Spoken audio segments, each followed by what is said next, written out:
She was humming. I lurched, wanting to run to her side, but the movements only shifted me in my seat. "There you are." Kieran's voice was gentle and soothing as the picture came more into focus. "They're coming for you, Nix. Do you know where you are?"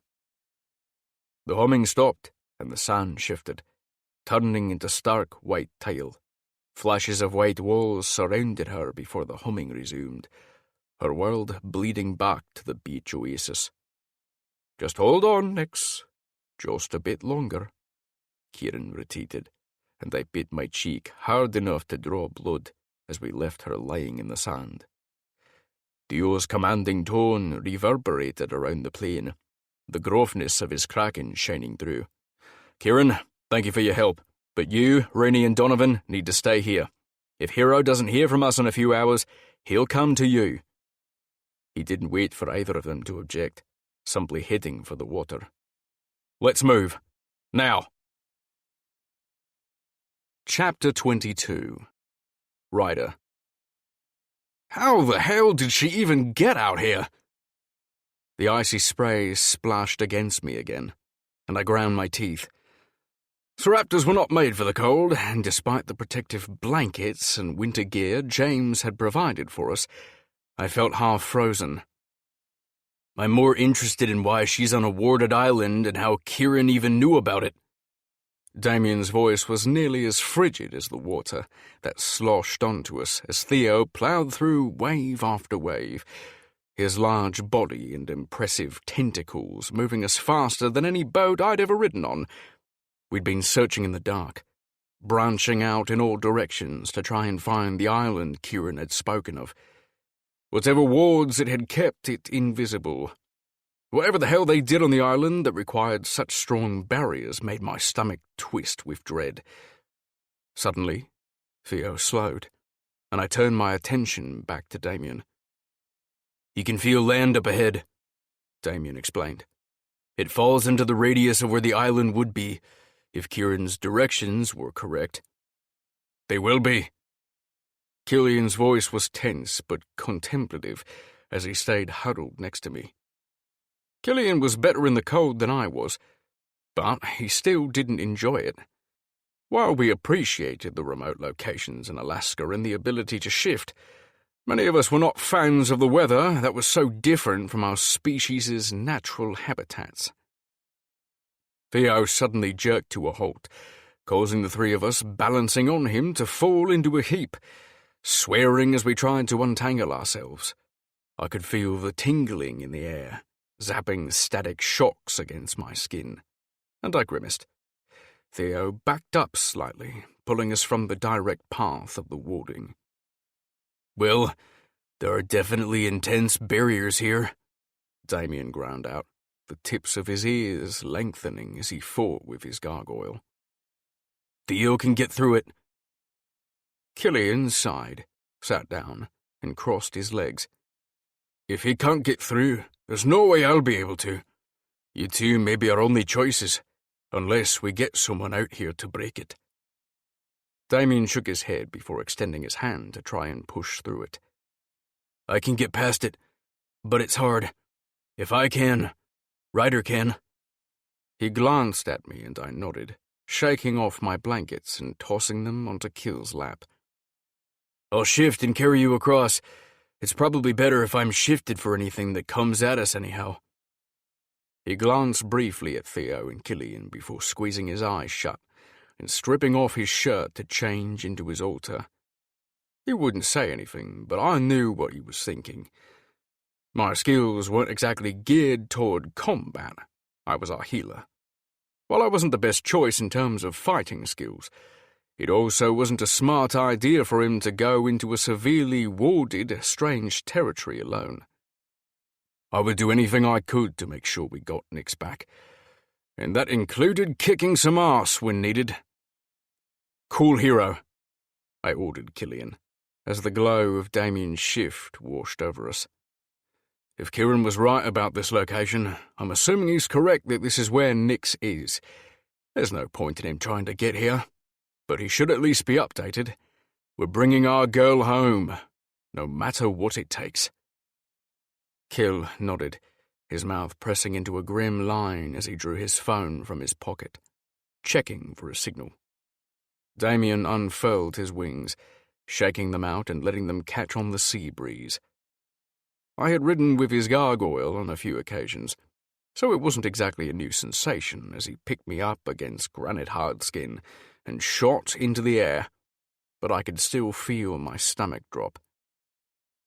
"Fuck, that stings," I murmured, trying to avoid detection as we pushed our way through the barrier. I was suddenly thankful for the dark night sky that helped conceal us as we flew closer to the island.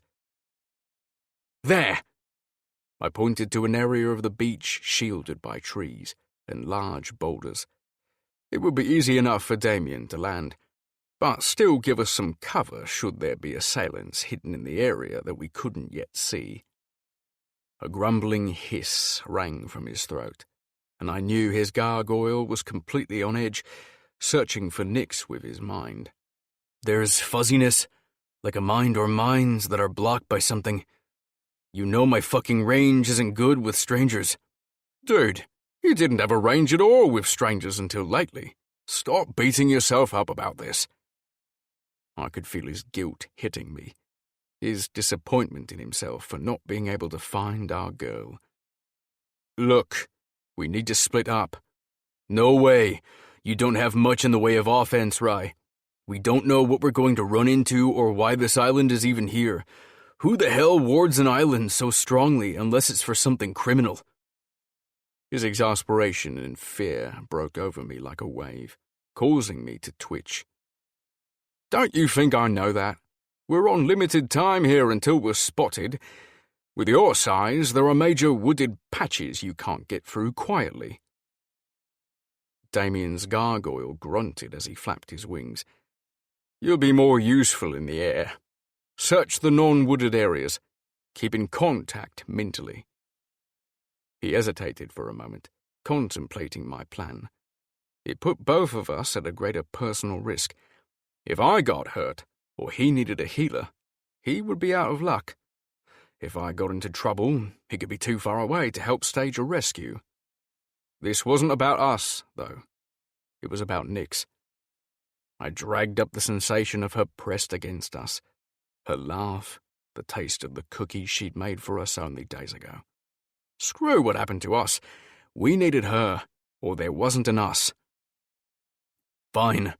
Don't stray outside of the wooded areas. If you see anyone, hide. Take it slow and keep it quiet. I'll do an aerial." I nodded my assent, stepping back to allow him more freedom for his takeoff. I wove my way through trees and stones, watching each step to ensure I wasn't making noise. The slow pace was killing me as I took step after careful step. I wanted to run screaming through the forest, tear down anything in my path, until I found Nyx and took her back home where she needed to be. I longed to shift and take to the air myself, but I knew this was our best strategy. One on the ground, one in the sky. A feminine voice ahead caused me to still, and I pulled myself deeper into the shadows. The voices appeared to be going in the opposite direction of my location, so I followed as quickly as the treacherous terrain allowed. "You thought you could get away? On my shift? I don't think so. None of us can get away. They own us." The woman grunted and brush rustled, twigs snapping. "They own you. Yes, they do. And if you don't follow orders, they'll just claim whatever it is they want." The feminine voice was irritated and cold, a little breathless as the sound of a struggle ensued. "They already have." A strangled laugh sounded from the woman. "They'll kill us all if we don't do their dirty work and keep their secrets. Strip everything and anything that matters from you and leave you with nothing. Nothing!" More grunts, and a low moan followed, then the noise of something heavy being dragged through the forest. "You think it was my choice to be dragged into this world? I had no idea I'd been bred by a banished shifter." She spat the word shifter like it was distasteful on her tongue. "They could have left me alone. I never would have known about it. Instead, I'm being punished for having his baby and continuing his cursed bloodline. I edged closer to the voice, measuring my breathing to try and keep it even. If I could follow this pissed-off female to her destination, I bet she would lead me to Nix. With any luck, she would be too wrapped up in her own emotions and irritation to notice me silently trailing her. I didn't want to call out for Damien yet, worried his entrance into this heavily wooded area would give us away before she got to her location. Plus, he might be finding his own way in on the other side of the island. Creeping closer, I listened harder, trying to figure out what in the world she was going on about. A woman in a suit far more suited to an office than the Alaskan cold was dragging something through the woods. As her burden thrashed, I realized it was a someone, not a something. From what I could see, white cotton was stained and coated with dirt, twigs, and dirty snow as the person yanked and pulled at the hand clutching them. I inhaled deeply, shifting through the scents. One was distinctly human, while the other smelled of death and a combination of confusing smells, none of which I could identify. The hint of something smoky triggered my pulse to pick up, but it didn't smell like Nix's signature fragrance. I wanted to get closer, to pull whoever it was away. No one should ever be treated that way. My gut clenched as I thought of my sister being pulled from my side in much the same manner. I had only gotten glimpses when she was taken, after she had shoved me into hiding. But I remembered the way she fought, the way she hid me through the end as they dragged her away to sell.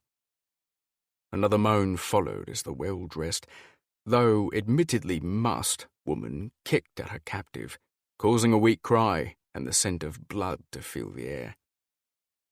You all think you're so much better than us. You thought you were so lucky, finding those idiot mates of yours. You assumed you had hid your interest in them so well that you were so coy in your desire to claim them and go against their advice. Her expression was twisted in a grimace, her dirty blonde hair falling in sweaty clumps around her face, which was flushed despite the cold. They've been reporting on you from the time they found out about you. Did you really think the council would let you do what you wanted? That Henry was just lucky enough to stumble onto a phoenix? I nearly fell. Nix.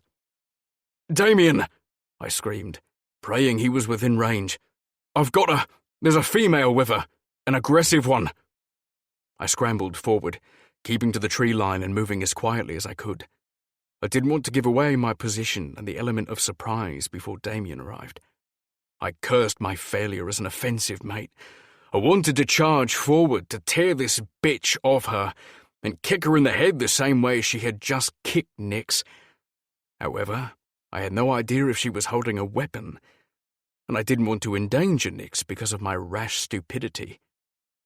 My alter side lent me better night vision than my human half, and I used that ability as I dodged from tree to tree, trying to find the best angle to attack from without putting Nix at further risk.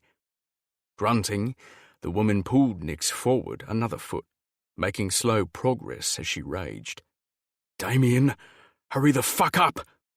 I wanted Nix out of this lunatic's grasp, now. I never should have asked Damien to split up. He could have swooped in and saved her in no time. You think that because you're a phoenix, you're something special, above the law, don't you? Well, let me tell you something, you ungrateful, snarky little girl. You're not. If you don't give them what they want, they'll just take it. Just like they threatened to take my Mason. You're better off playing their little game, just like I do. Maybe I should just take you for myself. Sell your blood like Henry was going to. That imbecile went about it all the wrong way, though, and it got him killed. Perhaps I'll leave you alone, since they already got the most important part of you. Maybe I'll help them go after your mates next. I bet that fucking unicorn would get a good price. Maybe I should start selling to both sides and earn some extra money to pay off Mason's student debt and get out of this godforsaken state. It's not like the council pays well for their side projects. No! They just demand our obedience. Or maybe I should just kill all your precious little men. After all the trouble you and the council have caused me? Imagine the council realizing that a handful of their precious, rare mythologicals have been taken out. None of them would be smart enough to realize that it was I who... I was fuming, my muscles bunching as I prepared to jump on this crazy woman. But before I could move, Nyx let out a snarling squawk that echoed through the clearing.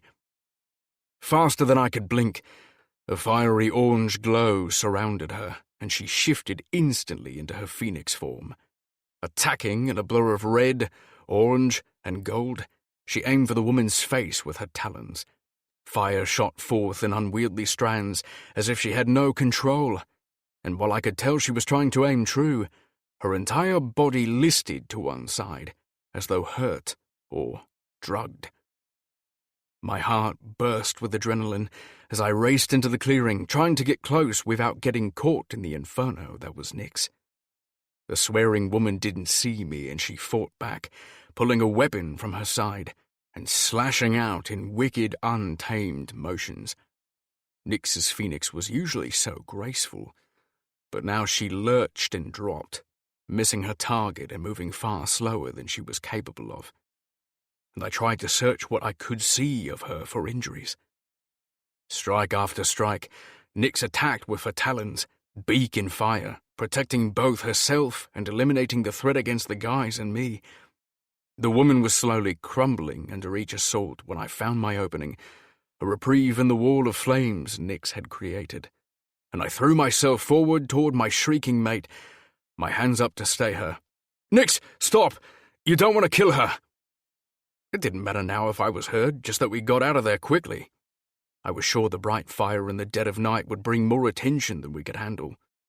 I ran at full tilt toward my girl, while my Saraptor was whinnying and squealing his challenge, stomping inside my head for his own chance at this woman, and proud of our mate for her self-defense.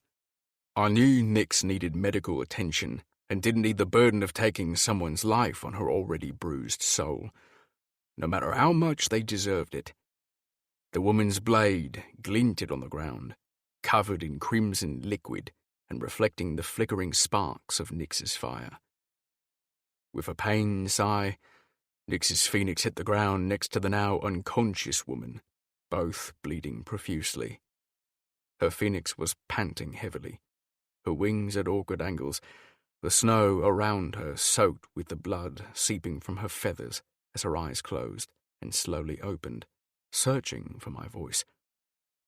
As her fire died down, I cooed, "I've got you, baby. I've got you." I hesitated for a moment before placing one hand on each of them, ignoring the blood seeping into my skin, and the anger still roaring through me. I felt my familiar blue glow pushing through my hands as I threw healing energy out in wave after wave. An audible thud notified me of Damien's arrival as he landed beside me. "Nyx!" he exclaimed, kneeling down to smooth back the feathers on her head as she struggled to breathe. His sharp, stormy gaze shot to me. "Should you really try to heal them both?" I felt the brush of Damien's gargoyle against my side as he spoke in my head, his words nearly a roar. "She deserves it. She hurt what's ours. Save your power for Nyx." His gargoyle added gravel to his voice as he spoke. "She won't like that she killed anyone." I snapped at him as I continued to push healing energy through the wall of rage surrounding me. "Besides, it gives us a better chance of getting away if there isn't a manhunt for us over killing this bitch." This woman really was twisted. My attention had been on Nyx, but I caught most of what she was saying. She, a human, was working for the council and was stealing other shifters. The mention of the council and Henry fueled my rage. Just as Nyx had believed, everything since the beginning seemed to twist together into a convoluted trail of suspicion, danger, and questions. The idea that this woman was involved with abducting shifters made me wonder if she had been responsible for my sister, or knew who was. Just one more reason to keep her alive. Answers. My chest started to ache as the energy in me shifted. What? The word fell from my lips, just as Damien spoke at my back. What the hell is that? His words were awed and fearful. Vine after vine of black energy pulsed out of my hands, replacing the blue glow that usually appeared when my healing was at work. The tendrils wrapped around the prone woman, cocooning her, and I felt her seizing under them. They stretched and swelled from me, heading out past the woman and moving toward Damien and Nyx. Damien! I cried in pure panic as I tried to move my hands off their bodies. Though my healing glow was gone, Nyx still wasn't moving, and the vines were inching closer to her. I can't move! I don't know what's happening! I can't control it! Stop your energy! Damien's demand was frantic as his gargoyle's claws reached out to try and scoop up Nyx, yet he couldn't pull her from my grasp. Strands started to brush her feathers, and she hissed, arching as though they pained her. I fucking can't! I pulled hard repeatedly, desperate as the vines brushed her feathers again. Knock me out, Damien! Hit me! Now! Knock me the fuck out and stop this! But I knew he was torn about hitting me, but Nyx took precedence. Now!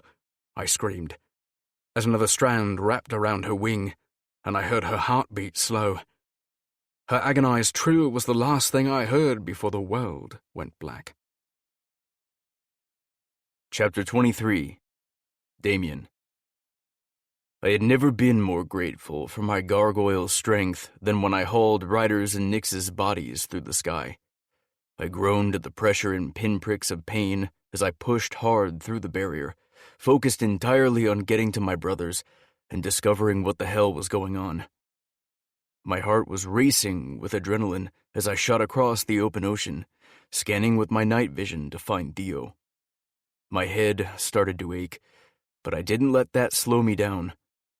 I finally caught a glimpse of Theo's neon colors, which were prominent against the inky waves, and spiraled down, landing hard as I cradled their limp forms. What the fuck? Killian grabbed Nyx from my arms as he held her phoenix body against his chest and felt for a pulse in her throat. We need to get out of here, I spat, as I tried to catch my breath, propping Ryder's head on my lap while Killian cared for Nyx. There's a body. A female. I don't know if she's alive, but I'm pretty sure I saw her breathing shallowly before I left. She was attacking Nyx, and shit went down. I wasn't even sure how to begin explaining what had happened while we were on the island. Killian pulled his phone out with one hand, flipped it open, and put it on speed dial to reach Hero. We've got her, he snapped, as soon as the line connected. She's safe? I could hear the fear and hope in his voice. She's unconscious and injured. Killian's tone held a growl that my gargoyle echoed. I fought for control of my gargoyle, shifting to human so I could be involved in the conversation before throwing on my clothing, now wet from the spray, as Theo plowed through the water as fast as he could.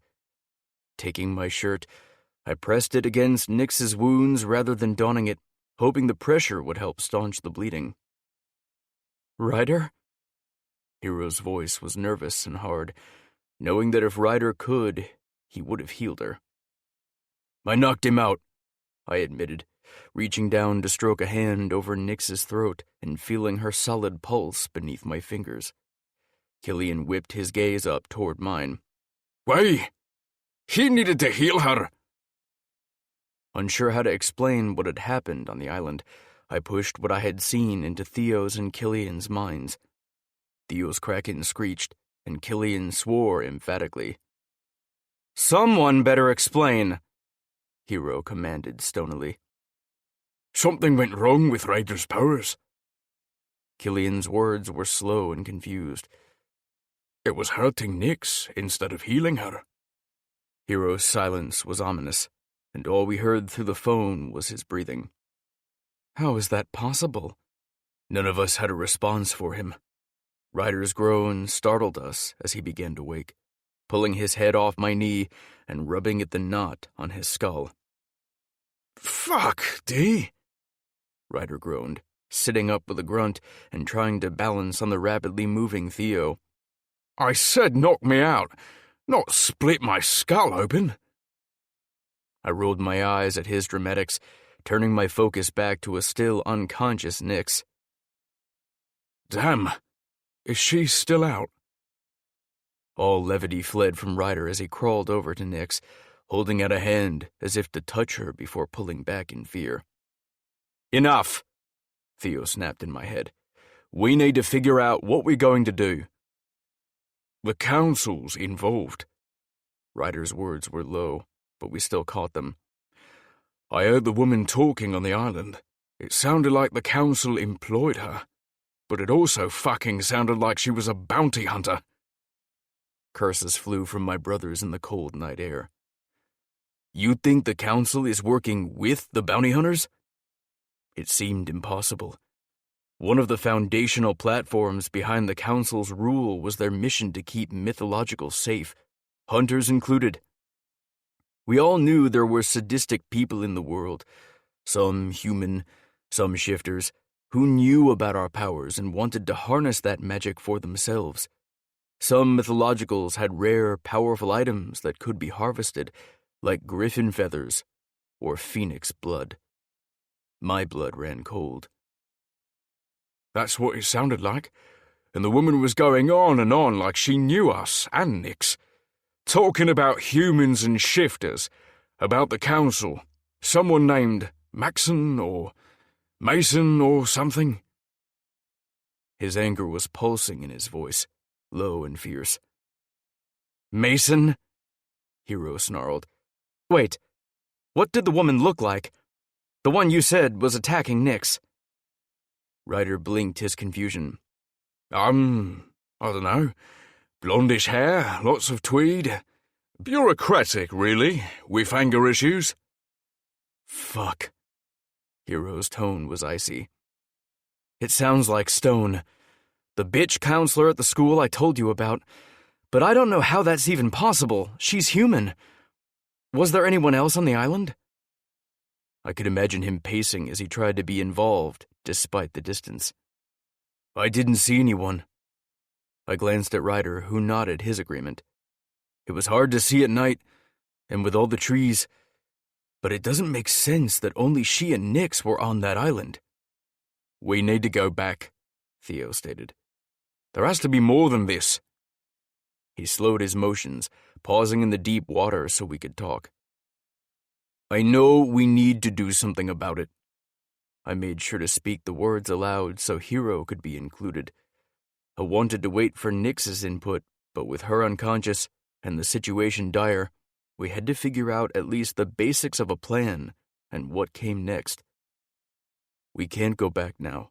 Nix has to be our focus. She's hurt and still bleeding. My eyes found her prone body in Killian's arms, and my heart ached in time with the headache that was rising behind my eyes. I prodded the large kraken to continue on to Anchorage. "First and foremost, we need to take Nix home and tend to her." I felt his anger over her being hurt, and his desire to turn around and storm the island. "Theo, we can't go back now. I won't risk Nix, or any of us for that matter. If her fire and the commotion we caused were noticed, we could be ambushed by others. Rash decisions will only get the rest of us hurt, or worse." I ignored the growl from my gargoyle. All he wanted to do was eliminate anyone who had hurt our mate. But in his anger, he didn't understand that Nix was still badly injured. I wouldn't lose her because of our desire for revenge. With a moaning roar, Theo began swimming again, his pace fast and fevered. "I'm tired of Nix getting hurt. I won't let anyone touch her again. Everything that's happened has to be connected somehow. We all know Nix has felt as much. I'll kill the next bastard who lays a hand on her. even if it's a council member. Killian's hand fisted tightly, nearly crushing the phone he held while cradling Nix gently against his chest with the other. Ryder flinched at the word kill, his face devastated as his eyes raked over Nix, assessing her injuries at a distance. If we're not going back, then we need a plan, Theo interjected, his anger a roar in our heads. I won't just sit back until something else happens. Something worse. He said what we were all feeling, and determination surged through my veins. We need to go back and explore that island, even if it's not tonight. Ryder forced the words out. There have to be more answers there. His gaze flew back the way we came, an angry yet wistful look on his face as he clenched his teeth together, making the muscles in his jaw flex. Only you and I can cross the boundary, I reminded him, my voice sharp. We need to be smart, because we aren't going to have backup. Who knows how many other people are on that island? I felt the presence of others, but I couldn't get a read on anyone specific. It was as if they were being blocked or my powers were muted. I'm not as good at reading complete strangers yet. My gargoyle growled in my head, feeling useless. I can focus on the shipping routes around this area, Theo spoke up, his tentacles thrashing in agitation as he propelled us forward. Monitor any ships or boats that come near the island. I can look it up and see whom it belongs to, and if there are any ties to the council. Killian, can you use your resources and keep an eye on any flights coming to and from that area? I can try. Killian's eyes were hot. Rini said they tracked next to council property. Everything is becoming too much of a fucking coincidence. I want us to search the commune, too. Carefully, I warned. They can't know we're searching or suspicious. We need more details from Nix on where to begin. Council grounds are extensive, and we'll need to learn their patterns. Keep our snooping discreet. If any one of them is involved, everything is even more dangerous. They're all council for a reason. We'll need to look around when they're fully distracted. If any one of the council members was behind Nix's kidnapping, then I needed to know who. My head spun at the possibility that my father was involved in any way. Despite our visit earlier this evening, my mind wasn't settled. He knew Michael, and now someone on the council seemed to be tied to the goings-on on that island. My fangs elongated, and my wings pressed against my back once more. I loved my family, but I wouldn't stand behind them if they turned out to be corrupt. Nix was my future, and I would stand with her and my brothers. At the gala, Hero sounded confident, focused on our plan. It's only a few days away, and everyone will focus on Nix and the other debutantes. We need them preoccupied. Some of us can get a look around, start investigating. There are some mythologicals who may let something slip if we phrase our questions correctly. We can start questioning Gaspard or Raphael. We'll need to gauge who we trust and who will be amenable to helping us. Looking into the council is dangerous. I won't endanger anyone else in this until we know more. We investigate this on our own. I knew Theo was worried about involving other members of our family, even those who weren't blood, like Rini, her bears, and her mother. Depending on what we discover at the gala, we can find out when the upcoming council meetings are, times when they'll be busy. When we're ready, we'll head back to the island. Nix may be able to lead us where we need to go, or we can find a way past the barrier.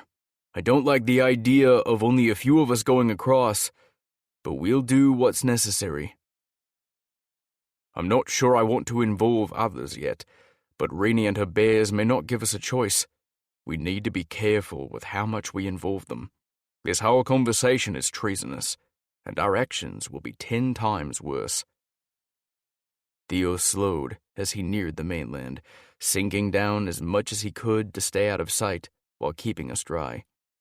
Ryder was still hovering over Nix, his hands clenching at his sides as he fought the urge to heal her, fearing he would only harm her again. "I think it's time my brother and I had a chat," Killian added. "He obviously knows more than he lets on. If he knew about the island, he might have more information for us. I think he'll be on our side. This just can't go on." "For now, just bring our girl home." Hiro's voice was soft, nearly pleading. "We'll plan the rest when we get more details from her after she wakes up. Just bring her home." The phone clicked off, and I turned my face back into the spray of the water. We would bring her home, and we would start making plans. It wasn't the time to be passive. We would protect her no matter what. Chapter 24. Hiro. Nick stirred again, and I held my breath. Part of me wanted to shake her awake, to have her look at me and talk to me, to ensure she was healing from her wounds and not in too much pain. The other part wanted to just watch her sleep, to let her rest and heal, to watch over her and know she was safe here at our home. Her eyelids fluttered, the long, dark lashes shadowing her golden skin. I just wanted to scoop her into my arms, cradle her tightly against me, and never let her go. It had killed me not to go with my brothers to find her, not to have been there when they rescued her. I knew it made sense. My skills were the least valuable in a fight. My kitsune yipped in my head, partially in insult, but also in agreement. I could control plants, which could be useful in a fight, but there hadn't been a guarantee that we would have access to those when we found her, and I doubted I would have been able to pass the wards that had been erected anyhow. I knew Theo and Killian were both kicking themselves that they hadn't been strong enough shifters to pass the ward and get on to the island. Ryder had been quiet and serious since the event, scared of himself and whatever had happened.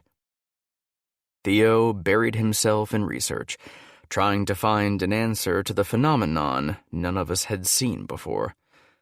I was berating myself for not killing Stone when she had shown up at my dorm room.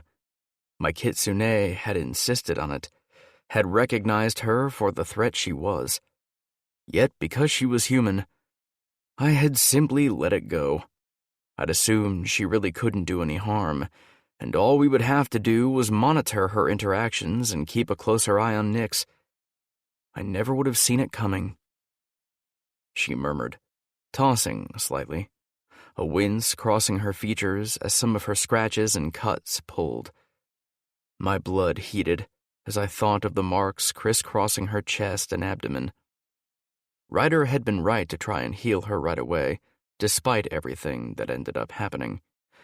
I didn't know if there was a limit on a phoenix's abilities to regenerate, and she had already done it so many times. Some of her injuries were already closing over, thanks to the bit of healing she'd immediately received from Ryder, but there were a multitude of gashes and abrasions on her body that made my blood boil. How many were from whatever had happened to her on the island, and how many were from her fight with Stone, we didn't know. She hadn't woken up enough yet to tell us anything about what had happened. Though he felt it was an invasion, Damien did search her thoughts, hoping to get more information in case there were other things we needed to treat her for. Ryder could heal physical wounds, but we had never seen if he could cure infections or anything along those lines. According to him, her thoughts were a jumbled mess of hallucinations, thoughts, and emotions that created a web he couldn't untangle to find the truth. Our assumption was that the shallow cuts that now crisscrossed her abdomen were from whatever Stone had used to slash at her during their short-lived battle. When she had shifted back to her human form, we'd been able to see the extent of her injuries more clearly. Her phoenix must have been in a complete rage if she had withstood so many blows. My kitsune made a purring noise, pleased at the strength of our mate, and the fact that Ryder had said she'd been standing up for us, protecting us, and defending herself. As angry as he was that she had been hurt, He was also proud of her, as was I. Her eyes were blurry as they opened, processing and trying to figure out where she was and what was going on, searching for us as she scanned the room. She smiled slightly as she took me in. I hovered over her, my hands held out to help her with anything she needed. "Hero." Her voice was husky and low, her smile sweet as she attempted to sit up, wincing at the pain. "Lie back." I placed a hand on her shoulder, helping to reposition her on the bed. "Injuries?" The word was hoarse, and I could understand her confusion. With Ryder always around, we had gotten used to him healing even the small things. I grimaced slightly, grabbing the bottle of Advil and a glass of juice from the dresser and passing it to her. She raised a surprised brow, but took them without question. "You know, this was meant to be your bedroom, not an infirmary." The scold was gentle as I watched her take the pills. "You've been recovering in this room nearly as often as you've been relaxing in it since you started staying here." She smiled a little as well, knowing I wasn't exactly reprimanding her, that I was concerned and anxious.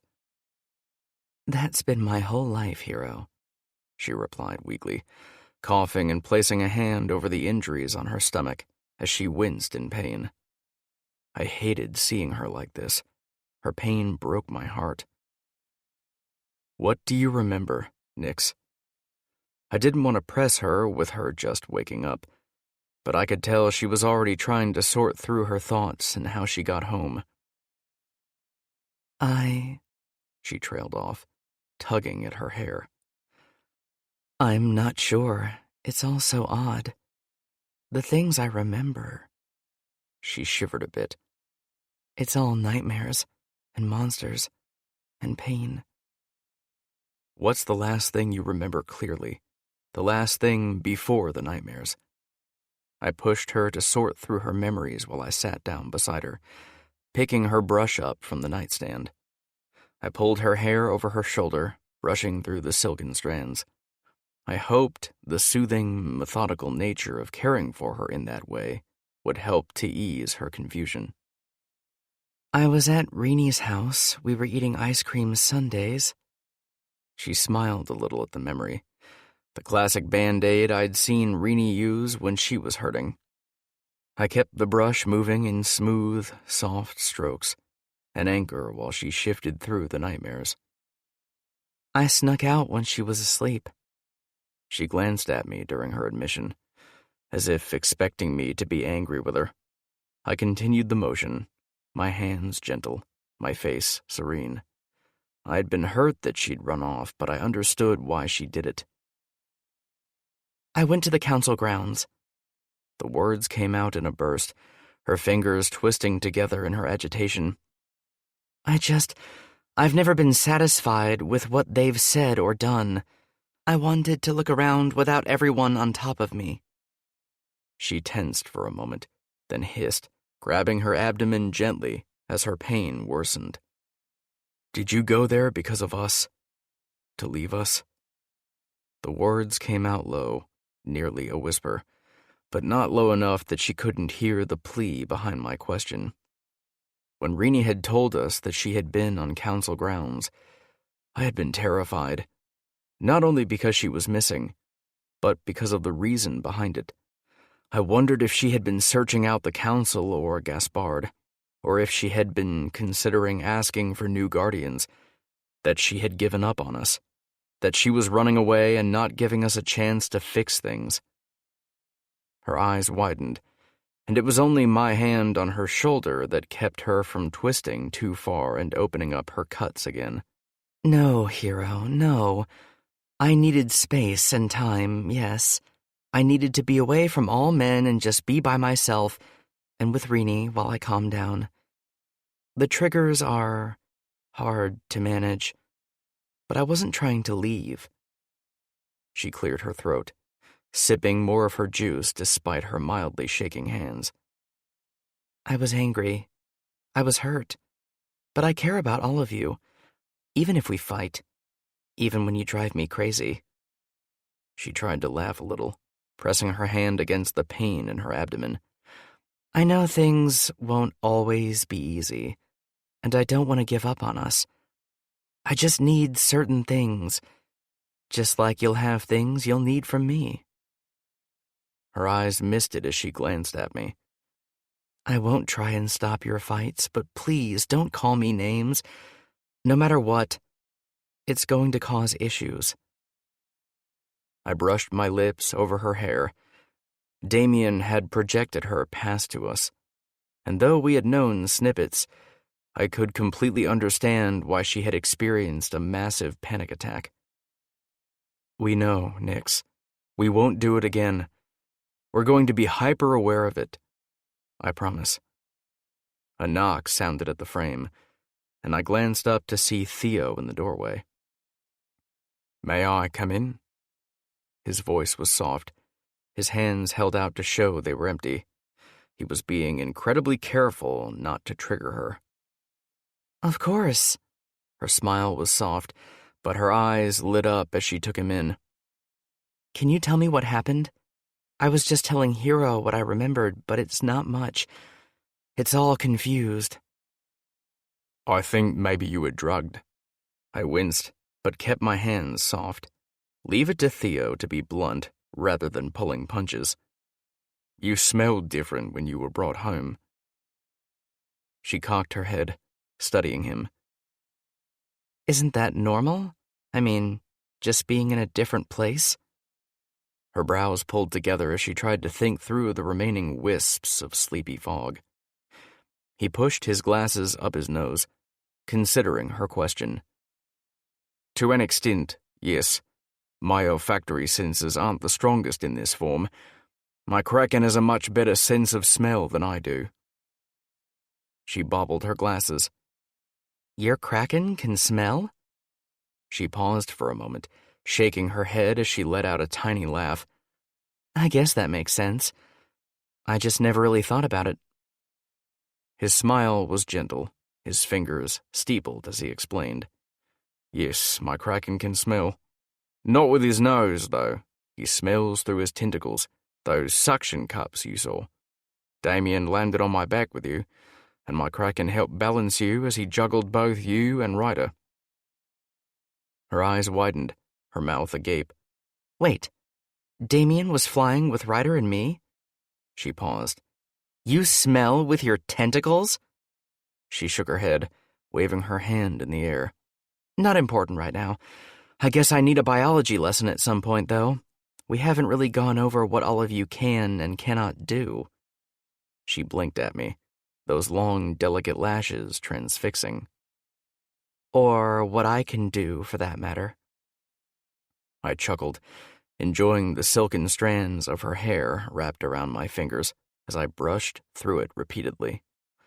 Honestly, the motion was as soothing for me as I hoped it was for her.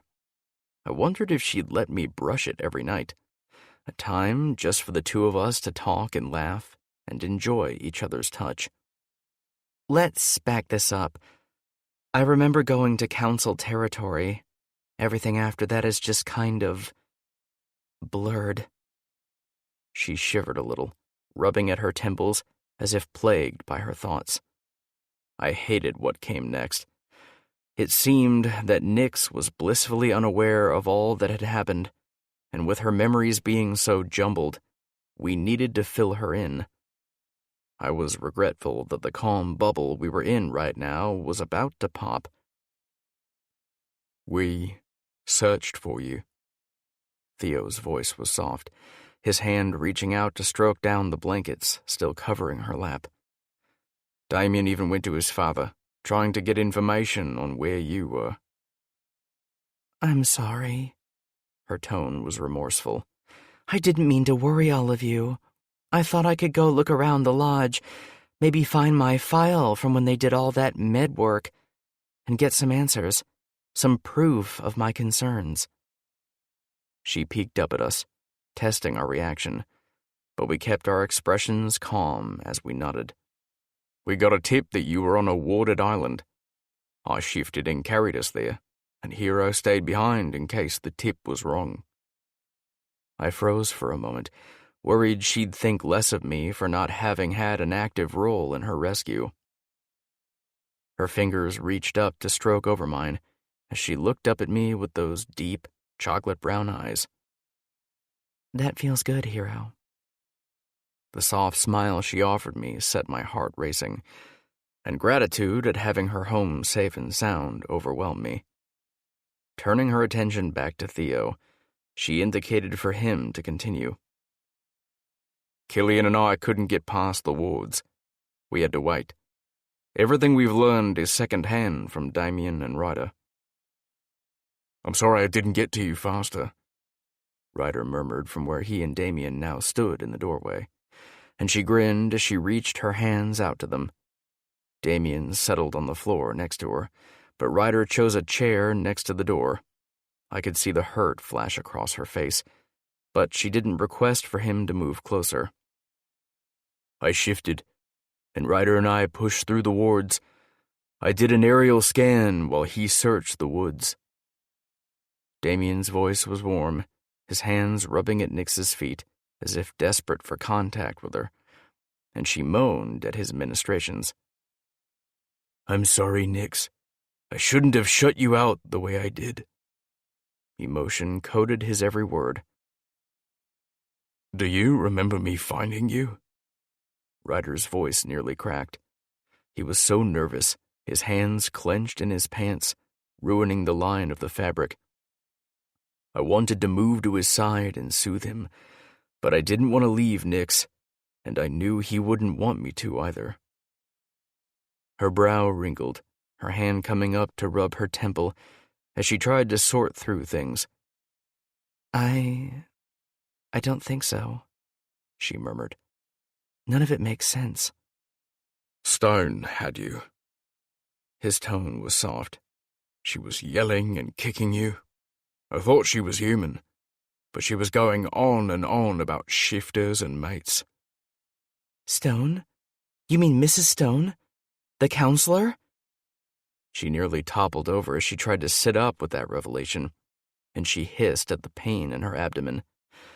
I thought that was just a dream. It didn't make sense. Why would she be there? Her voice lost its gentleness, taking on a hard edge. Ryder tossed his hands in the air and shook his head. We have no idea. We still can't figure out exactly why she would be there. There are some humans who know about us, and I think her son is a shifter, though far from a strong one. I fought with her. Her voice was hesitant, as though she was trying to piece things together, but the way she'd phrased her words made it a statement rather than a question. She rubbed at her forehead. I thought that was just a dream, like a representation of all the stress she caused me and my fear for the way she was trying to keep us apart. It was real, Nyx, Damien told her sadly. You shifted, and the two of you fought. It was brief, but it happened. We could tell something was wrong. You were sluggish and moving oddly. Your aim was off. I actually fought her? She seemed a little odd, even a little proud of herself, and I couldn't help but chuckle. From what Ryder said, you were defending us. Stone threatened us, and you fought through all that confusion and all that pain, and you shifted. You attacked her, fought against her despite the blade she used on you. Nyx reached down to touch her abdomen, and I nodded. Yeah, we think that's what those are from. Is there something wrong with the injuries? She glanced at Ryder. I mean, are they not healing right because of iron or something? Or is it because they transferred from my phoenix form to my human one? Ryder froze for a moment. I couldn't heal you all the way. He looked down at his hands. Something happened when I tried to heal the both of you. The both of us? Her tone softened. Did she hurt you, Rai? I know you can't heal yourself, but you look like you were walking all right when you came in. She tried to push out of the bed, ignoring her pain, to go and search Ryder's body for injuries, but I nudged her back down. No, sweet girl, stay lying down, Damien murmured, continuing to massage her. He's not hurt. You were the only one who sustained any injuries. Then who else did you try to heal? I could tell she was confused. Stone. I kept the answer mild, letting her realize for herself the result of her fight. She swallowed hard, putting her cup aside as if she couldn't bear to drain the rest of the juice from it. Did you run out of strength to heal us both? There was a subtle plea in her words, a hope that maybe she hadn't crossed a line. No, but... Ryder trailed off, biting his lip hard, as if he couldn't stand to continue. Something happened, Nix. Something we've never seen, Damien informed her. His voice was as soothing as his touch. I nearly killed you, Ryder spat, jumping from his chair and mussing his hair as he began to pace. I was healing you both, and something happened. Instead of my usual blue glow, the way things work when I heal, it went bad. What, like it didn't work? I could see Nix's confusion. I was confused, too, though Ryder and Damien had explained it again and again. His power turned black, literally. It moved out in creeping vines. It wrapped her in its strands and started reaching for you and for me. Damien interjected. When it touched you, you screamed. Ryder's voice was rough, his face devastated as he fell to his knees next to her bed. I have never, ever wanted to hurt you. I didn't know my powers could cause pain. I'm supposed to be a healer. It's all I've ever known. I don't know what I did or how I did it. She considered him for a moment, analyzing his words and broken expression. Maybe it was something on or in me. I haven't attacked anyone before. Were you touching me when it happened? He blinked, as if the idea that something external could have affected him hadn't occurred to him. Well, yes. I was touching both of you. Then you can't definitively say that whatever that was came from you, just that it affected you. He blinked again as if trying to process her statement. I couldn't stop, Nix. Damien had to knock me out. I think I killed her.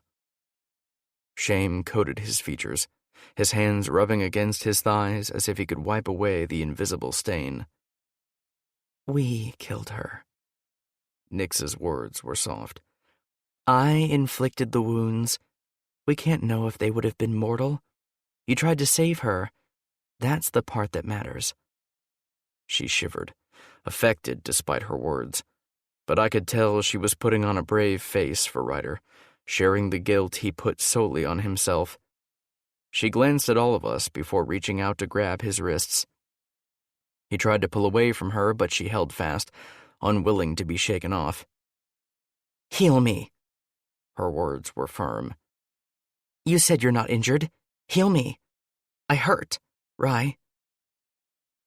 Ryder shook his head, emphatic, as the rest of us held our breaths, watching their interaction. I won't risk you. We checked the wounds. I'm sorry they're painful, but they're shallow. They'll heal in time, and I hope they won't scar badly. I'm not going to take that risk.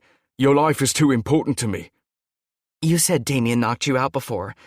Now I've got Theo, Hero, Damien, and She cut off, flushing slightly, her eyes welling a little as she realized Killian still hadn't come in, that he was the only one who hadn't checked on her. She didn't know he'd been outside her door every moment since she'd been home, completely shattered by what his thoughtless words had done.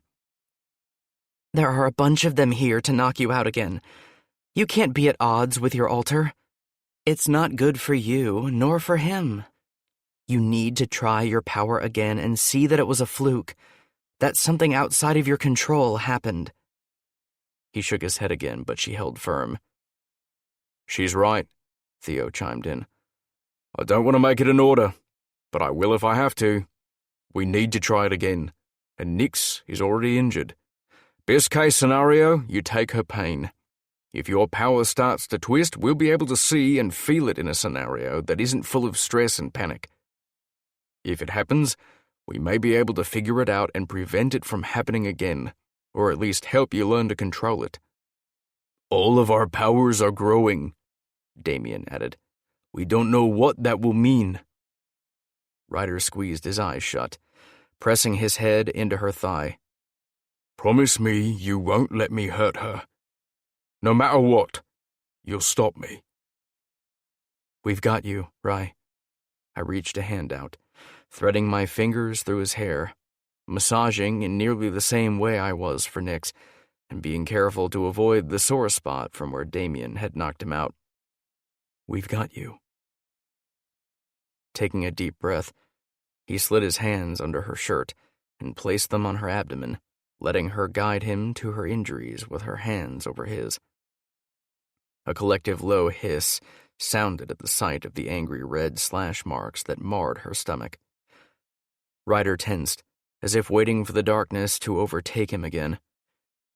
Instead, his usual blue glow radiated, and she inhaled sharply, though it seemed to be in relief this time. Wave after wave of his warm energy washed over her with no darkness at all to counteract it. Her eyes began to close as she relaxed into the healing.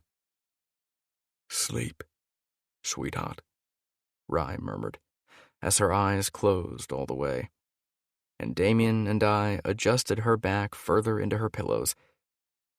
His smile was brilliant as he met my gaze. She's healed. All the way. I reached down to wrap my arm around his neck, pulling him in to brush a kiss across his forehead. I knew you could do it, I whispered, keeping my voice quiet to ensure Nix wouldn't wake up. Let's go get some rest of our own.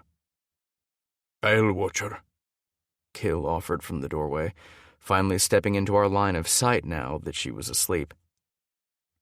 We patted his shoulder one by one as we walked out, leaving him to stand guard over our girl.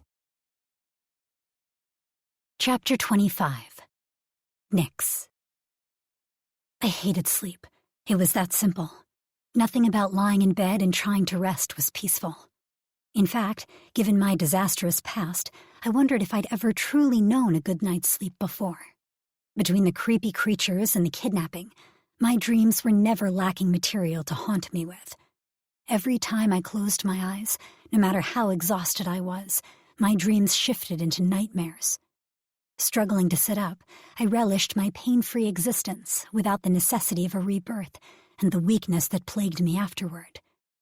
I rubbed the sleep from my bleary eyes, catching the scent of my bunny wafting through the room. The bed was still warm near my feet, and I realized someone had been with me through my tossing and turning during the night. My heart swelled at the same time my eyes watered. I missed him. Hell, I hadn't even laid eyes on Killian since I returned home, and my heart broke at the thought that maybe he didn't want to see me. Surely he wouldn't sit with me overnight if he didn't care about me anymore, would he? Deep down, I trusted him more than that, but my fear and insecurities leapt to the forefront of my mind, clouding any rational thought.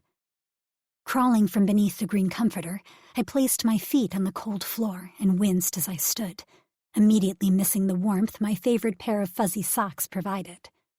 A small square mirror in a brown wooden frame hung on one of the nearby walls, and I used the reflection to assess myself.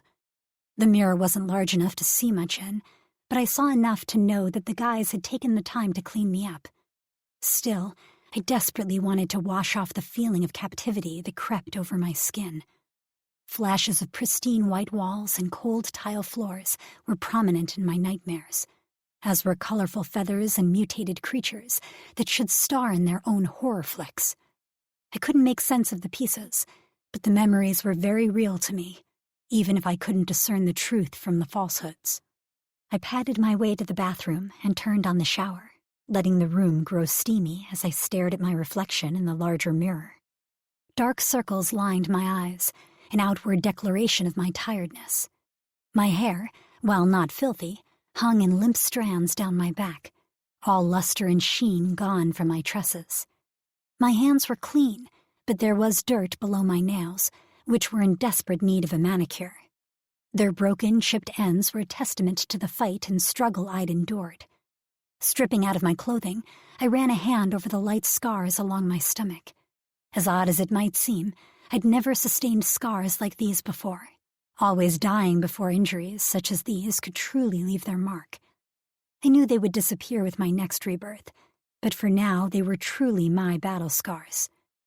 As I climbed into the shower, the spray pounded my skin, and I let the water run hotter than I normally did, while I tried to sear away the phantom feelings of sharp talons, chafing cuffs, and painful sharp objects. My skin reddened under the assaulting cascade, yet I stayed until the water began to cool. By the time I descended the stairs, the sun was high in the sky. I didn't even know what day it was anymore. The moment my feet hit the first floor, the guys all jumped up from where they were scattered around the kitchen, dining room, and living room, each one with a task in mind. Hero pulled out a chair for me at the table, while Ryder brought out a tall glass of deliciously cold orange juice. The sight of it made my mouth water, and I gulped some down before Hero gently pried the glass from my hold. "Careful, we don't want you to get sick. Other than some juice yesterday when you woke up, it's been a while since you had anything with substance." He smiled sheepishly as he set my now half-empty cup back on the table with an audible clunk. "How long was I gone?" I asked, trying to wrap my head around the timeline, hoping it would help organize things in my mind. "You were gone for a little over 24 hours. Killian lounged against the wall, not making eye contact with anyone. "You didn't wake up for hours," Hero added quietly, right as my stomach growled loudly. Bustling around the kitchen, Damien prepared a plate. "I'm about to remedy that. I want you to take it easy, Nix. I'm making you some toast and tea first, since I want to make sure you can keep down food. You slept the night through last night, and I think the last time you ate anything was when you were at Reenie's over 2 days ago. We can increase your meals gradually throughout the day, as long as you're able to stomach the food. Unfortunately, we don't know the extent of the drugs they gave you while you were imprisoned." Cold ice laced Theo's tone, the timbre deepened by the presence of his altar as he finished speaking. Clearing his throat, he tried again. "It's best if you take things slowly until we know you're feeling 100% once more." I nodded slowly as Damien set thick, buttered slices of perfectly toasted bread in front of me with a cup of dark tea. But my mind was consumed with disjointed memories of those sharp talons and that scary-as-fuck-looking Birdman. Had any of that been real, or had I been given some form of hallucinogenic drugs? I rubbed absently at my upper arm, trying to replace the ghostly prick of those talons upon my skin. In my distraction, Damien had entered my thoughts and was combing through the new set of memories, whispering through my mind. Oddly, I was grateful for the intrusion, glad I wasn't the only one trying to make sense of things. "Fuck, I'm not sure what's real." He rubbed a hand across his forehead as if he was trying to physically rearrange the glimpses I could give him and make sense of it all. I wondered if this was how Killian felt when his visions came and went, constantly evading him. "It is," Damien shared quietly, just with me. In fact, he'd had a vision the night before the fight and had an argument with Kieran as well. He didn't need to elaborate. I glanced over to Killian where he was leaning against the wall. His broad, tall frame looked hunched as he hung his head, and he had his strong, muscular arms crossed over his chest. Everything about his body language was closed off, and he refused to look up to meet my gaze. My heart squeezed in my chest as I bit the inside of my lip, swallowing back my keen disappointment and hurt over his seeming rejection. I knew Damien was trying to subtly explain the series of events that had caused Killian to lose his temper. But if he wouldn't even look at me, I wasn't sure how we would reconcile and move forward. "He's hurting, Nix. He's beating himself up over what happened. Give him some time.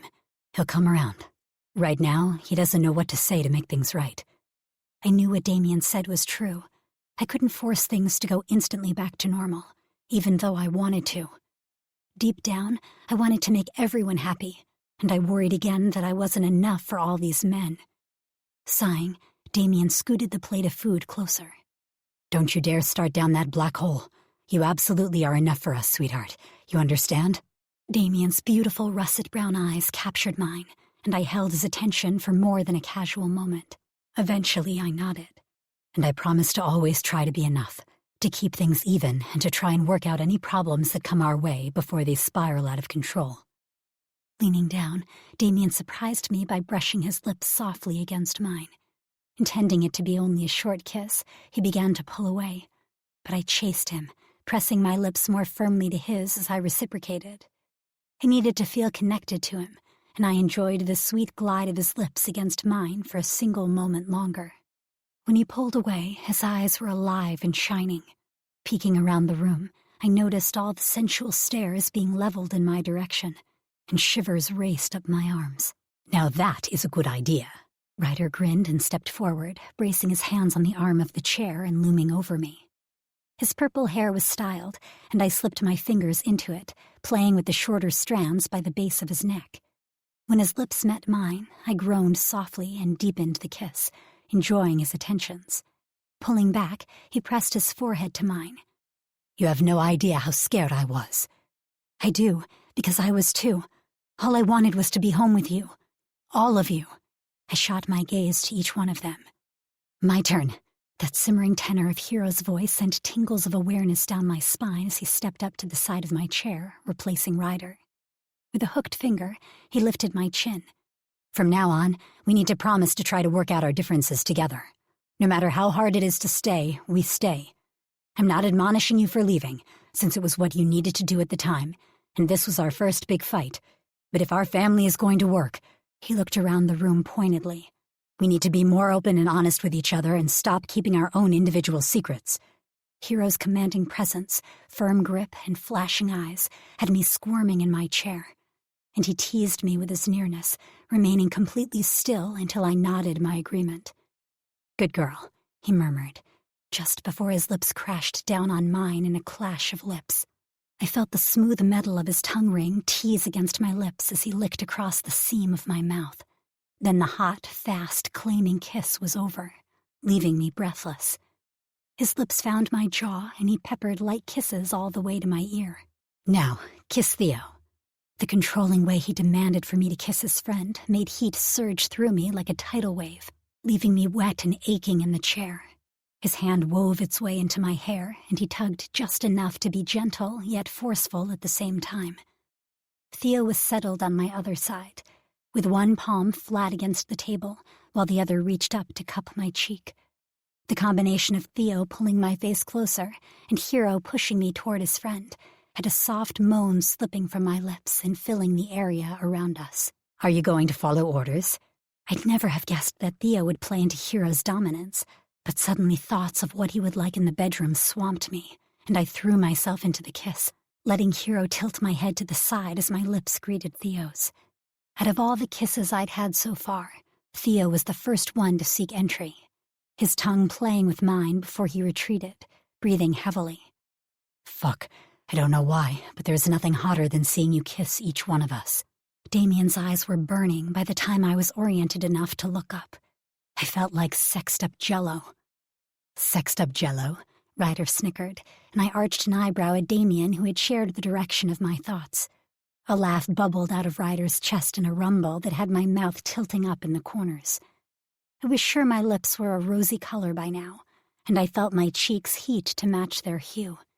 However, Damien's words were echoing through my mind, and I dared a glance in Killian's direction, because I hadn't kissed all of them yet. The chair legs scraped along the floor as I pushed myself away from the table to stand. Tentatively, I made my way over to Kill until I was directly in front of him. Killian was so tall that I had to tip my head back to meet his eyes. My hands itched to make contact with his body, to slide up his defined chest and twine around his neck. "I shouldn't be allowed the privilege of touching you." Kill's hands balled into fists as he fought the urge to reach out to me, like I fought my need to reach out to him. "Bullshit." He gaped at me, furrowing his dark red eyebrows as he studied my face. "I know what happened was bad, Kill, and I'm not downplaying that we need to talk about everything. But at the end of the day, it was only a fight. It doesn't change us. It just means that we're like every other couple in the world who has to learn the ins and outs of each other."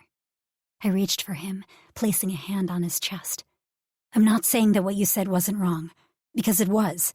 But I also know you didn't realize the effect your words would have on me. I swallowed hard and lowered my voice.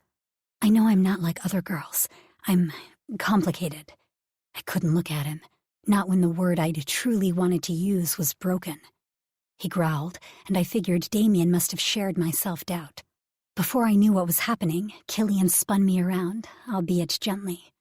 My shoulders made contact with the wall as he crowded slowly into my personal space, giving me time to stop him if his movements were triggering in any way. They weren't. Instead, his nearness and his fresh scent of clover and magic was comforting. "You're perfect," Killian intoned vehemently. Everything about Killian was intense, and his eyes bored into mine as if he was trying to permanently brand the message he was conveying right into my mind. "Killian." He didn't touch me as he planted his hands on either side of my body, palms flat against the wall. Leaning in, he closed his eyes and rested his forehead against mine. My hands found their way to his face, running over the dark red scruff covering his jawline. Threading my hands into his hair, I pulled his face the last few remaining inches toward mine, sealing my lips to his in a sweet, small kiss. Killian stilted at my claiming, his muscles as immobile as stone.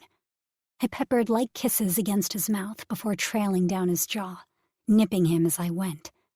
A shudder thundered through his body, and the next thing I knew, he was pressing me harder into the wall, his body flush with mine as our standoff broke. His lips claimed mine in a fierce, passionate kiss that left my head spinning. When he pulled away, his eyes flicked back and forth between mine, seeming to search for something in their depths. And then he was gone, striding up the stairs as I stared after him, left breathless and stunned in his wake. Breath whooshed from my body as I deflated, still unsure where Killian and I stood. "Come on, sweetheart. Let's get you fed, and then you're on strict orders to rest for the remainder of the day." I saw the look Damien shot toward the stairwell his friend had just ascended, but it seemed that none of us had any answers on how to break through to Killian.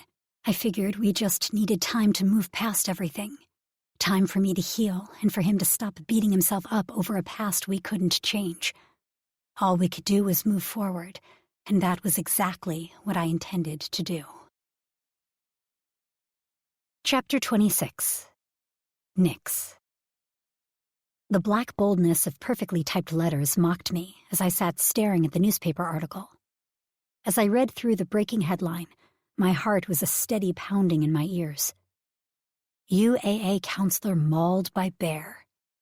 My stomach dropped straight to the floor as I read every last word of the article, which described how Mrs. Stone's body had been located in a remote yet popular trail near Anchorage. My hands shook as they held the paper, and tears pricked behind my eyes. First, the fact that she was dead, and it might have been my fault, had nausea rolling through my stomach. Second, how the hell had her body ended up in Anchorage when we'd been on an island somewhere in the middle of the Gulf of Alaska? Fear tinged my already riotous emotions, threatening to rise up and swallow me whole as more unanswered questions piled up. Blinking, I tried to tamp down my escalating sentiments, wanting to keep them locked tightly inside. I didn't need the guys focusing on me when we had so many other things going on. Besides, I wanted to remain strong for Ryder. Even so, I sniffled as the tears clogged my throat. I'd died repeatedly throughout my life, always the victim, and being the one on the other side of that equation, the one causing death, ripped me apart inside. I never wanted to be like Michael. "All right, Mikro Pulaki, try this." Ryder walked around the sectional, bringing me a cup of coffee with a spoon sticking out of the top. He stirred it as he walked, his steps careful so as not to spill the precious caramel-colored liquid on the floor. "I think you'll like the way I make coffee. Damien never adds enough sugar in milk." He paused as he looked up, assessing my face, which I was sure wasn't hiding much of my internal devastation from view. I tried to mask my distress with a tight smile. The very last thing I needed was for Ryder to feel guilty over Stone's death. After all, I already knew he blamed himself. Placing the mug on the coffee table, he settled calmly next to me, pulling me over to lean on his chest. The newspaper crinkled in my hands as I adjusted, letting his arm come around my shoulders. His magic sparked along my skin, the gentle thrum of it as comforting as it was awakening. "You're safe. I'm not going to let you out of my sight. We won't let anything happen to you again, Ryder cooed, misreading the real reason I was upset. I simply sank more fully into his side, soaking up the reassurance he offered. What you got there? He eased the paper from my fingers, which clung to it, reluctant to let him have it. Crossing one leg, his ankle across knee, he propped the paper in his lap and skimmed the article I'd been reading. The breath that shuddered in and out of his lungs gave away his feelings on the subject. Mention of the services being held next week and her surviving son had him blowing out a shaky breath that I totally understood. "You're blaming yourself, aren't you?" he asked quietly, instantly pinpointing my feelings. I attacked her. I closed my eyes, letting the unique scent that was all Ryder surround me. Spice and magic with a hint of sweet berries. I'd never noticed anything like it among any of the other shifters I'd met, but it made sense that his scent would be uniquely his own, and he was the only Seraptor we knew of. "You defended yourself. I'm the one who," he trailed off, unable to verbalize the strange phenomenon that had occurred during my rescue. He still treated me like a breakable doll, and he had a tenseness to his frame that hadn't previously been there in our interactions. I wanted my casual, relaxed, fun Ryder back, but I also knew all these events were changing us. Each of these moments felt defining, threatening to break us or make us stronger. I was determined that the outcome would be the latter. I hadn't survived so much in my life to break now. You didn't know that was going to happen. You were trying to save her. That's commendable given the circumstances. You're a good person, Ryder. For that matter, you don't know that you killed her. You were saving her. She was still breathing when Damien got us off the island. I ran a hand down his arm and played with his fingers, brushing the paper to the floor. I could say the same to you. He placed a kiss on my hair. I'm a healer, Nix. I don't know who I am if I'm not that. His voice was strangled, and he swallowed hard, his Adam's apple working in his throat as he tried to keep his composure. Leaning up to face him, I cupped his cheek and ran my fingers over the 5 o'clock shadow covering his jaw. A lock of purple hair caressed his forehead as it fell forward, and I reached up and brushed it back into place. You'll always be a healer, Ryder, but that doesn't mean you don't have other gifts, too. We just need to learn more about them and help you learn to control them, just as you guys have helped me with my fire. The one thing Killian always reminds me of when we're practicing is to call on my Phoenix, to be one with her. Maybe you need to reach for your Seraptor now and figure out what happened together. You're worried about losing control, and if you don't trust your altar, you will. We all need to trust our primal sides. I'm learning that we're only one half of a whole without them. When did you get so smart, huh? While his voice was still throaty, he pressed a kiss to my forehead, trying to tease me. I was happy when he looked brighter than he had a few moments earlier. Some of all your combined genius was bound to rub off on me. I smiled and winked at him, trying to help diffuse the thick emotion in the room. The sound of Theo jogging down the stairs interrupted us. His golden hair was a mess, and he simultaneously balanced his laptop and coffee mug as he entered the living room, stopping in his tracks when he looked up, sensing he was intruding on our moment. Sorry, I just needed more coffee while I go over some of these shipping routes. He shot me a gentle smile, his eyes flicking between Ryder and me on the couch before walking forward and setting his computer on the coffee table. Old coffee maker is on the counter. There's a fresh pot. I just made some for Nix. Ryder waved Theo toward the kitchen and the caffeine. Hesitating, I debated bringing up the rest of my concerns. We'd just left the heaviness of our talk behind, and I wasn't sure it was worth spiraling down that dark hole again, except the question of Stone's reappearance was burning through me. How did she end up in Anchorage? I bit my lip, worrying it between my teeth as I shot my eyes to the now crumpled newspaper on the floor. What are you talking about? Theo questioned as he returned to the room with another Kraken coffee mug in hand. Ryder quickly tossed the paper at Theo, passing it off as fast as possible, as though he didn't want to touch it. My heart squeezed in my chest. I was worried about him, worried about me, worried about all of us. Theo's whole face hardened, his eyes flashing as he speed-read through the newspaper article. Bloody fucking hell, he cursed, slumping into the chair Killian usually occupied. Damien and Killian were out, doing another flying tour of the area surrounding the island they'd found me on, and I was already on edge waiting for them to come home. Theo's exclamation wasn't helping ease my anxiety. "It's a threat, isn't it?" Quietly, I stared down Theo, reading his face before he schooled his features back into his usual authoritative state. After considering my question, he nodded. "It seems to be. It could be a coincidence, seeing as she lived in Anchorage. Whoever planted her body on that trail was simply trying to dispose of her where she'd be found and recognized." He paused, hesitating to continue. "Or they planted her there to send a message, to let us know they know it was us who... I trailed off, much like Ryder had before. Theo's features were hard as he nodded again.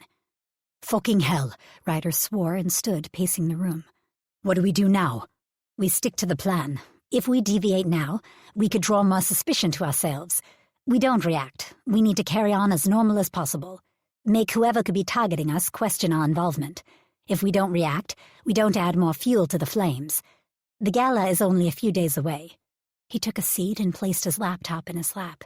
"It's our best chance. In the meantime, I'm working on tracing the ownership of the island. It's privately owned, but the name isn't public knowledge.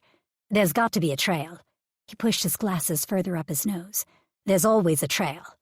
His fingers flew over the keys as he began his work. Theo was the best hacker I knew. All right, he was the only hacker I knew, but I trusted his skill set immensely. Taking a deep breath and blowing out, Ryder bent down and dragged the coffee table across the room, pushing it against a wall. Then he spun toward me, holding out his hand in a gentlemanly move. "What are you doing?" I asked, arching an eyebrow at him. "Lightening the mood." He shrugged with a slightly forced smile. I knew we were all feeling anxious. I took his hand and let him pull me from my spot on the couch. Placing my other hand on his shoulder, he drew me close, positioning his free hand on my lower back. "We're dancing?" I looked at him skeptically, not in the mood. It didn't seem like the time, given everything we'd been discussing. "You need to know how to dance. Can you say you know how to waltz?" Grumbling, I shook my head in the negative. Ryder walked me through a few steps, and I trod on his toes, wincing every time I did so. "You'll get the hang of it. You need to learn the steps, though, because you'll be expected to dance at the gala, and we want all eyes to be on you while we investigate." I was bitter over the idea that I had to stay and allow other men to court me, when all I wanted to do was look for answers with my men. However, we all had a part to play, and this was mine. If I needed to dance, then I'd be the best damn dancer I could be. Suddenly, music struck up from Theo's computer, and the Kraken smiled without even glancing away from the screen. "Thank you, Maestro," Ryder grinned, and the beat did help my steps become more fluid. As Ryder led me around the room in elegant strides, I let my heart grow light. I knew the days ahead would be stressful, and I was going to enjoy these little moments of happiness anywhere I could find them. His body glided elegantly across the floor, his movements seamless and perfect. I, on the other hand, was not as coordinated as I had once given myself credit for. However, the dance lesson had served its purpose, and I was smiling again by the time Damien and Killian walked in the door, Hero just behind them as he came back from his shift at the dorms. "Anything?" I was hopeful, dropping my arms from Ryder as Theo turned down the music. "Nothing of importance," Killian grumbled, clearly upset they hadn't found anything useful, before he stalked to the kitchen to dig in the fridge. My heart sank. All of our hopes were narrowing down to the gala and whatever information we could find around the council's headquarters. However, I kept the spark of hope alive, refusing to give up before we'd tried everything. We had a lot more ground to cover, and many more options before that hope would dwindle. I slumped into the sectional, leaning back and closing my eyes. It would help if I could remember more.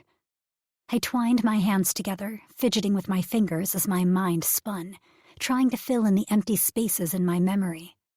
Having these huge black holes of nothingness was causing my panic to surge over and over. But no matter how hard I strained, even giving myself a headache, I couldn't bring forth what had happened to me. I growled, my phoenix trying to reassure me by offering warmth. "Don't force it, Nix." Theo's words were blunt, but his eyes were soft.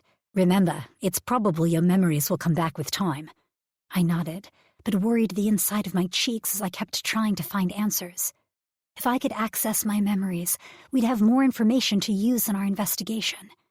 It felt like I was missing huge important details, that they were swimming just out of reach. "She's giving herself a massive headache," Damien drawled as he walked into the room, holding out 2 pills and a glass of water. My eyes opened and I winced. It wasn't that I didn't trust Damien, but I didn't relish the idea of taking medication, even something as simple as the pain relievers he cradled in his palm. "No, thank you." I glanced down, focusing on what my hands were doing. I was now twisting the fabric of my shirt. "It's just Tylenol," Damien assured me, holding them out once more. "I know, but I don't want to take anything." The reminder of what it had felt like to be drugged teased the edges of my mind, and I shook my head, but offered my gargoyle a sweet smile. "Let's at least get you something to eat," he offered, reverting to what he knew best, cooking for all of us. It'd been a while since we'd all sat down together at the table and shared a meal. The idea of one normal moment in this time of chaos drew me like a moth to a flame, and I suddenly became desperate for some family time. "Yes," I jumped up from the couch, more enthusiastic than I'd been all day. "A meal is a great idea. I'll help you cook. Everyone can meet at the table in, say, an hour?" I threw the clock on the wall a cursory glance, and the guys chuckled, the tension in the room easing. We all needed a small break, something to draw us together again. Everything had been getting in the way for us for far too long, and we needed to be a strong family unit if we were going to take on the world. Even with everything going on, they were my priority, and I was going to make sure they knew that. Chapter 27. Nyx. I lay sprawled on the couch, my head cushioned on Theo's lap, and my feet on Damien's thighs, nearly asleep from the dual massage I was receiving. The guys had been extra attentive, making sure I was taken care of, and never letting me out of their sight. I couldn't say I minded, and I really did like being pampered. But after a few days inside the house, I was starting to miss the outside world. Theo was doing research on his phone, monitoring the shipping routes and checking his email, and Damien appeared to be nearly as relaxed as I was while he watched the others. Kieran had disappeared again, much to Killian's consternation, and we were enjoying some family time. Everything about our time together today had felt surreal after the events of the last few days, and I was having trouble wrapping my head around all that had happened. I was struggling to reconcile my everyday, scheduled activities around all the extra stress and major life events. Most people didn't have to deal with things like kidnapping or repeated deaths, so I was trying to cut myself some slack. But I hated that, from the outside, I looked like a terrible student. When I'd told the guys that I probably needed to get to class, or at least catch up on my homework, I'd been greeted with a collective no. What was worse was that I'd been unable to argue with their logic. After years of scrimping and saving to get myself to college, my goal of obtaining a degree just didn't seem as important as navigating my new life as a shifter. I sighed, not only to give up my aspirations in life or to let myself fail, yet I seemed to be too tired and mentally torn down to argue today. Instead, I distracted myself with Killian and Hero, who were engaged in an intense chess match, and nearly silent as they continued to duke it out. With the gala looming ahead and our plans in place, we were all bundles of nervous energy, simply trying to play-act normalcy and pass the time. We'd been unable to glean any useful information, placing all our hopes on whatever we'd uncover at the gala. Earlier in the day, Damien had drilled me on the sequence of events down to every last breath, but I didn't mind because I knew he was only trying to keep us all safe. Being overprepared was his way of protecting us, so I let him run over the details as many times as he needed to. Ryder sat on the floor and leaned against the couch, his hair brushing lightly against my arm as he browsed clothing on his laptop. We were all completely stuffed with the large dinner and massive amount of cookies Damien had served. I was continually surprised by his latest penchant for allowing us to eat what he probably called junk food, but I had an inkling that baking was to Damien what cleaning was to many stressed-out people in need of a distraction. Plus, they were delicious, so I wouldn't complain. I threaded my fingers into Ryder's hair, humming softly and enjoying all my guys around me. I sucked up the serene moment, I had a feeling they would be fleeting in the days to come. Ryder stiffened, and a second later Theo's phone chimed. I lazily glanced over, then swore as I nearly landed on the floor, before quick hands caught me. Damien had stood and nearly dumped me completely onto the floor before Ryder grabbed me. Damien cursed and sent me a sheepish look before focusing on Theo. Intruder alarm? Theo's nod was terse, his phone forgotten as the group pushed to their feet. Ryder's hands were gentle as he set me aside. Wide awake, I couldn't help but wring my hands, letting the heat from my now-alert phoenix fill my fingertips, so I was ready for anything that might come.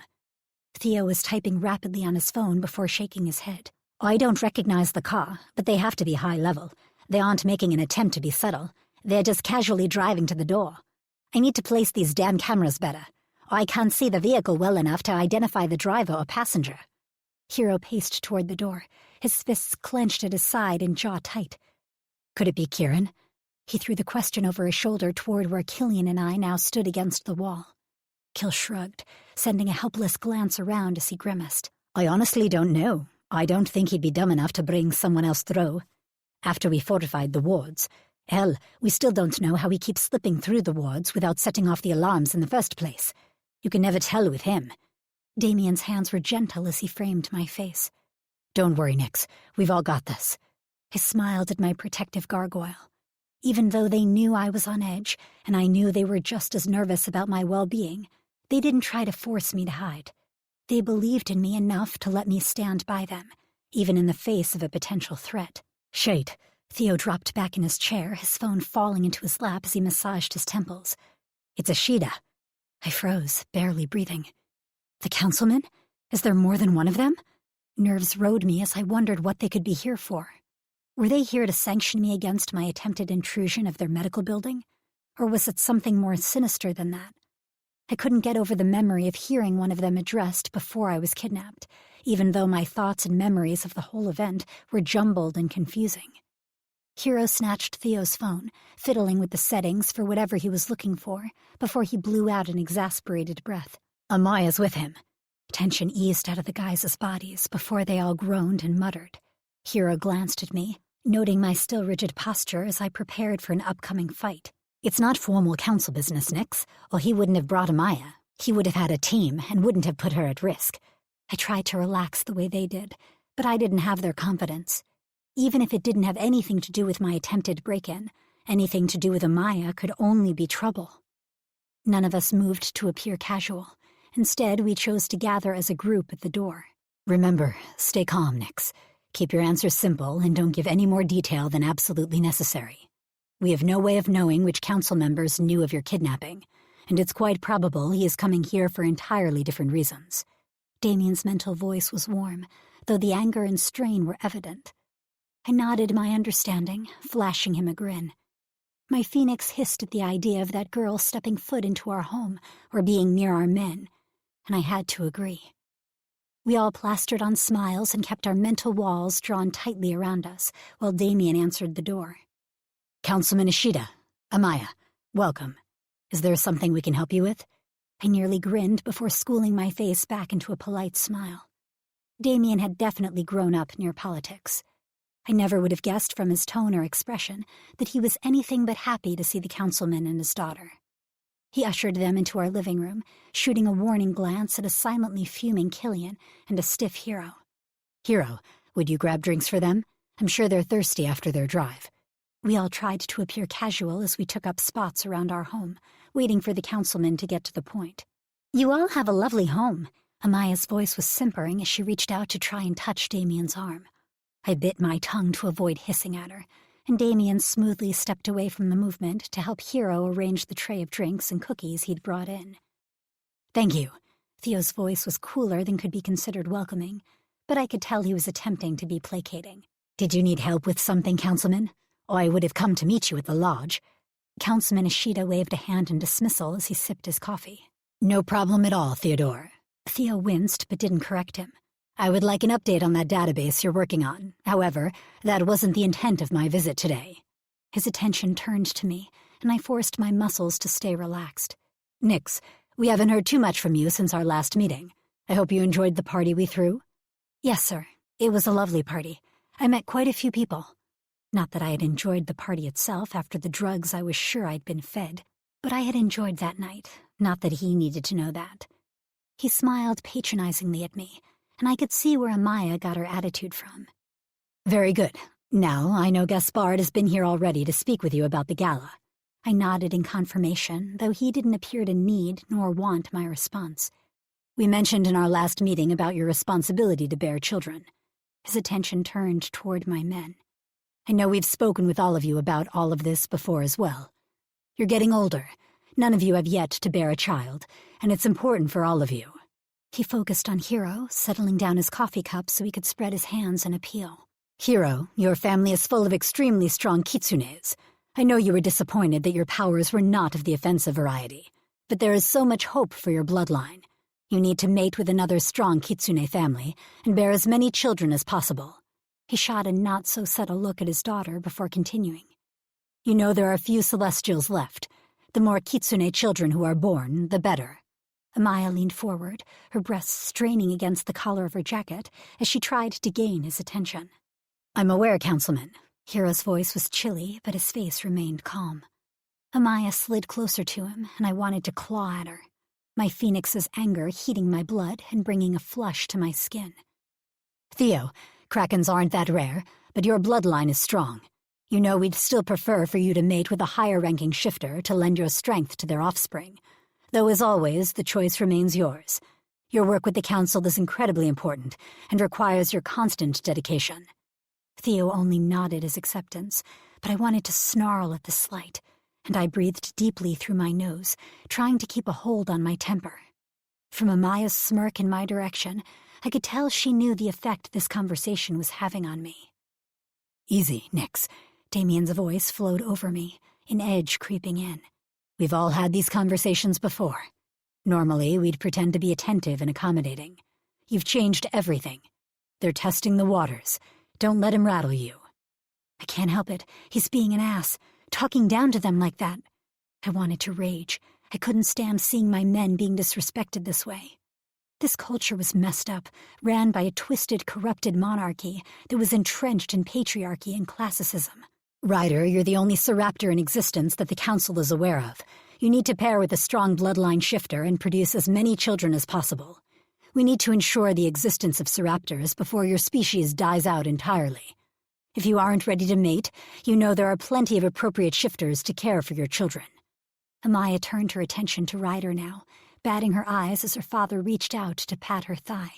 And I wanted to gag at the insinuation, the subtle gesture from the councilman as he tried to link Amaya to the notion in Ryder's mind. From Ryder's grimace, I knew he saw the movement for what it was. He shook his head as he looked at Damien.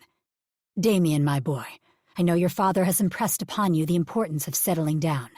Your family's bloodline is one of the strongest that has ever been seen, and the mental powers found in your lineage are unusually strong.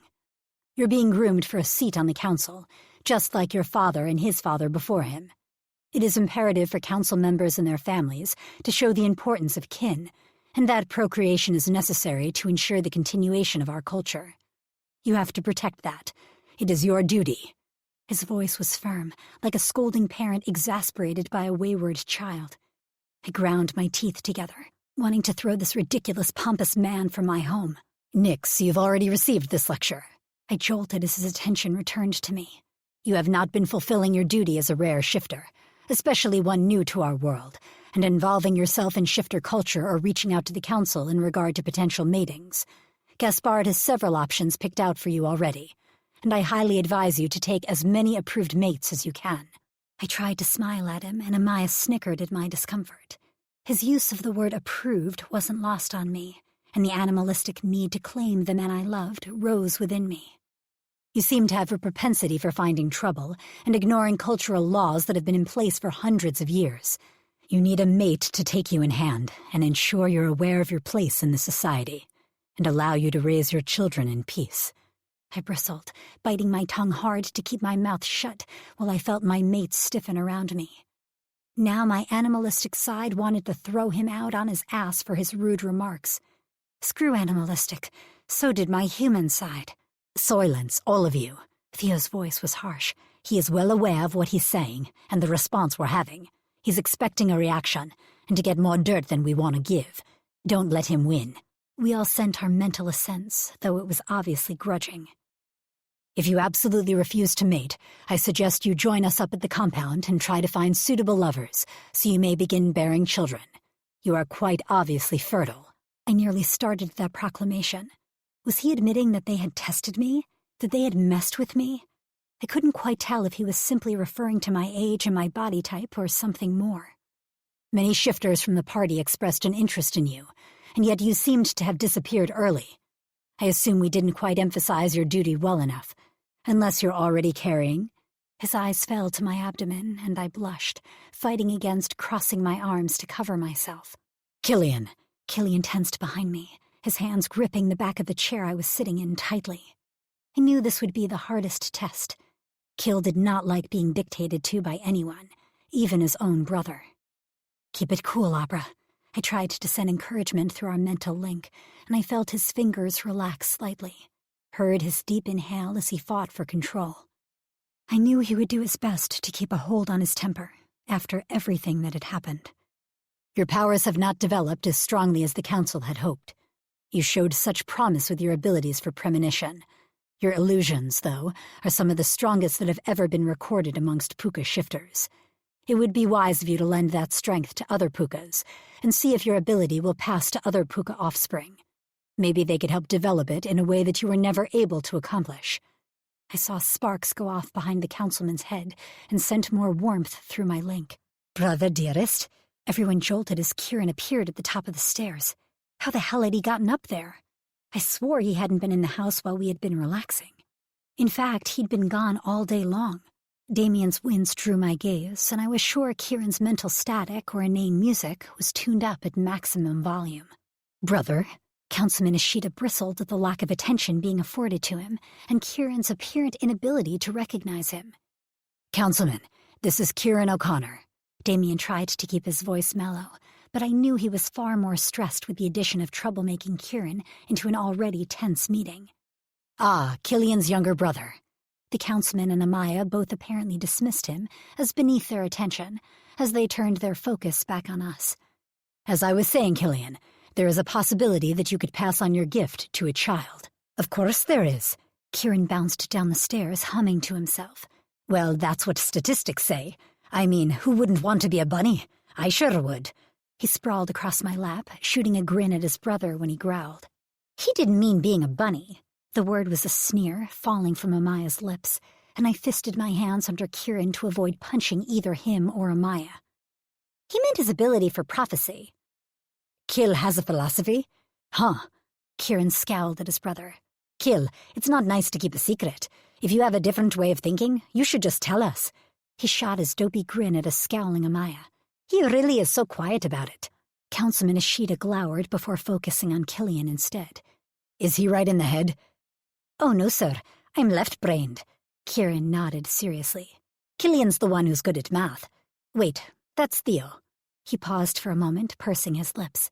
Maybe that means he's left in the head. I can never keep those two straight." He held his hands up in front of his face, forming L-shapes with his pointer fingers and thumbs. "I can never remember which way this works." Councilman Ishida sniffed haughtily. "Can we continue this conversation without the simple element?" Amaya laughed, the sound braying and high in the quiet room. Kieran nodded vigorously, as if in complete agreement. "Oh, definitely. Very good idea, Councilman." He kept his eyes on Amaya, his expression seeming to soften and become sympathetic. "There are cookies in the kitchen, honey. Cookies," he told her loudly, over-enunciating his words. Amaya and the councilman froze, staring in utter shock at the still sympathetically nodding Kieran, while the rest of us ranged from an overly amused hero trying to prevent his laughter to a completely shell-shocked Killian who was gazing at his brother in abject horror, his green eyes wide and mouth agape. "You dare!" Councilman Ishida hissed, his fists tight as he stared at the still lounging Kieran. Kieran simply blinked at him, his large lashes casting shadows over emerald eyes. "Well, she doesn't have to have cookies if she doesn't want them. I make very good cookies, but I have to admit that Damien's are a little bit better." Kieran shot Damien a sleepy smile. "I need to get him to show me how to make them. I really like cookies." Ishida shoved up from the couch, glaring as fog-like swirls spun around his hands. I don't care about the damn cookies. You dare to speak to a council member in that manner and expect me to allow it? His voice thundered around the room, and my phoenix hissed. I wanted to cringe away from the escalating masculine anger, but I kept my eyes focused on a fuming Amaya, who already had waves of heat emanating from her. I knew my guys would hesitate to attack a female, no matter how badly they deserved it. I, however, had no such reservations. Kieran fell from my lap, nearly slamming his face into the table before catching himself as he gaped at Amaya. You're a council member. Congratulations. I hadn't heard they were finally letting females on the council, and an unmated one at that. Wonderful, wonderful. I'm not a council member, he is. Amaya spat at him, her hands clenched into fists as if to contain her flames. I was surprised that a shifter who had grown up so privileged still struggled to control such an explosive, dangerous power. I slid myself from the chair, centering myself more in front of Amaya as I took up a casual stance between Damien and Hero. Kieran cocked his head, plopping down and crossing his legs underneath him as he studied the pair. Then why did he say I spoke to a council member? You are a very confusing lot.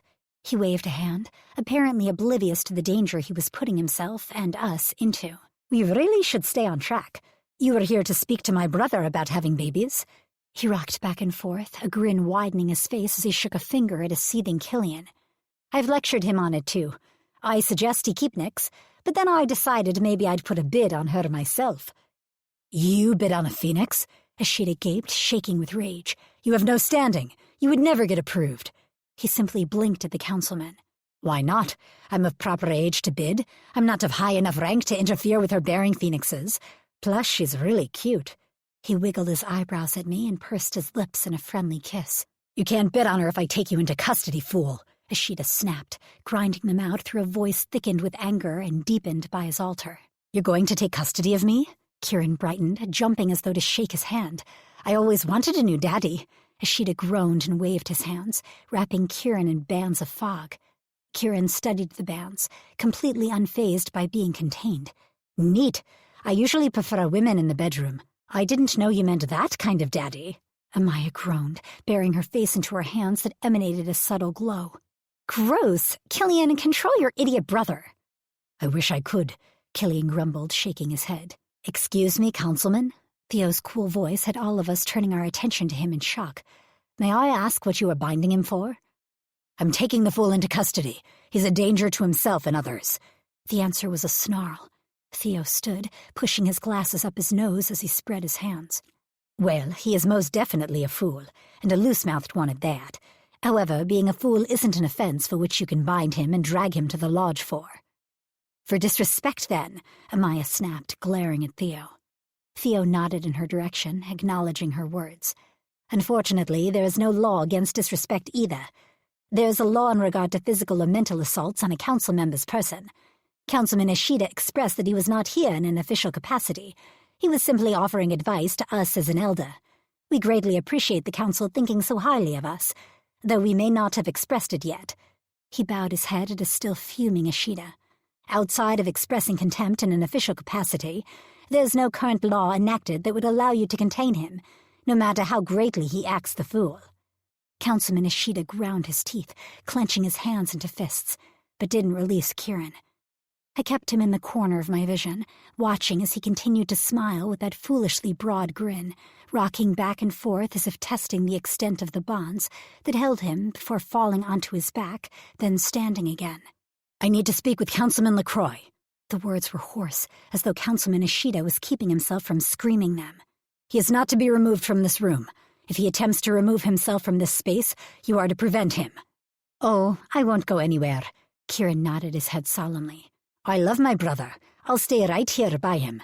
Killian groaned, pressing his fingers into temples I assumed were throbbing. Surprisingly, Damien didn't appear to be in pain. Instead, he was watching Kieran with a thoughtful expression. My father is one of the most experienced in the matters of law on the council. He has studied much of our history and is the one the council members turn to when in need of legal advice or interpretation. Councilman Ishida headed out the front, slamming the door behind him as he paced toward his car, with his cell phone glued to his ear. Amaya glared at Kieran, her face twisted in a deep sneer. It doesn't surprise me you're related to this imbecile Killian. It's why I never considered you as a mate in the first place. Kieran frowned in her direction as he attempted to see if he could stand on one leg, despite the bonds surrounding him. Of course we're related. We're both absolutely gorgeous. Scottish boys do it right. He waggled his eyebrows and sent me a sly wink. I didn't know he was considering taking someone weaker than he was for a mate. Very forward-thinking of you, brother dearest. I'm proud of you. Me? Weaker than he is? Amaya was nearly vibrating with rage. You think I'm weaker than a fucking bunny? She snarled, looking Kieran up and down. What are you then, a mouse? Oh, that would be interesting. Kieran bounced on the balls of his feet. Is that what you are? A mouse? I'm a horse in all aspects. Kieran's grin widened and his wink was broad and lewd. Shut the fuck up, Kier, before she lights her ass up, Killian muttered. Kieran gasped, eyes wide and bright. You can make your butt light up? You're a firefly? Show me! His voice was gleeful as he vibrated with energy. Fuck you, Amaya hissed. Her hands were up before Kieran could speak again, glowing bright red and gold. We'll be back with more in just a moment. Until then, take this time to simply relax and enjoy this peaceful tune. Thank you for listening.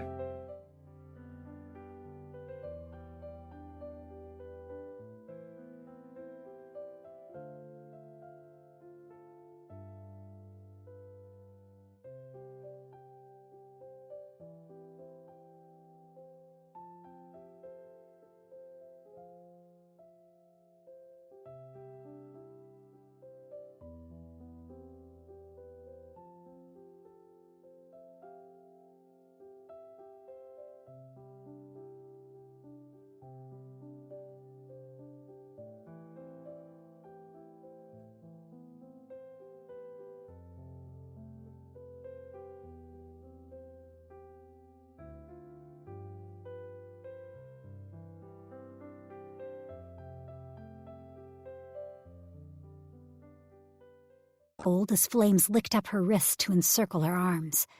Kieran didn't flinch, simply studying the glow as if impervious to the heat. Fire lashed out in a whip, heading for Kieran's head.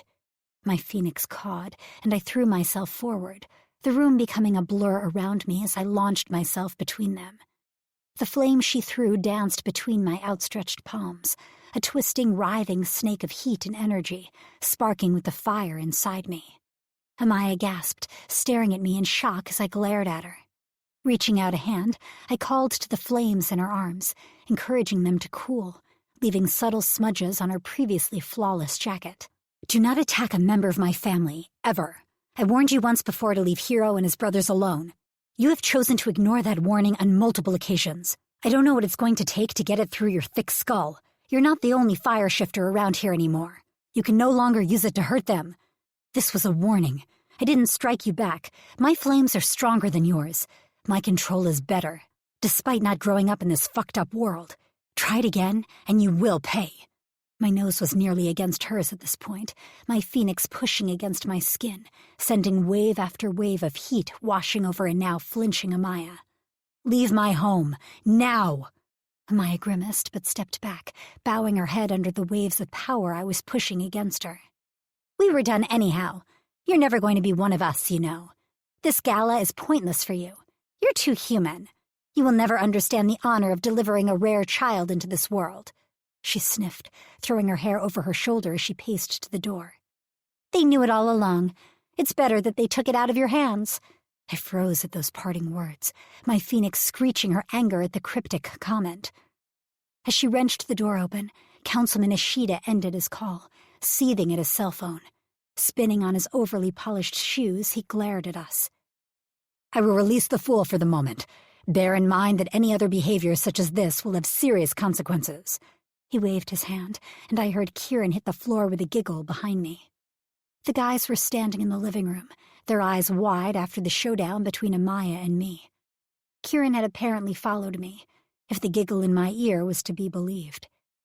Thanks for the visit, Kieran called, his chin nearly on my head as he waved enthusiastically. Doors slammed as the pair hopped into their car before pulling away from the house, both obviously still fuming as they sneered at us through the windshield. Imbeciles, the both of them. The whisper by my ear was cold and hard. I whirled, catching Kieran's expression, which was twisted with scorn and contempt. If I hadn't moved with my new speed, I probably never would have seen it before Kieran's trademarked goofy grin slid quickly back into place. He wiggled his fingers at me in a wave. "Thanks for the save, little sis." Humming to himself, he headed back through the living room and up the stairs, my mates all standing stock still in their confusion, shock, and awe. As he closed the door to the room at the top of the stairs, I let out a gasping breath. "Killian, your brother is very, very odd. Just so you know." Chapter 28. Hero. A soft rap on my door woke me from the light sleep I was in, and I jumped out of bed, standing swiftly.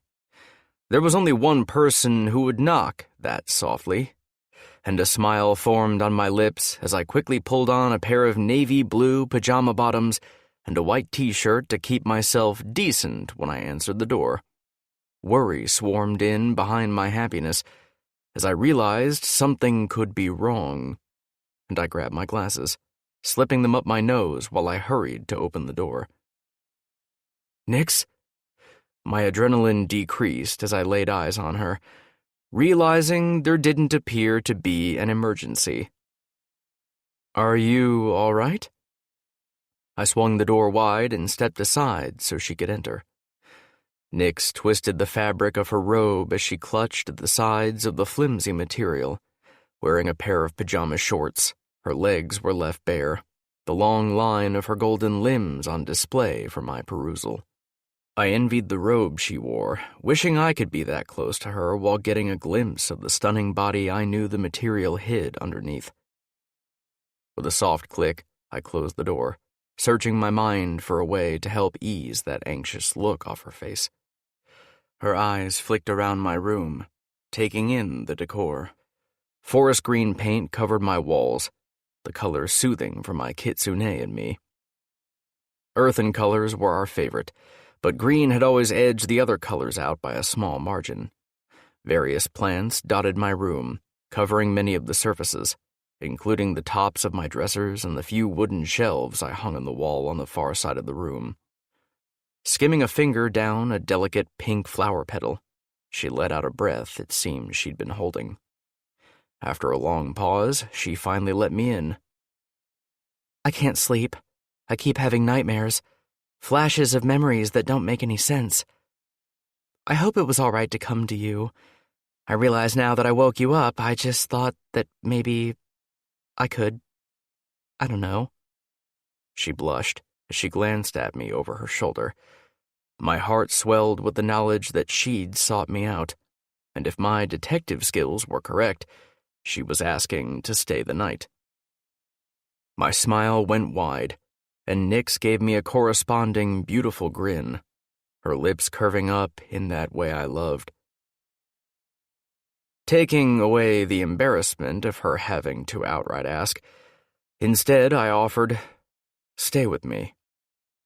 The gentle command floated through the air between us, and she ducked her head, her cheeks pinking slightly. But she nodded, her relief evident in the deep brown depths of her chocolate-colored eyes as she peeked under her lashes at me.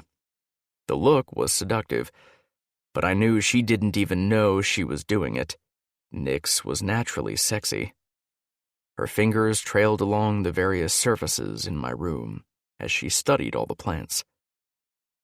"You have quite a collection. Orchids, roses." She paused, smiling as she traced her finger down the red petals of another flower. "Tulips? I've always loved them, but their window to bloom is so minuscule. I guess that's not a problem with your particular talents." She smiled at the flower, giving it a wistful look as she moved on to continue her exploration of my room. I tucked my hands into the pockets of the pants I wore, watching as she rounded the bed, going to my favorite flower of all. "What is this?" Leaning close, she inhaled the sweet scent of the pink flower. "It almost looks like rose, but it's decidedly different." "It's a camellia." I drew closer to her. "An incredibly rare and beautiful one." Moving slowly, I gave her time to realize I was stepping up behind her. With a hand on her hip, I pressed in close, kissing the curve of her neck and shoulder before whispering into her ear. Middle Mist's red is one of the rarest flowers in the world. Extending my hand, I lightly brushed the edges of the petals, letting the power of my kitsune flow into the flower, keeping it vibrant and healthy. She gasped, watching the petals open further. "It's gorgeous." So are you. When you were gone, emotion threatened to pour out of me as the wash of feelings I'd run through during the time she was kidnapped threatened to rise up once more. While her struggle was much worse than ours given all she'd been through, we were each struggling in our own way with having almost lost her. The fight between us all had been bad enough, but her disappearance had knifed through each of us, reminding us how precious we were to each other. I couldn't imagine a life without Nyx in it. She completed me in a way I couldn't form into words. I can't fucking lose you. She cuddled back into me. I can't lose you either. I don't know if you all understand how much you mean to me. Moving my hand from her hip into her hair, I ran my fingers through her long, silky tresses, playing with the satin strands as my heart swelled at her proclamation. A sigh of contentment filled the air as she relaxed against me. I'd learned in the time I'd known Nyx that she loved having her hair played with, and I smiled at how she eased into the hard planes of my body.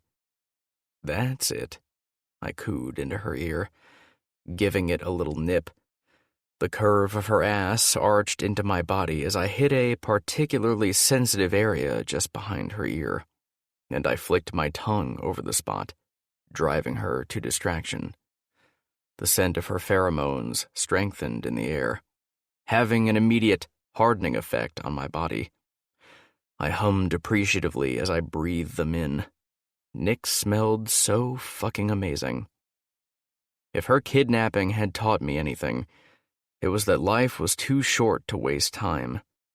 I wanted Nyx to know exactly how I felt about her, and I planned to care for her in every way I could, emotionally and physically. Cool air flowed between us as I pulled back, slowly awakening Nyx and bringing her back to the present. She fumbled, tugging on her robe as she searched for something to do with her hands. Her innocence only served to heat my blood, and I smirked as I walked away from her, heading for the bed. Are you ready? Nyx blinked a few times, trying to reorganize her brain. The smirk on my face only grew as I realized how befuddled I already had her. Huh? The small squeak of a sound shot into the room, and color tinted her cheeks as she tried to suss out my meaning. For bed. My smirk turned into a smile as the whites of my teeth flashed at her in my mirth. She was adorable when she was unsure. I wanted her to let me lead her through this. Come to bed, Nyx. My command was soft, but the authority of it wasn't lost on her. Her brown-eyed gaze shot to mine, and she nodded slowly, the tension leaving her limbs as she followed my order. While I would never force Nyx to do anything she didn't want to do, sometimes people needed a little guidance to take the decisions they were mulling over out of their hands. The guidance was what Nyx needed now, and my heart warmed as she freely gave me the control I desired.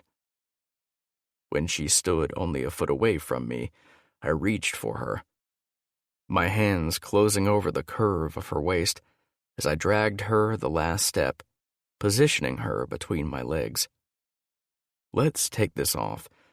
I promise my blankets and I will keep you warm enough tonight.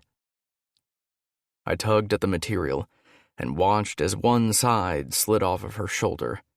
The black camisole she wore clung to her frame, her bare breasts pert and firm beneath the fabric. I wanted nothing more than to dive my hands under her clothing and explore every glorious inch of her, but I held on to my restraint. I'd never felt so tempted before, and I worked hard to control myself as much as I controlled our situation.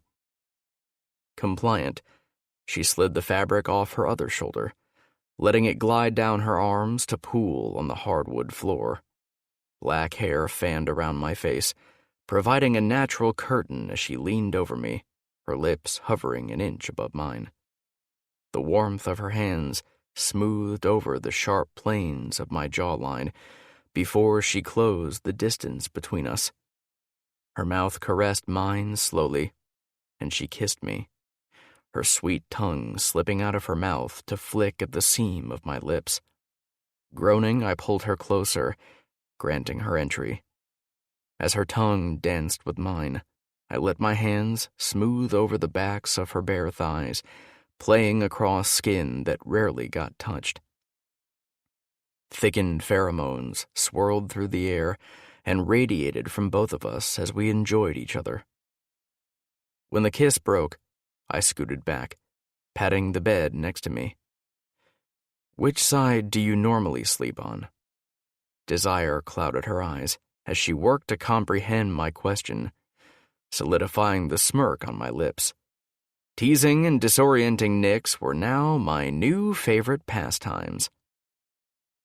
"Oh, I'll take whichever side you don't normally sleep on. I don't want to inconvenience you."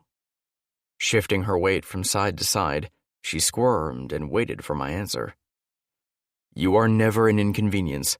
You have no idea how happy you've made me and my kitsune by knocking on my door tonight." The hard flooring under my feet was cool as I stood and motioned for her to take the far side of the bed while I straightened out the sheets and bedspread. The sight of her shorts riding high against her backside as she crawled across the mattress would forever be ingrained in my memories, and I tried to control my raging need for her as I slipped into bed behind her, my erection clearly tinting the pants I wore. Worried about scaring her, I settled onto my side of the bed, keeping a decent distance between us. Each of us lay on our sides facing the same wall, and I reached out to run my fingertips down her arm in what I hoped was a calming caress. The silken feel of her skin was addicting, and I bit back a groan as her scent permeated the covers, soaking into the pillows. The thought of sleeping with her scent surrounding me every night had my kitsune yipping his agreement as he pushed for me to possess her. He wanted to mate her, claim her as our own. I grasped for my restraint, shoving my kitsune and his urges into the background. Tonight was about Nix and making her feel comfortable here with us. Having her stay overnight, hell, simply having her in my room was a milestone in and of itself. She scooted back and wiggled, trying to get comfortable, but she didn't stop until her ass brushed against my hardened length. I froze, worried about her reaction, and hoping she knew that just because she'd turned me on, it didn't mean she owed me anything. As much as I wanted her, it was more important to me that she was comfortable in my domain. More slowly than she had before, she squirmed closer, until her back pressed against my front, our bodies flush. She let out a small moan, and I groaned in response to her pleasured sound. Her hourglass curves called to me, the black camisole she wore riding up her side to expose a strip of skin.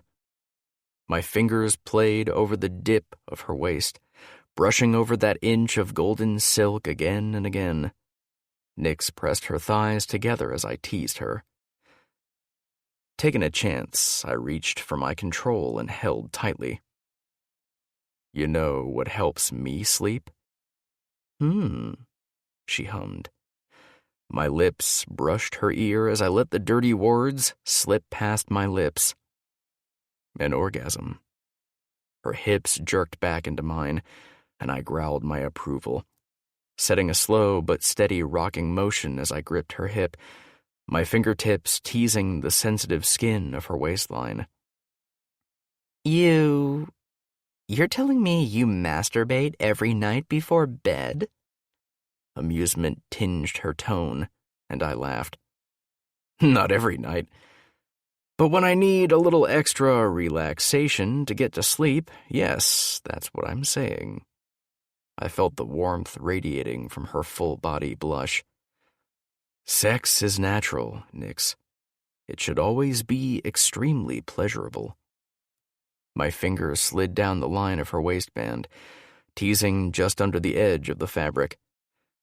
I know you like it when you touch yourself. I can still remember the way you cried out when you came for us. My voice grew husky at the reminder. I'd like to make you feel that again. Will you let me help you relax? She groaned and nodded vigorously, and I felt my cock jump at the thought of touching her intimately. My fingers eased under her shorts, but I kept them over the thin scrap of panties she wore as I inched toward her center. The lace of her underwear abraded my palm as I stroked over her core, back and forth, then cupped her sex. If you need me to stop for any reason, just say the word.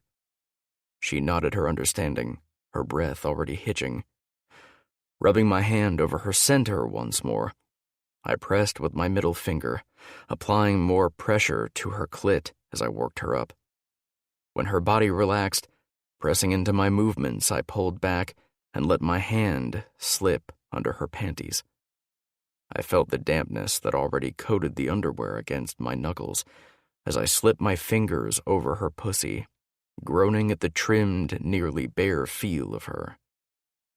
Gliding my fingers across her sex, I teased around her clit with light circles, making her rock and strain for a more direct touch.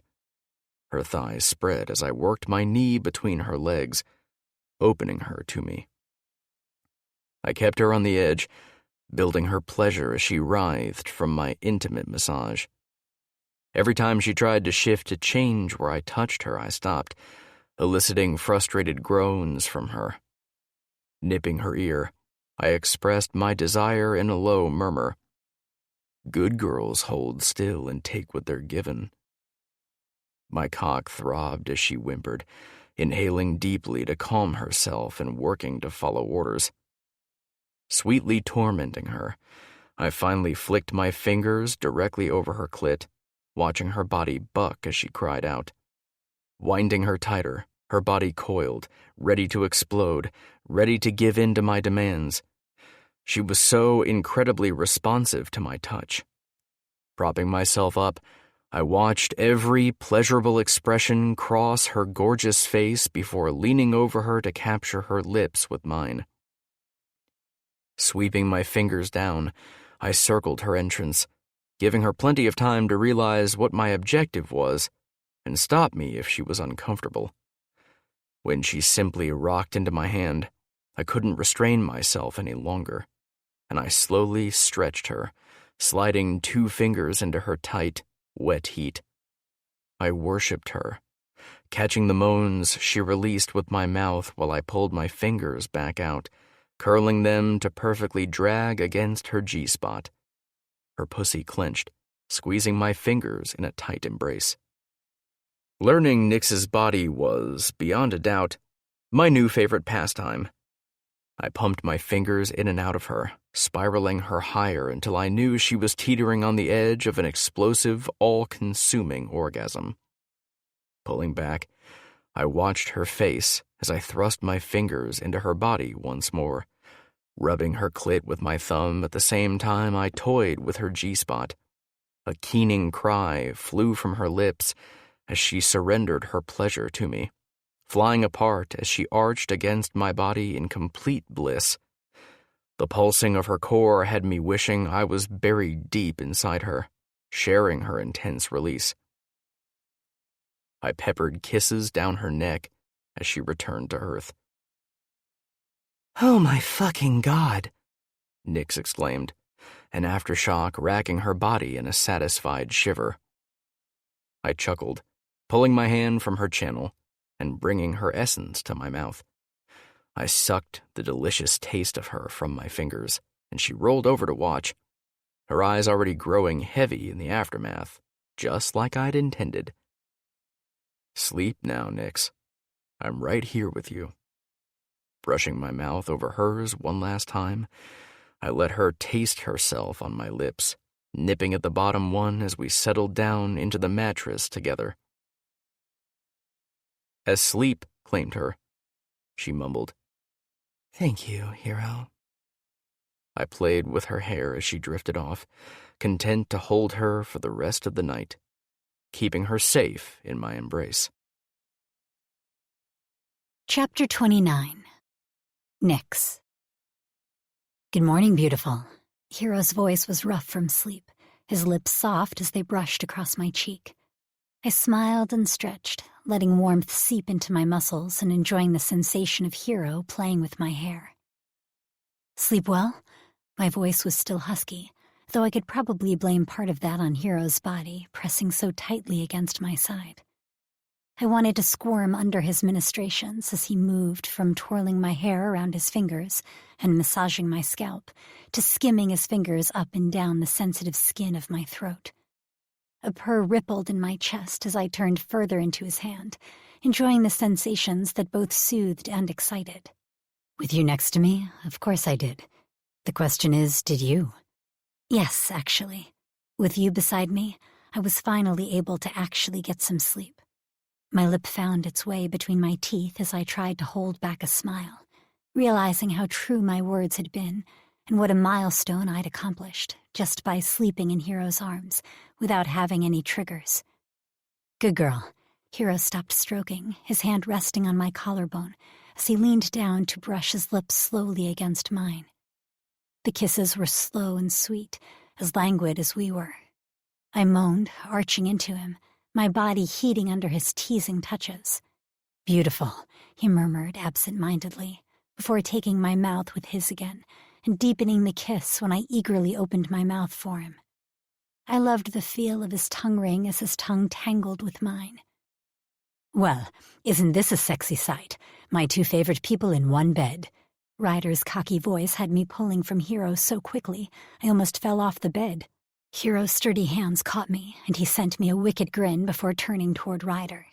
Hero's eyebrow arched, and his eyes twinkled as he raked his gaze over Ryder, who was lounging in the doorway to the room with his back against the frame, legs and arms crossed, and a smirk on his lips as his heated eyes considered our compromising position. If you're going to be mouthy, I think you can put it to better use over here. Hero's husky voice made heat pool in my core, and I nearly moaned at the order and the thought of them both in one bed with me. Ryder straightened slowly, but the smirk didn't fade. Is that an invitation? If so, I accept. His tone was teasing as he winked at me. Invitation, order.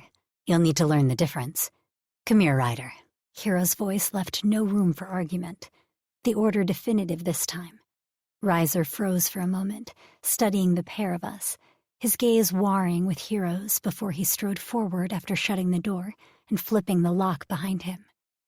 I sucked air in through my teeth, my body already thrumming at what I hoped was to come. Hero's eyes heated as he watched Ryder's advance, a small smirk curving the Seraptor's lips as he regarded us. Ryder crawled onto the bed as Hero and I pushed ourselves into a seated position. You both looked a little lonely over here.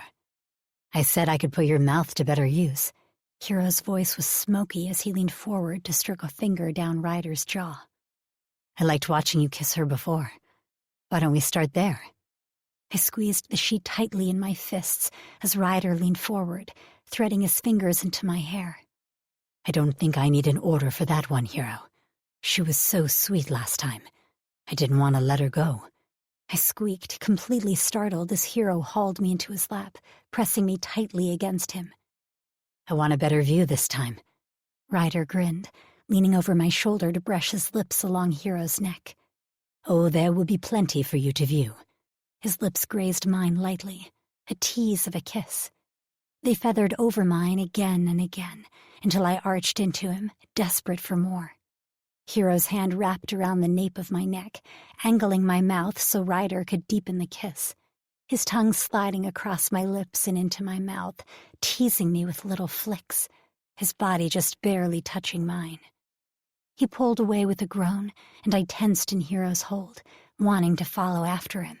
"Is that all you've got for me? I thought you promised Hero a show." I barely recognized my voice. I needed his mouth on mine, needed a release from this pressure they were building inside me. They both chuckled, and Ryder's grin was wicked, his lips swollen from mine. "Oh, there's plenty for you. I just thought Hero might like a little taste too." "Of you or me?" I ran my tongue across my lips, trying to draw him back to me, but equally wanting to see the two of them kiss again. "Both." His husky drawl was promising as he nuzzled my neck, and I groaned at the idea. "You like that idea? Of both of us getting a taste of him? I assure you, I like that idea." Hero's tongue curled around my ear, his teeth biting into my skin in a sharp nip before he soothed it. "I've imagined getting you into my bed, Nyx, and sharing you with Rye." His tongue continued its assault, a gentle but persistent heat on my neck. "I've imagined you sharing him with me." I moaned as that image burned itself into my brain. His mouth left my skin, and I would have objected, but he grasped Ryder's throat and pulled him forward, their mouths connecting just inches from my own. Part of me had wondered if I would feel left out when the three of us were in bed together. It was one thing to be the focus of all these men, and while unnerving at times, it also provided a sense of power and control. Yet as I watched Hero and Ryder kiss while their bodies pressed against mine, I didn't feel left out in the slightest. It was so incredibly hot to watch them enjoy each other, to see Hero's hand tighten on Ryder's throat as he deepened the kiss, to feel Ryder's body press into mine as he laved his tongue over Hero's. My hands shook as I reached up to slide them underneath Ryder's shirt. Hot, hard flesh filled my hands. Ryder groaned into Hero's mouth, pulling away to bury his face in Hero's throat, his tongue and teeth working up the smooth column with little nips and flicks as I massaged the hard muscles of Ryder's stomach. Hero clutched the back of Ryder's head, holding him tightly and controlling where he licked and bit, a moan rippling up his throat. I hesitated for a moment, then tugged his shirt up. Ryder leaned back slightly while I lifted it over his head and let it fall into a heap on the floor before Hero pulled him back in. I couldn't resist a taste of him, not when he was spread out all golden in front of me, his mouth hot and hungry on Hero. I closed my mouth around the base of Ryder's throat, biting down lightly as I flicked his skin with my tongue. He pulled away from Hero's neck, reaching up to hold me there. Hero's chuckle was dark as he pushed against us, pulling my mouth from Ryder's throat. We both groaned at the denial. "Want to try something different?" The grin he sent Ryder was positively wicked. Ryder nodded, his hands grasping my waist as he brushed another kiss over my mouth.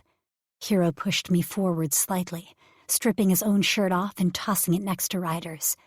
In a swift, controlled move, he pulled Ryder so that he straddled the both of us, then leaned back into the headboard to help support our weight on his lap. I groaned at the sensation of being sandwiched between so much bare skin.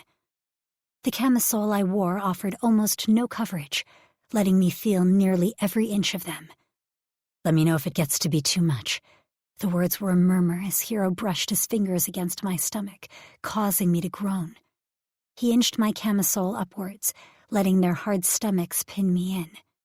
I could feel every etched line of them pressing against my abdomen and back, and I leaned forward, biting into Ryder's shoulder. He hissed at the sting before moaning at the flick of my tongue. "Fuck, I love your mouth." Ryder's voice was a hiss. "Oh, she's got a beautiful, talented mouth." Kira's words were almost a caress. His hand stroked across Ryder's back and over my stomach and sides. "There's quite a bit I want to see her do with it. For now, though, how about we see what we can do to her?" Ryder murmured his agreement, pulling my mouth off of him and meeting Hero's eyes, his expression hot and fevered. "What you have in mind?" Hero's hands were slow as he grabbed Ryder's hand in one of his and slowly brought both between our bodies. I held my breath as they eased their touch up my stomach in teasing strokes that had my abdomen tightening. Ryder groaned, apparently enjoying the feel of my skin as much as I enjoyed the feel of his. Hero's mouth found one side of my throat, and Ryder mimicked him.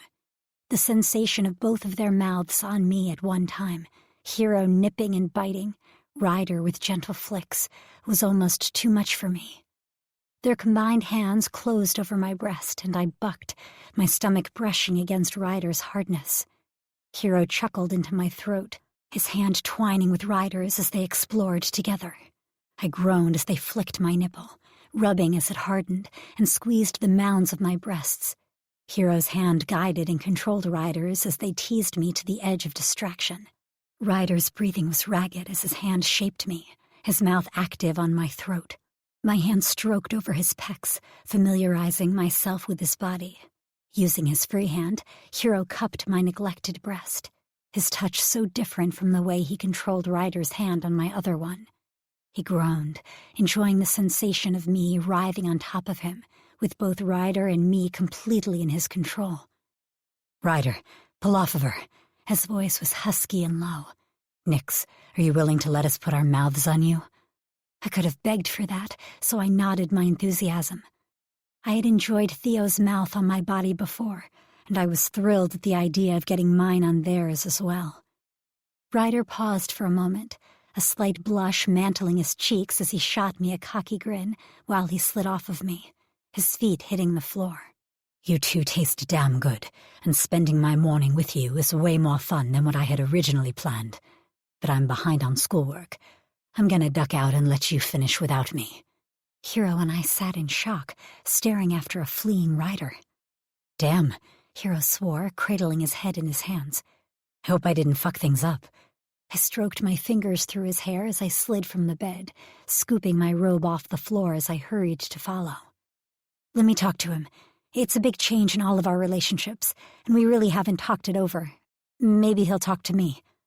I headed out the door, making my way to Ryder's room with his shirt in my hand. The house was silent around us, and I assumed almost everyone was still asleep or busy with their own morning projects. I knocked softly on his door, and a distracted voice called, "Come in." Ryder was sitting stiffly at his desk, his chest still bare, with mounds of books surrounding his chair and thrown haphazardly across his bed. Highlighters and post-it notes were on almost every available surface, covered in scribbles and arrows, reminders and medical jargon that had my head spinning. "Jesus, Rye, how do you focus in here?" The clutter scattered about his room made my fingers flex as I yearned to clean it up for him. The array of clashing colors from the books, notes, and papers strewn about his room had me nearly gaping. Ryder sent me a sheepish grin, trying to stack up some books that were threatening to fall onto him. "Yeah, I get a little bit messy when I study. I tend to think in color. Every subject or date or name is a different color." He shrugged, a little embarrassed if the color staining his cheeks and ears was any indication. I smiled, trying to ease him a little bit. "I remember in color, too. Not to this extent, maybe, but I use way too many highlighters when I'm studying."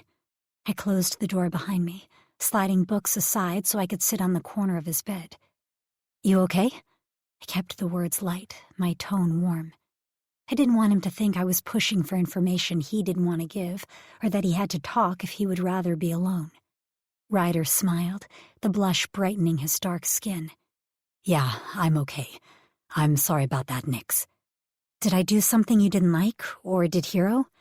I knew this would be uncomfortable, but if this was what our relationship was going to be, we'd need to start having the hard talks. The relationship wouldn't last if we let things get awkward. My own nerves were high, and my stomach twisted with them. I was still very new to all of this, and wasn't sure if the things I liked were liked by everyone. "Fuck." Ryder dropped his head into his hands as he spun his chair to face me. Can you make sure your walls are up?" His eyes were pleading as he looked up at me. "I want to talk to you, and I know my brothers will understand, but I'd rather have this conversation with just you first." I get it. I really did. This moment was for Ryder and me. Some of our moments would be as a group, but some of our major growth would be while we worked on our relationships one at a time. I closed my eyes and focused on building my wall up and sealing it in place. When I opened them again, my gaze landed on a nervous Ryder. I just want to make sure we're all comfortable and that we all enjoy our time together. I care about you. Part of me wanted to claim him and the others right there, let him know how much his relationship meant to me. But I felt like that confession needed to be made to them all, not in a single conversation. Nix. My name was a plea, nearly an apology. It had nothing to do with not enjoying it. I was enjoying it far more than I ever thought was possible. It's just... He trailed off, apparently lost for words before hopping out of his chair and pacing in jerky movements. I'm a virgin, Nix. The words simply burst from him as he stood with his back to me, interlacing his hands behind his head. All right, I tried to keep my tone calm and even. I figured that out. Ryder whirled, nearly falling over as he faced me. You know I'm a virgin? He gaped at me. No one knows I'm a virgin. You know I'm not experienced that way. I kept my words neutral, not wanting to veer into an entirely separate conversation. Does it bother you that I'm not skilled? That I'll have questions and fears and insecurities? Of course not. Ryder knelt at my feet, cradling my face in his hands. I just want you, Nix.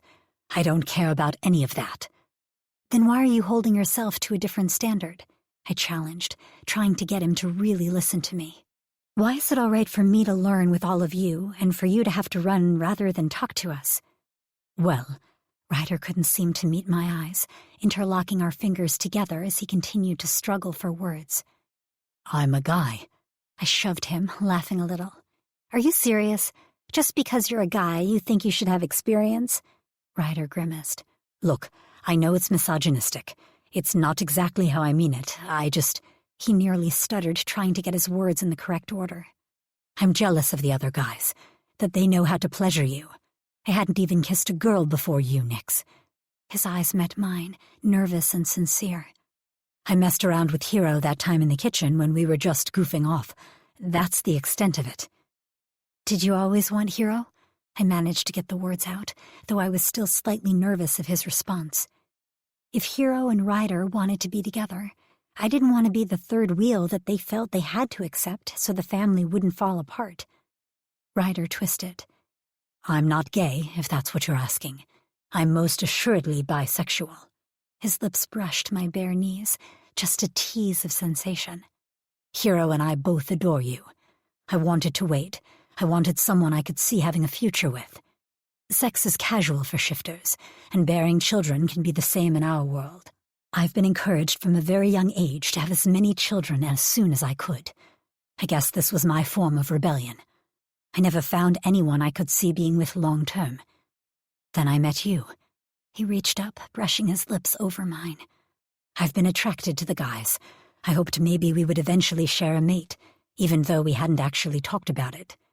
We all want you, Nix, in every way we possibly can. I just need you to be patient with me. Twilight Sparkle, you're ridiculous. Of course I'll be patient. Just like I hope you'll be patient with me. Speak up if you're nervous or unsure. We won't judge you. Please, though, don't run off on us again. I think we've all learned this lesson. We can't make this work if we can't talk it out. I blushed at my own learned lesson, and Ryder groaned at his nickname, but he pushed to his feet. With a nod and a sweet brush of his mouth over mine, he held out his hand and interlaced our fingers. Come on, Mikro Pulaki. Let's go get some breakfast. I'm hungry. I smiled and rolled my eyes at him. Ryder was always thinking about food, but I hopped up from the bed and trailed after him anyway, simply happy that we were all learning to communicate and navigate this complicated relationship together. Chapter 30. Nix. You've got to be kidding, I gaped at Theo, who rubbed a sheepish hand over his neck, the tips of his ears turning slightly red. You know they wanted to take you dress shopping, he shrugged as if that explained everything. I know they wanted to take me, but honestly, I hadn't been thinking about the fact that I'd need a dress for the gala, even though it was this upcoming weekend. After everything that had gone on, the plans we had in place, and the fact that my fight with Kill was still hanging over our heads, a dress really hadn't registered with me. It's just for a few hours, and you need a dress for the gala. Are you guys coming with me? Part of me was desperate for them to say yes, to know that I had them there if something happened. At the same time, if I was actually going to commit to getting a dress, I kind of wanted to do it alone. I had never dressed up before, and I really wanted to shock my guys. "We'll all be there if you want us there, though I doubt the mothers will let us anywhere near the dressing room. Oh, I know you're nervous, but if nothing else, just smile and focus on Rini. They know you're shy with strangers, and after all that happened, they just want you to feel safe and know you have support around you." I knew that Rini's mother, Li Min, had known I was missing, which meant that the news had traveled as far as Angela as well. After the rescue, they'd had to do some damage control, playing things down so as not to raise suspicion. But both Theo's and Rini's mothers knew the truth. Reaching out, he skimmed a finger down my cheek lovingly. "We're not going to let anything happen to you, Nix. Oh, I know you've been through so much already." Taking the hand he offered, I let him lead me from the room and down the stairs. Damien, Ryder, and Hero were all waiting in the kitchen as we entered. My chest tightened and my phoenix cooed in sympathy as I realized Kill wasn't with us. I had barely seen him since our fight. Other than the kiss we'd shared, he'd been staying out of my way. It was so hard to find private time with him to have a conversation. "Looking forward to shopping?" Ryder's eyes twinkled as he teased me, and I smiled a little in response. I didn't like My Little Pony being so serious all the time. "About as much as I'd look forward to a root canal," I admitted. "You guys looking forward to being dragged around from store to store for hours on end?" Damien and Hero winced, but Ryder nodded enthusiastically. Theo's phone chimed and all of the guys froze. Theo pulled it out and waved a hand, causing everyone to relax. "Just my family." Apparently that had been the noise for someone passing our border. I rocked from foot to foot, glancing toward the door and waiting for the influx of people to overtake us. "Nix!" Rini bellowed from the driveway. "You're not escaping this one. Let's shop." I groaned at my friend's enthusiasm and glanced pleadingly at my guys, only to receive chuckles in response. "Buck up, Private." Damien clapped a hand on my shoulder and then ruffled my hair. "We've been dragged on many shopping expeditions over the years. You'll survive it. If you're lucky, you'll get a cookie out of it, too." "I better at least get 2 cookies, I grumbled irritably as we headed to the door. I raised my brows in surprise, glancing between the full SUV in front of us and the ring of guys standing at my side. "Are we taking 2 cars?" I was finally a little hopeful. I could ride with my guys and spare myself at least that little bit of female bonding. "Come on, Nix," Rini whined. "We've got to hit a dozen stores today to get the perfect outfit. We have to go." I figured I'd just ride with the guys since your car is already full. I tried to keep my response casual, leaning back into the friendly arm Ryder tossed around my shoulders. Theo's mom and Rini's mom both stepped from the car, mouths tight as they studied our group. Uh-oh. I glanced at my mates, hoping for an answer as to why the moms looked so unhappy. I obviously wasn't the only one who had noticed, as my guys began to straighten, shuffle their feet, and rub their necks. Something was definitely going on. "Theodore, did you tell your girl you're coming with us?" Angela raised her brow, studying our group. "Theo, Mom. I haven't been Theodore in years," Theo mumbled slightly, pushing at his glasses. "Well, Theo, did you?" Li Min pressed. "You know I always love to shop." Ryder tried to give them a sweet smile, but the women failed to acknowledge it. Their gazes locked on Theo instead. "We told you we wanted her for a girls' day. Girls, Theo. That invitation wasn't for all of you." Angela sounded exasperated as she crossed her arms over her chest. "You know we just want to keep Nick safe," Damien replied, attempting to soothe the agitated women, who quickly turned their irritation onto the new target. "Damien Lacroix, are you insinuating that myself, Li Min, Rini, and Molly are not enough to keep this girl safe for a day of shopping in Anchorage?" Damien spluttered, glancing at his brothers. "No, ma'am. She just means everything to us. We don't want to take any chances." "What chances exactly? Are you expecting kidnappers to show up in broad daylight in the middle of a crowded shopping mall and try to remove her from us?" Her tone softened as she studied us, and the way my fingers had threaded into Theo's and Damien's. I wasn't used to maternal temper. "Oh, I know you want to keep her safe. We all want that. At this rate, though, you're going to smother her." I felt Ryder wince beside me. "Now, you have to let her live her life normally. She hasn't had much of that, and she deserves it. Shutting herself into this house with all of you isn't normal, even by shifter standards." Hero strode toward me, framing my face with smooth hands. "It's your call, Nix.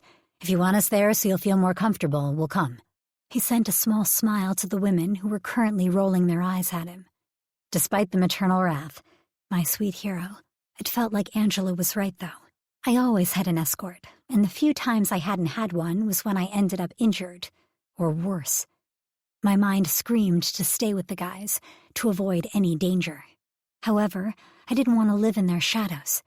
My phoenix chirped her agreement, sending a wave of heat to my fingers, as if reassuring me that she was there to help protect us as well. "Thanks, guys. I'll be okay. It's just shopping, right?" I tried out a smile, though it was a little weaker than I'd planned. "Come on, then." Rini was nearly bouncing, waving her hands to try and motion me over to the car. She shoved me into the back seat and dove in after me, nearly squashing me into a giggling Molly. "Let's shop." Her enthusiasm didn't seem to dim as we hit store after store, though mine began to wane after the third dress I tried on. I wasn't used to shopping with other women, especially ones who happily took on a motherly role for me. I was gushed over in some dresses. They exclaimed how lovely I looked, or how a color suited me. They weren't afraid to tell me a dress didn't look good, but their words were always gentle. The experience was surreal, and my head was spinning as I was shoved into yet another dressing room, my arms full of the gowns they picked. The group sounded like a bunch of happily chattering birds, cooing and calling as the door to the dressing room shut, blocking them all from my view. I could only shake my head at their energy.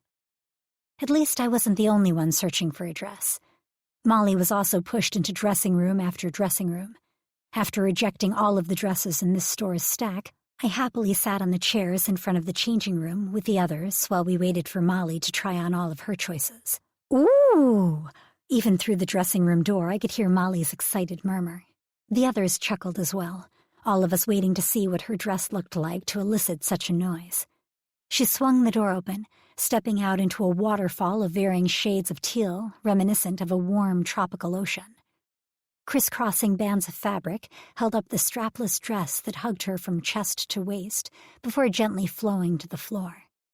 Swoops of gold and silver decorated the dress, creating an effect that looked like a shimmering capped wave.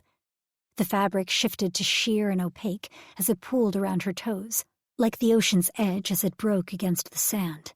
"You look like a water fairy," the words slipped out as I studied her, and she lit up with a glowing grin. "Mom?" She faced her mom, her smile widening at the tears tracking down her mother's cheeks. "You look perfect, my baby."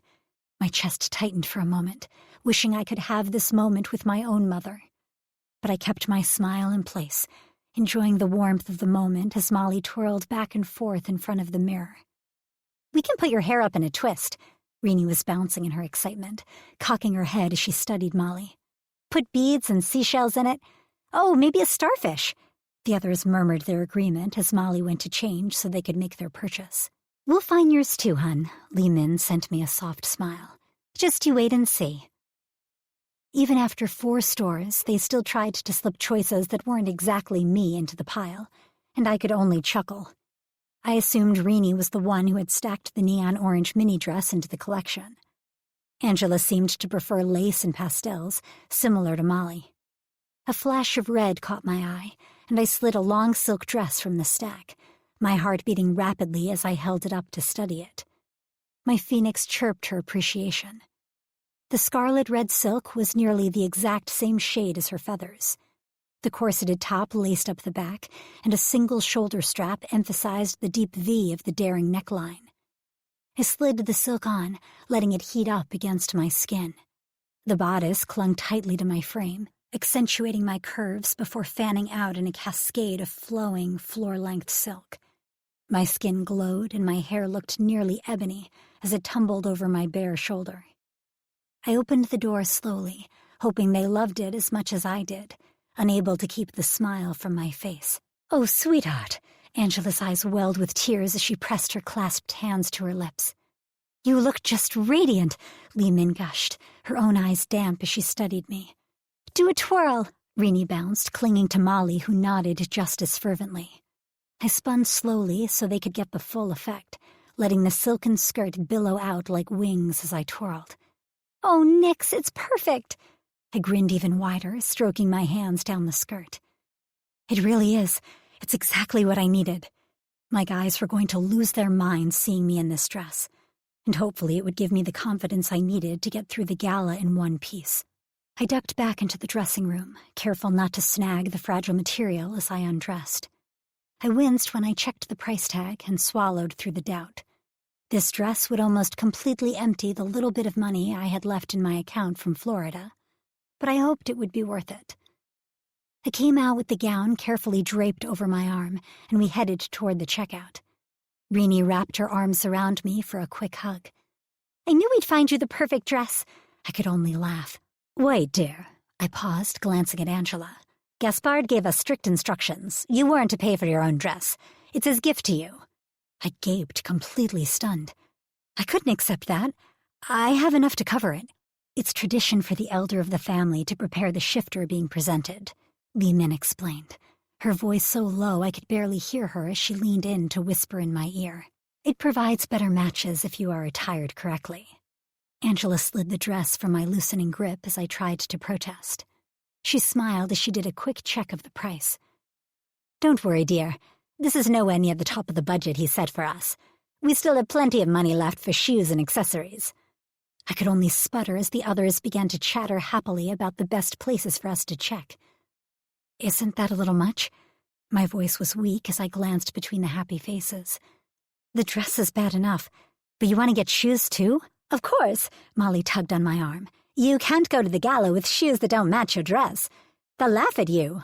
I started to giggle before realizing she was completely serious. "All right," I sighed. "Shoes it is. I don't need accessories, though. My mom—" I trailed off, taking a deep breath to continue as I looked into sympathetic eyes. "She had this gold bracelet. I can wear that." My phoenix hissed at me. My confusion must have shown on my face because Renee rubbed my arm. "Hey, it's okay. You don't have to show us." Her voice was warm and gentle. "It's not that. It's just I'd honestly kind of forgotten Theo had my bracelet, which did make me feel a little crummy, I realized. It was the only piece of my mother I had left, and I'd been so focused on my guys, I hadn't insisted on getting it back. My phoenix doesn't seem to like it for some reason. It makes her edgy." Renee chuckled, giving a small shrug. "Well, remember, they're very elemental. She may not like how it looks or feels." My phoenix squawked in irritation, and I tried to soothe her before turning my attention back to Renee. "That doesn't feel like the problem. She really doesn't like it. Maybe the guys will have figured it out by now." I trailed off as we left the shop, my arms now full of the dress bag that Angela had brought back from the counter. "Hey, you got something!" Ryder's enthusiastic voice startled me and had our group turning to look behind us. A sheepish Ryder was being glared at by Hero, Damien, and Theo. "I couldn't help it. She hasn't had a single bag, and now she's got a dress. I want to see it." He sauntered over to me as Angela and Li Min grumbled. I hugged the bag protectively to my chest. "No way. It's going to be a surprise."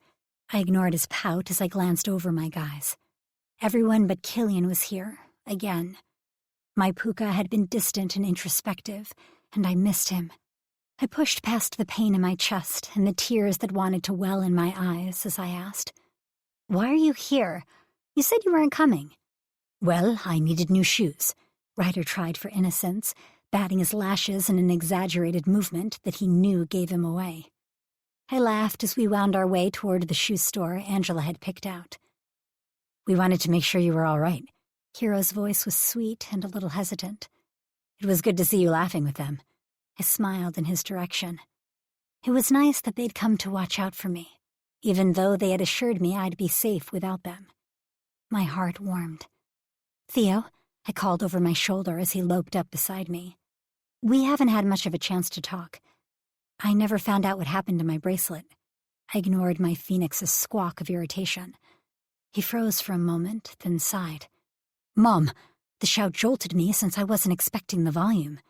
As she glanced back, he waved between the two of us. "I promised her a cookie. Why don't you look for shoes for Ryder first, and then we'll catch up." His mom waved her hand in understanding as Theo towed me toward the cookie stand. "Well, I won't turn down a cookie," I followed happily. My stomach was rumbling after all the shopping I did today. My eyes widened as I studied the case before I turned pleadingly to Theo. "Can I get a cookie cake slice?" He chuckled and ordered for us. Then he directed me toward a small table off to the side where we could speak quietly. "I assume you wanted to talk to me privately for a reason?" I nibbled on the dessert, enjoying the decorative chocolate icing as I waited for him to open up to me. From the way he played with his glasses, I knew it wasn't going to be something simple. "I finally got a chance to look at your bracelet with my equipment, Nix. There's a reason it hurt you when you shifted." I stilted, my treat halfway to my mouth. "Something's wrong with my bracelet?" "Not wrong exactly. Are you sure it was your mom's?" I racked my brain. I did have memories of her hand stroking my hair and the feeling of cool metal. "I'm pretty sure it's hers. Why wouldn't it be?" "The gold's just a plating, Nix. A thick plating, mind you. It wouldn't burn your skin or actively poison you if you wore it, but the inside is solid iron." His eyes were serious as they met mine. I dropped my dessert, my stomach twisting. It was iron? I've been wearing iron for most of my life? She was wearing iron? I rubbed my now churning stomach, my hunger forgotten. "Since your phoenix didn't appear until you took off the bracelet, I assume it kept her suppressed. It may be why you never shifted. It also kept you weak and pliant. It's possible Michael knew what the core was, Nix. That's why he had you wear it, just like he had you take the iron supplements. It would keep you malleable." Now I was really nauseated. But why would my mother wear it?" Theo sighed and leaned back into his chair. "Oh, I'm not quite sure. She would have been incredibly weakened by the iron. It wouldn't have poisoned or killed her, but it would have almost entirely muted her powers. She'd have been able to revive. That's always a phoenix's greatest strength. It's probable that you won't be able to die unless the killing blow is intense and made by iron." She wanted to weaken herself? None of this made any sense. "It would have muted her. She would have been nearly human." I swallowed hard, fighting the tears that wanted to fall. "So the bracelet is why she couldn't shift to fight that night? It's why she died?" I was really regretting having this conversation in public, especially after such a happy day. Bile rose, the acid burning my throat. I'd been wearing the cause of my mother's death on my wrist for years. My breathing picked up as the world began to spin. Theo's tone was gentle. "Nix, I don't know why she had it on. She wouldn't have been able to shift to protect herself, no. However, she still should have been able to revive. I don't know what happened, but the bracelet didn't kill her." The knot in my stomach loosened slightly at that revelation, but most of it remained. My phoenix cooed in my head, trying to soothe my discomfort. "Well, I guess I won't be wearing that to the gala like I'd planned." I tried on a shaky smile. "Your mom will enjoy picking out jewelry to match my dress." I focused on breathing to calm the spinning sensation. Slowly but surely, the world righted itself. His smile was sweet as he reached out and pulled me to my feet as he tossed our neglected cookies into the bin. I looked longingly after the confection, but there was no way I was up for eating right now. "I'm sorry to be the bearer of bad news." Theo cupped the side of my face, running his thumb gently over the curve of my cheek. "Let's get back to them before Ryder convinces Mom to buy the whole store." I chuckled, letting him take my hand as I followed. The success of my dress shopping dimmed from fear and exhaustion. At least I knew why my phoenix reacted so strongly to it. She didn't want to be pushed below the surface again. Her fearful coo was confirmation that I was on the right track. The rest of the shopping trip was a blur of bags and laughter as the world seemed to move around me. Li Min had kicked the guys out of the shoe store with Ryder's stack of packages, claiming that they could deduce what my dress looked like through the shoes and accessories we purchased. I left the mall with several heavy bags and was too exhausted to do anything but lean my head back and let the women's chatter wash over me as we pulled up in front of the house. "Wasn't that fun?" Rini was still bouncing, and I just rolled my eyes at my best friend. "I think I'm missing the shopping gene," I admitted with a smirk, stretching out my sore back and hoping my throbbing feet weren't going to fall off. She giggled in response, helping me haul my bags into the living room. I flopped down on the couch, content to be a potato for the moment, as the others whirled around the room in a flurry of activity, showing off purchases. Angela smacked Ryder's hand when he tried to sneak a look into my dress bag, and I couldn't help but giggle. "Honestly, Ryder, you're as bad now as you are at Christmas. I may take this whole outfit home with me just to make sure you don't peek, she scolded, but grinned at him and brushed a kiss over his cheek, belying her irritation. What in the world? Li Min's shocked voice had me glancing toward the staircase, and I froze. A small black bunny was hopping down the stairs with a letter nearly his size in his mouth and something around his neck. The room came to a standstill as he ran right to my feet, sitting on his hind legs and stretching upward to be picked up. I don't think I've ever seen Killian shifted, she murmured, and my heart squeezed tightly as I scooped him off the ground. What's he wearing? Renee questioned, as she angled her head to get a better look. I slid the letter from his mouth, now imprinted with a set of tiny teeth marks. It's a collar! Her shock mirrored mine as Kill tilted his head down to give me a better look. Around his neck was a thick, bright purple leather collar. Burned into the leather were elaborate phoenixes and the word Nixes, scrawled in elegant, cursive script. I could feel my eyes well with tears as I stroked a hesitant finger down his silky ears, and he nudged the letter in my hand. I opened it with shaky fingers, still petting his velvety fur as he curled into my lap with his head pressed against my stomach, allowing his collar to remain in full view. Nix. I'm not very good with words, and I've proven that by shoving my big foot into my even bigger mouth, there isn't an apology adequate enough to cover this situation. I lost my temper in the worst possible way, and my jealousy lashed out at the last person I ever wanted it to. My brothers have rarely seen me shifted without orders, and outside of small peaks, no one outside of my family has seen me in this form. I'm sorry it took me so long to get this put together and apologize. I wanted the collar to be perfect, and it took longer for me to make than I expected. I've never been at odds with my alter before, but it has been making my life hell since I fucked up. He adores you as much as I do.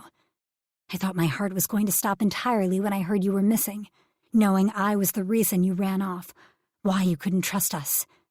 I'm so sorry, Nix. You have brought nothing but light and wonder into my life, gifting me with a rebirth of my own. I will spend the next 60 years apologizing to you if you'll let me. This collar isn't figurative. You own my heart and soul, just as you own my puka. I hope you will let me prove how incredibly sorry I am. You can carry me around in your hoodie all you want, and I won't object.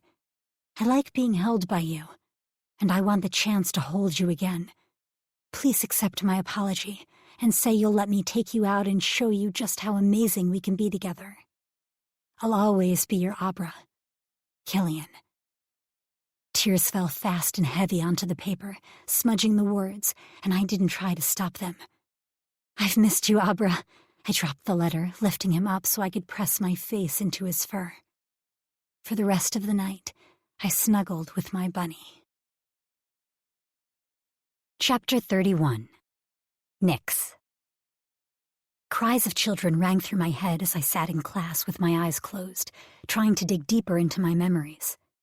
Each time I really attempted to focus on bringing the memories forth, I found little extra bits and pieces I hadn't noticed before. But the glaring gaps were always there, wide chasms that I couldn't cross or connect together. The phantom echo of their sobs caused my adrenaline to spike, my pulse picking up as I tried to recover anything that would help ease my conscience and give the guys and me more information to go off of as we searched for answers to the endless questions surrounding us. Yet nothing else would come to the light, the vague memories all tangling together, refusing to make sense, like scattered pieces of a puzzle. I was so focused on my thoughts and drowning in my own frustration that I didn't even realize the class had ended until the students around me began standing and packing their things, heading for the door as they dispersed to other courses. Heading for the door myself, I wasn't surprised to see Theo standing sentry outside of the classroom. The guys had hated the idea of me leaving the house, let alone returning to school and trying to integrate back into life again. What they didn't realize was that my whole life had been a series of the same thing. You didn't die repeatedly only to curl into a ball the next day and hide from the world. If I'd done that, the punishment would have been severe. It was always better to carry on with my routine so as not to draw more of Michael's attention toward myself. Granted, the kidnapping had been much different from the things I had suffered in the past, but with the council watching us, it was best to keep things as normal as possible. I could explain away a few days of school, but too many missed days, and I wouldn't have a viable excuse. "How was class?" Theo asked, his blue eyes studying my face critically. I tried to smile, but he saw right through the shallow expression. Honestly, I couldn't focus at all. I keep trying to remember what happened, and the frustration of not being able to fit these damn clips of memories together is driving me insane and giving me a headache. "You should talk to Killian about all of this on your date today. You know he suffers from something similar every time he has a vision that won't stay with him. He may have some exercises or coping skills that could help jog your memories. We're gonna figure it all out, but right now your safety is paramount." I nodded, but the sound of kids crying haunted me. If they were real, then they needed help, and I didn't give a damn about my safety over theirs. Growing up in such a shitty home situation only solidified my need to help others less fortunate or unable to stand up for themselves. It was what had driven me to want to be an FBI agent, even though those dreams seemed like they were getting further and further away with each passing day. "Come on, let's get you over to Killian." Theo smiled and wrapped his arm around my shoulders, and I tucked myself into his body, sliding my own arm around his waist. What a picture we must make walking down the hallways of the school building. The perfect couple. Others would never know or understand all that we'd been up against lately. I squeezed Theo tighter to my side, holding on. After a quick stop at a restroom so I could change, I threw my backpack over my shoulder as I stared at my reflection in the mirror. The note from Killian was tucked protectively in my bag, an invitation for our long-awaited date day. As distracted as I'd been today, I was looking forward to seeing my honey bunny. My lips quirked to the side as I realized how much Killian would hate that little nickname. Deep down, I had a suspicion that Kill didn't mind my nicknames as much as he protested. Either way, I loved teasing him with them. The low heels on my black boots clicked quietly against the tile floor as I exited the bathroom, and Theo's eyes lit up at the sight of me. I hope that's a good reaction. I rubbed my hands down my jean-clad legs, nervous about the outfit I'd picked. "Killian is one lucky man." Theo's genuine response eased my mind, and I took his proffered arm as he escorted me outside. Cold nipped at my nose as he walked me to the aviation building, where I was meeting Killian after his class. Theo checked his dad's watch, which was strapped to his right wrist. "His class should have concluded by now. You'll probably find him right through there." Whipping out his cell phone, he called Killian, not letting me walk the whole 10 feet to check the large hangar myself. A few quick-spoken words, and Theo grinned sheepishly. "All right, he's inside." "You mean I can walk the whole way over there by myself?" I gasped in mock surprise. "Very funny, Nix. After wandering off the way you did to launch your own investigation and getting kidnapped by a lunatic school counselor, you'll be lucky if we ever let you out of our sights again." I want to complain, and feminists everywhere will probably cry out in outrage, but I don't think I mind having you all near me. I squeezed his hand and gave him a quick peck before heading off, hugging Ryder's coat around my frame to keep warm. Flurries fell around me as I darted quickly into the inside of the large garage-like structure. Catcalls and whistles sounded out as I stepped inside, and I flinched, trying to calm my suddenly racing heart. Where the hell was Killian? "Nix." Killian smiled from the back of the hangar, walking toward me as he wiped his hands off on a dirty towel. "Sorry, I meant to be done by now. I was just finishing up some work on this engine." Killian vibrated with an energy I didn't normally see in my growly bunny, and I was excited to see him in his element, surrounded by engines and planes. "This your girl, Killian?" A man a few inches shorter than my Celt walked over and gave me a grin and a once-over, and I stepped into Killian's side as my discomfort rose. "Yeah, she is." Killian smiled at me, wrapping a possessive arm around my waist. "Lucky man." He clapped Killian on the shoulder before turning to me. "Best damn pilot I know. This guy's a natural." The newcomer hiked a thumb at Kill, and I beamed at the praise being showered on my shy Killian, who was now shifting uncomfortably. "If he gives you any trouble, you come let me know and I'll knock some sense into him." I chuckled as Killian narrowed his eyes at his so-called friend. "Believe it or not, I have plenty of men to knock some sense into him." I blushed slightly as I realized what I'd just said to a human who wouldn't understand our ways. Tension shot through my body as it registered that I'd actually just classified myself as a shifter for the first time. The truth was, I fully embraced my shifter side, but the same couldn't be said about the world that came with it. My head ached as those jumbled memories rose to the surface, and my phoenix squawked in stress and agitation. Sensing my mood change, Killian excused us, grabbed his bag and mine, and ushered us out the door, into the parking lot, and to his Hummer. Pulling the door open like a perfect gentleman, Killian helped me up into the seat before placing his palms on my thighs and halting my intended pivot to face forward. "You all right, Nix?" I growled and wiped at the tears suddenly spilling from my eyes.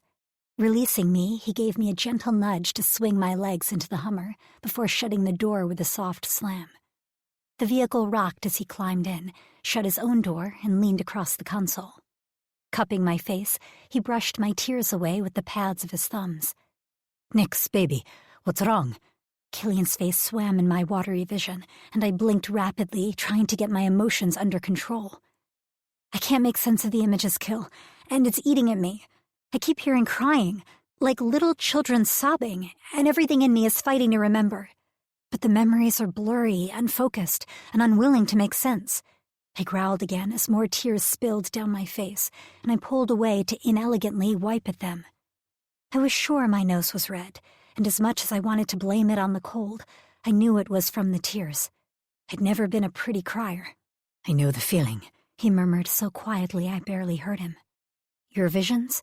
I glanced over to see his green eyes going soft as his gaze skimmed over my face. "Yeah, they never want to make sense or reveal themselves to me.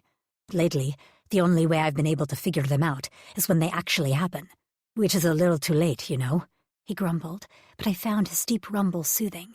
"I may have something that could help you." He dove his hand through his hair. "But first, let's get to where we're going." He held a twinkle as he started the car and turned up the heat, trying to warm us both. He drove us a few minutes away, pulling his large black vehicle up to the airstrip before turning off the engine and hopping back out into the cold October air. He walked around the car like a true gentleman and opened my door for me. A laugh bubbled up at how chivalrous Killian was acting. I'd never imagined him to have this refined set of skills, but it endeared him to me even more than he already had been. "All right, Abra, where are you taking me?" I arched a brow as I slid to the ground. He grabbed a few provisions from the Hummer and locked it up, proceeding to lead me to a small prop plane. "The where is a surprise, but I've been wanting to show you this beauty for a while, and just haven't gotten the chance before now." He opened one of the doors to the plane and tossed our things inside before spinning toward me and widening his eyes. "Isn't she a beauty?" The plane was a bright yellow, smaller than any plane I'd ever ridden in, and had skis where wheels should go. "Is this your other girlfriend?" I teased, clearly seeing how much this plane meant to Killian. "Jealous?" He smirked playfully, and I could tell his puka was close to the surface, enjoying our banter. "As long as I get you at night." I bit my lip, my arms wrapped around my body to keep my heat tucked close. "Any night you want me, baby." His voice deepened, and his eyes heated while flecks of neon green glowed in their depths. Clearing his throat, he broke the spell and motioned for me to come forward. "I'm saving up for her." He rubbed his hand along the smooth, shiny surface of the plane, and the reverence he felt shone in his eyes. "You're buying it?" I gaped. I hadn't realized Killian wanted to own his own plane. "I like the freedom of flying. Surely you must understand that." He tilted his eyes down to look at me, and I nodded. I did understand it. "I'm close. A few more payments, and she's officially mine. Then we can go anywhere you'd like." He grinned, and my heart warmed with his happiness. Killian kept surprising me. "I'd love that." "Well, then hop in. I kind of have a surprise for you, although it might not be the romantic date you may be expecting." He looked hesitant, so I reached out. "I only want to spend time with you, Kill. I don't care if we just sit in the car and talk." I shrugged. "I don't need anything fancy." Killian pushed me back into the plane with a hand on my stomach and a rumble in his chest. Moving closer, he leaned down and brushed his lips over mine in a fast little kiss. "More of that later, I hope. Let's get going before I forget that I have plans for us and whisk you back home." The insinuation in his voice sank low in my abdomen, and I restrained myself from pulling him back to the car and taking him up on his alternative date idea. Instead, I crawled into the plane and buckled myself in, ready to let Killian take me on his carefully planned adventure. "What is all this?" My heart was still racing from the insane landing Killian had performed on top of a fucking glacier. When he'd hinted at an adventurous date, I'd never imagined soaring through the clouds as Killian expertly flew us into mountainous terrain. What had been even more surprising was the tingle of a barrier that tickled my skin as we passed through it, plane and all. Killian scrubbed a hand over his hair in a nervous gesture, looking around hesitantly. "It's a training ground. I had a friend of mine ward it for us so it was undetectable by humans." Varying sizes of ice sculptures decorated the flat surface of the glacier, and I stared in awe at the differing distances of the figures. The area had been carefully set up in stages of difficulty, and I beamed at an anxious Killian. "This is amazing," I gushed. I'd been using the targets in the backyard, but I'd been limited in my practice by the space I had to work with. "I know it's not candles and shit, but after everything, I thought it was more important for you to feel confident in your ability to protect yourself." I ran, slipping slightly on the icy surface as I launched myself into his arms. He wrapped me up, easily holding me off the ground as he spun me around, tucking me against his chest. I breathed in his unique scent, feeling regretful when he set me gently on my feet. "Where do we start?" I tried to get my balance in the low heels I wore, and Kill chuckled, jogging back to the plane to pull out a pair of snow boots. "With these," he tossed them to me and crossed his arms. "While the other ones are sexy, these are much more practical. I don't want you tripping and falling off the side of the glacier." "What would I tell the guys?" He smirked, and I rolled my eyes at him as I hopped, quickly switching shoes. "Thank fuck, those other ones weren't all that comfortable. Where did you get these from?" "I had Ryder buy them at the mall for me the other day. I would have picked them up myself, but I was kind of preoccupied." A blush warmed his cheeks at the reminder of his grand romantic gesture. I hated to break it to the bunny, but if he thought he wasn't romantic, he was dead wrong. "Come over here, Nix." Killian waited for me to join him at his side. I focused on letting my fire warm my body, siphoning some power into my fingers as I prepared to get to work. For the next hour, we made our way through the smaller targets, and I obliterated the icy shapes and pillars with blast after blast, getting faster and improving my aim with each one. I'd never been able to let my fire flow like this before, and the feeling was freeing. "I want you to work on controlling the blast after it leaves your fingertips this time. Whether the power is inside you or already released, it's still yours. It's a part of you. Let's start small. Instead of calling a flare, I want you to control the flames and make them simply spark from your fingertips." I arched a brow at him, not sure how sparks would make me powerful, but I acquiesced and tried to let only a minuscule amount of fire leave my fingertips. A blast shot straight into the air, exploding in a burst of shimmering sparks reminiscent of fireworks. Killian barked out a laugh. "Not exactly what I meant, baby. Try again." His good mood made me smile, and I shook out my arms before lifting my hand once more, calling on my fire. "That's it. Ask your phoenix to help you, remember? You're one with her. You and she need to work together in order to hone your skill set." Killian was an amazing coach. You'd think he'd be snapping orders, but instead, he was gentle and patient, walking me through every step and never demeaning me when I failed. He simply encouraged me to start again.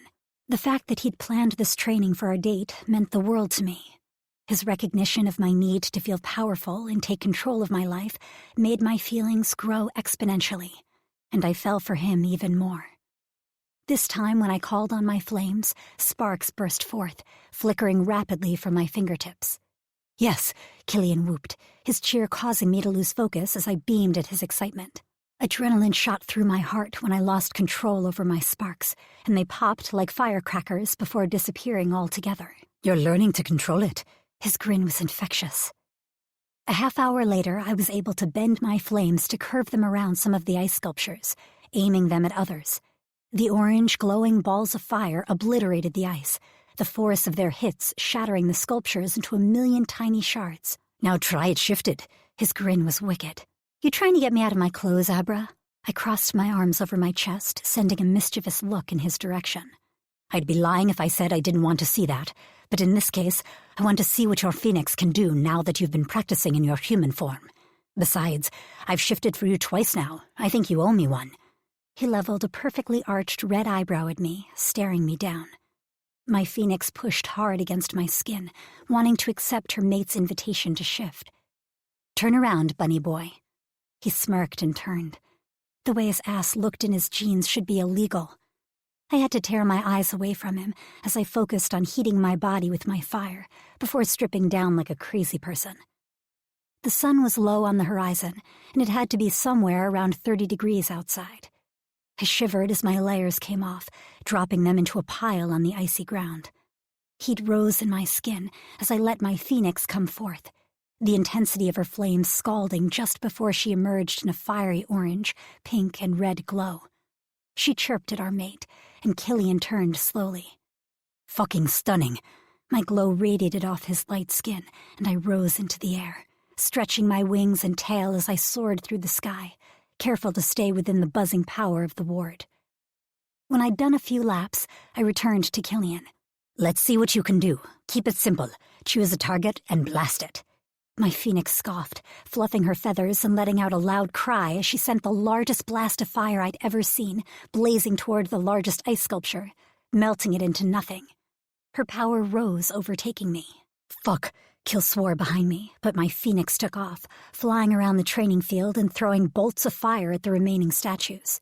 She dove and ducked between them, having fun as she wreaked destruction on the ice, letting loose a rippling chirp, almost like a laugh, as she enjoyed herself.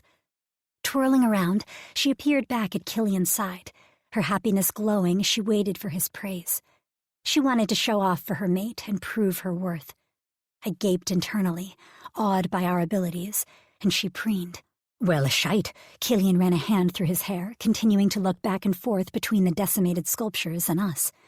I guess practice is over. Fuck. Wait until the guys hear about this.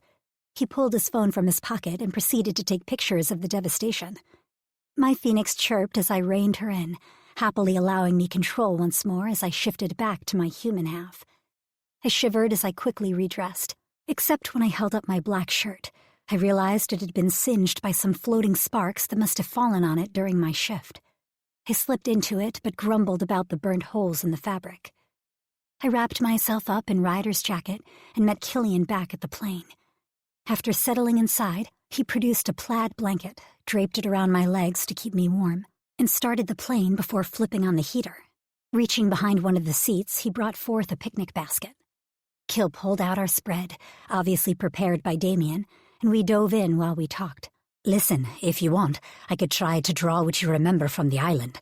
I do that after all my visions. Maybe it would help you make sense of the images playing on repeat. I swallowed the bite I'd taken, pushing it down with a gulp. You'd draw for me? He couldn't have surprised me more on this date than he just had. It's just an idea, but I want to help if I can. I hate that we don't have the full picture of what happened to you, or why you were taken. I know Theo is looking into the island and the facility you've had flashes of, and Damien is trying to get a read on Kieran, but I feel like we should be doing more instead of waiting for the gala. I realize that's the plan, but it still irks me to have to wait at all, no matter how much research we do. I don't want anyone to ever hurt you again. He took out his frustration on the remainder of his sandwich, tossing it forcefully back into the basket. They're doing all they know how to do. We all are. Trust me, a part of me wants to storm the island and try to make sense of everything. But I also want us all safe. At the thought of going back to the island, the hair rose along my arms, but the nightmares that haunted me were growing worse, and I feared they were based on reality, rather than the drugged hallucinations we had initially thought they were. My phoenix and I were unsettled, and that was also growing worse as the days passed. Besides, the council is monitoring me. Bitterness burned through me, and I knew Killian picked up on my scorn. He took my hand and played with my fingers, brushing feather-light touches across my palm. The council can go fuck themselves. I pressed my lips together, containing a smile at his bluntness. I'd always known the council wasn't held in high regard by my puka, but his outward rebellion made me nervous, and I quickly looked around, afraid the council would drop out of the sky like vultures, ready to attack. If there was one thing I'd learned about the council, it was that they'd never tolerate any negative words against them or their rule. I knew we needed to be careful with our investigation and disdain. Don't worry, pretty girl. We're safe here. They don't have eyes and ears everywhere. A good friend of mine took care of the barrier for us, and he won't breathe a word of it. It's temporary anyway. It should disappear in about 4 hours. No one knows we're here except Theo. Theo? Yeah. The ice sculptures were all his doing. He can control water, even in frozen forms. though ice is not his favorite to work with, but any of us would do anything for you. Warmth pooled in my belly. I felt loved. I wanted to live in these moments forever, without the stress and the threats against us. So you're basically saying he could build me a giant ice castle like Elsa's? Pursing his lips, he thought about it. He probably could. Not that he'd want to. I narrowed my eyes on him and tisked. And you harped on me for watching Twilight? I shook my head at him. My, how the tides have changed. What? He grumbled. Everyone watches Disney. A sucker for a happy ending? I leaned closer, rubbing my nose against his. If it involves you, then yes. His lips found mine, and he immediately asked me to open for him. Our tongues delved, dancing together in a passionate kiss that made my blood simmer and my body awaken.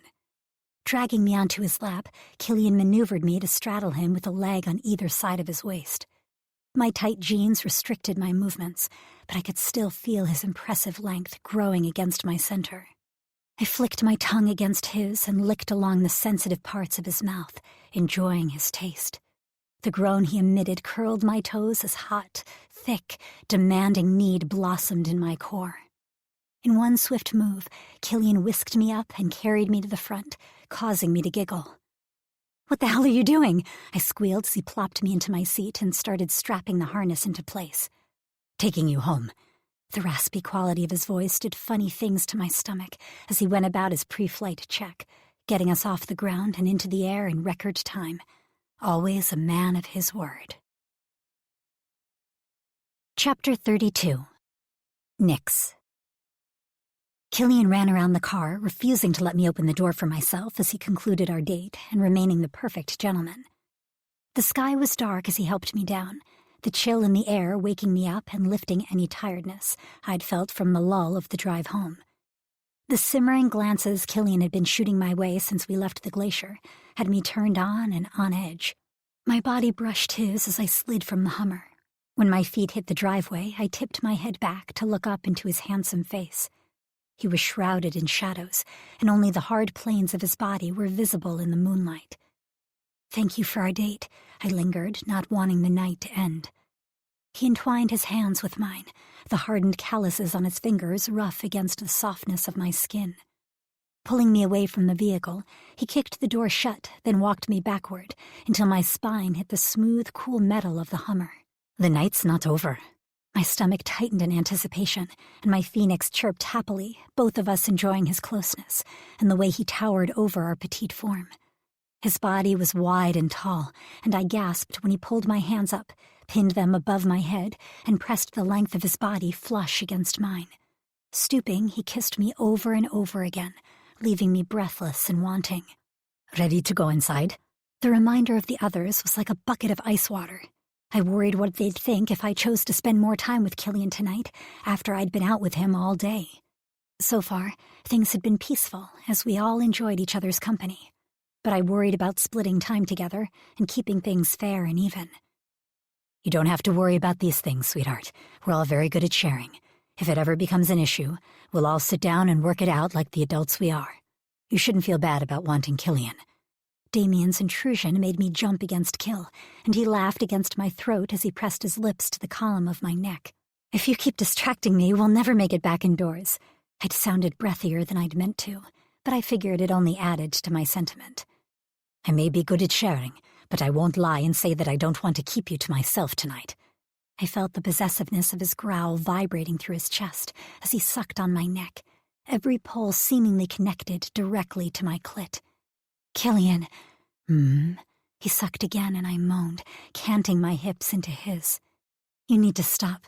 I pushed lightly at his massive chest, and all 6 feet plus of him immediately halted, pulling away as he searched my face. What's wrong? I laughed. My boobs are going to freeze off, for one, and for two, the guys know we're back. In fact, Damien is probably getting a pretty interesting mental show right now. There's no reason we can't go find somewhere warm to continue our fun. Well, now that would be a shame, Ryder purred. Bring her inside, Killian. This time it was Theo who spoke through our connection. We'll give you guys space.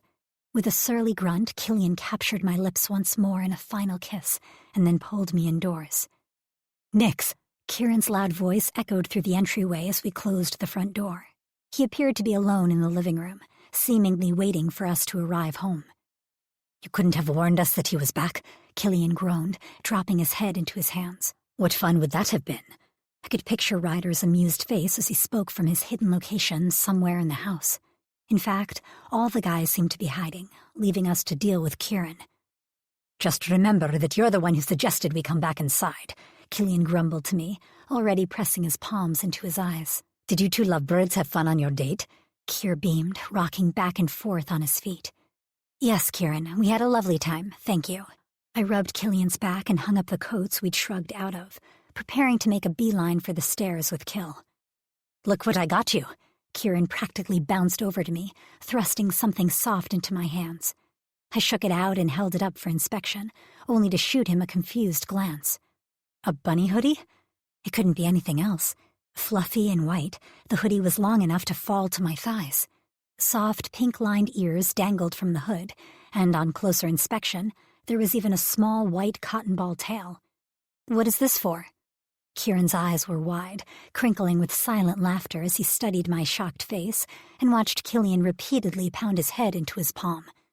"Well, Kill won't let me be part of his fluffle, and he needs a fluffle. And since your date went so well, as I knew it would, I figure you can be a bunny now, the start of his fluffle." What the hell is a fluffle?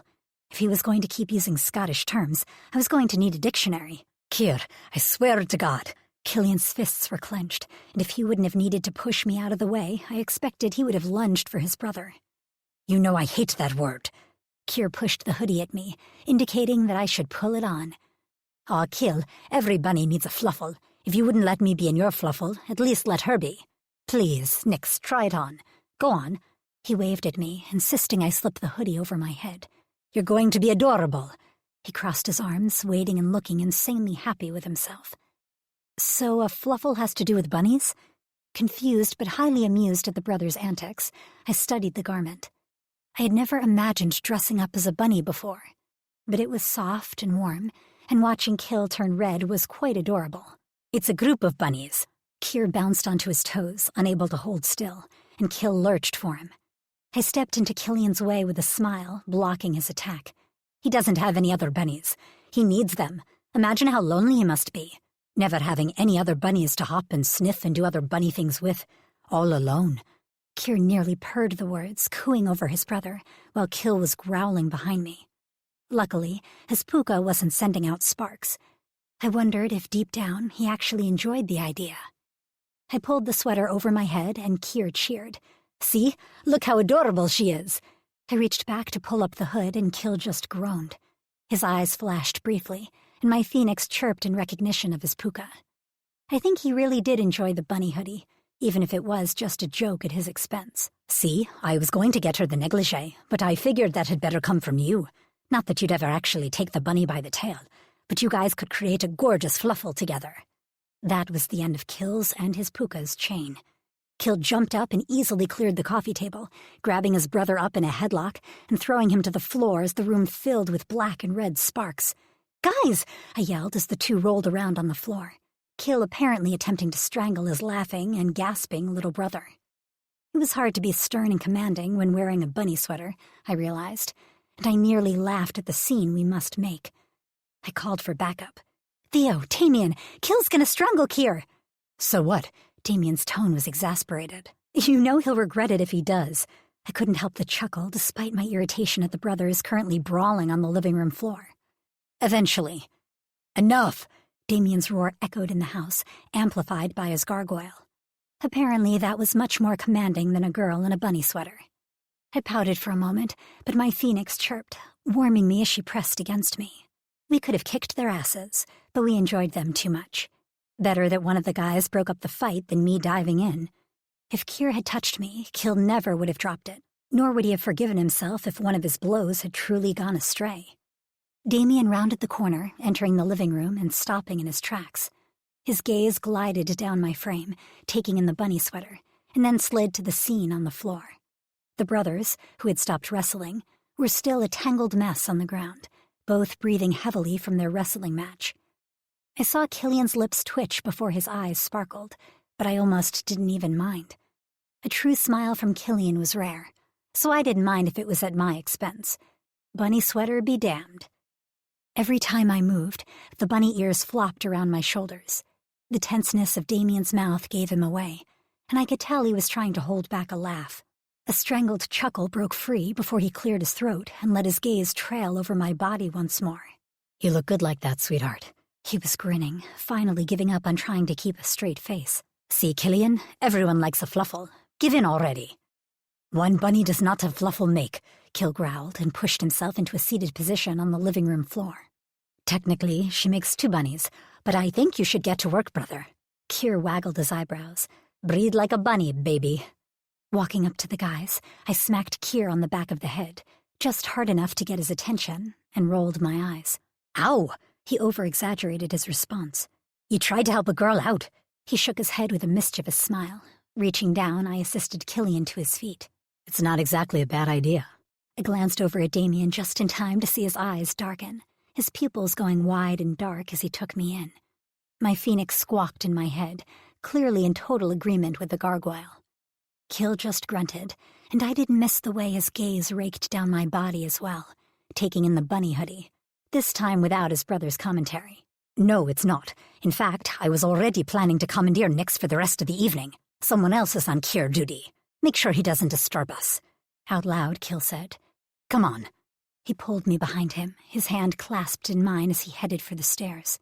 Trailing after him, I let him lead me down the hallway to his room. When the door clicked shut behind us, I let out a deep breath. It didn't matter how you spun it.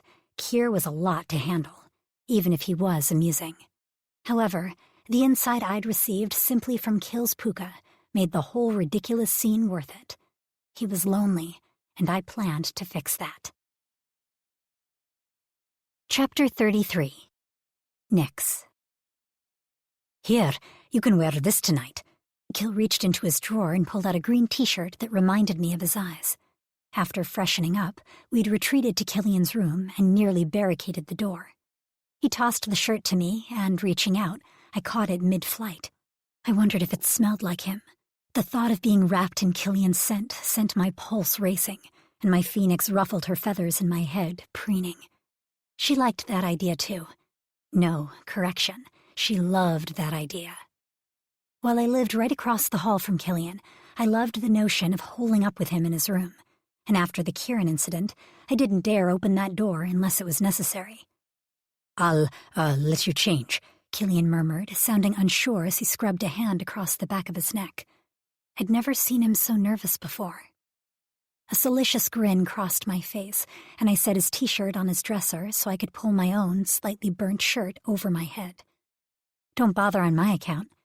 The fabric dropped to the floor, and I watched as his gaze slid over my figure, heating as he took an unwitting step forward. The right thing to do would have been to put his shirt on, but where was the fun in that? Undoing the button and zipper on my jeans, I shimmied my hips and peeled them down my legs, standing before him in only my lacy black underwear and matching bra. The way he looked me over warmed my blood. There was something about Killian, about teasing him, that made me feel powerful, and that was a feeling I could get behind. Killian stood as motionless as a statue, clenching and unclenching his hands as he studied my curves.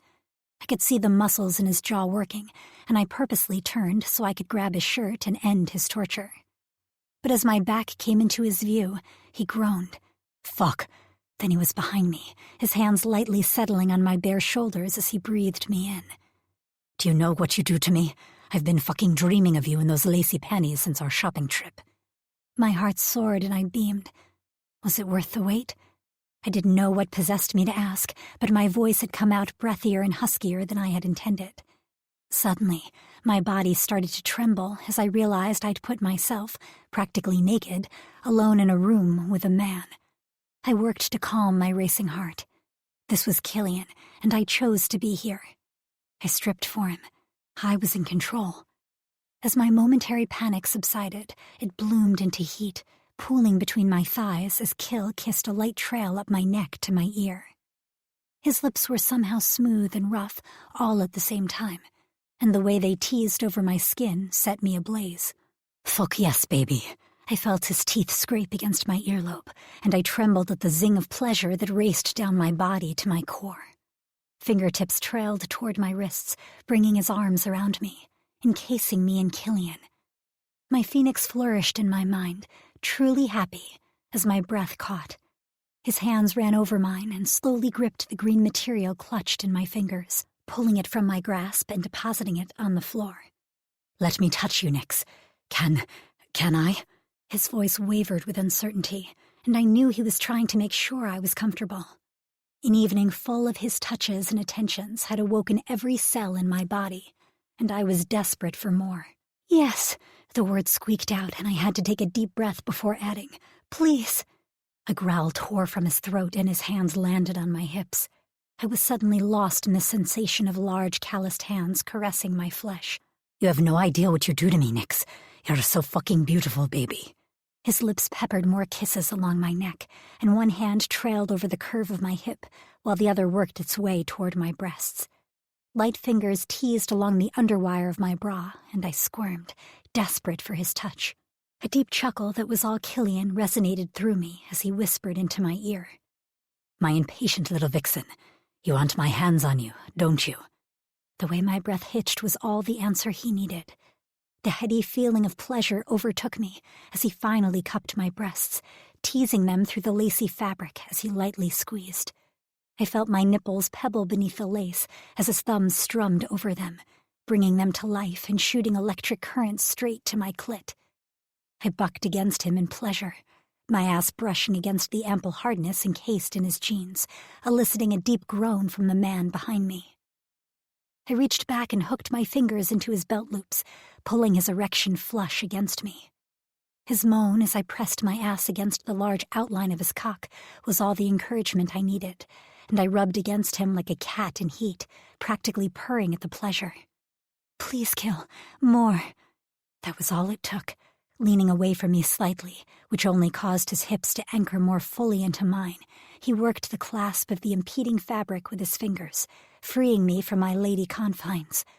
The black fabric was tossed behind him, but neither of us cared to look where it had landed. "Turn around for me, baby." Warm hands rubbed my back while I gathered myself and turned, suddenly shy.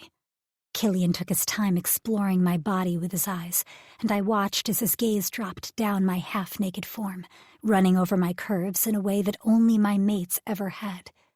Appreciation, love, and fire were all I saw in his heated stare. "Nyx," he said my name like a prayer. "Kill," I responded in kind, taking the last step that brought me to him. My hands landed on his clothed chest, and I dragged them slowly down his body until I reached the hem of his shirt, sliding them underneath. The smooth lines of his abs rippled under my hands, and I felt him take a shuddering breath. As I trailed my fingers up and over his smooth, rock-hard skin, I whispered, "Take your clothes off." In record time, he was down to his boxers, his cock straining against the last layer of clothing. I skimmed my fingertips over the skin at his waistband, teasing him the way he had teased me. If the way the air rushed from his lungs was any indication, he loved it, and that alone gave me a high. I wanted nothing more than to make Killian feel good. Boldly, I reached down and rubbed his large cock through his boxers. His hands landed on my waist, and he inhaled sharply, tossing his head back. Hooking my hands into his waistband, I pulled his boxers off his body, divesting him of his last piece of clothing. Killian was a Celtic god, and I found myself struggling to breathe as I traced the defined lines of his abs, working my way down. His stomach trembled under my touch, and he groaned, long and loud, when I wrapped my hand around his girth. I pumped my fist over his hardness, reveling in the smooth feel of his cock in my grasp. Exploring, I played my fingers over the head of his cock, eliciting a hissing moan from Killian. I worked my hand over him in a series of strokes and pumps, craving every illicit noise he made that told me what he liked. Squeezing my thighs together, I tried to gain friction in the place I needed it most. My need was growing with every grunt and groan from Killian, his cock becoming slick with his building excitement.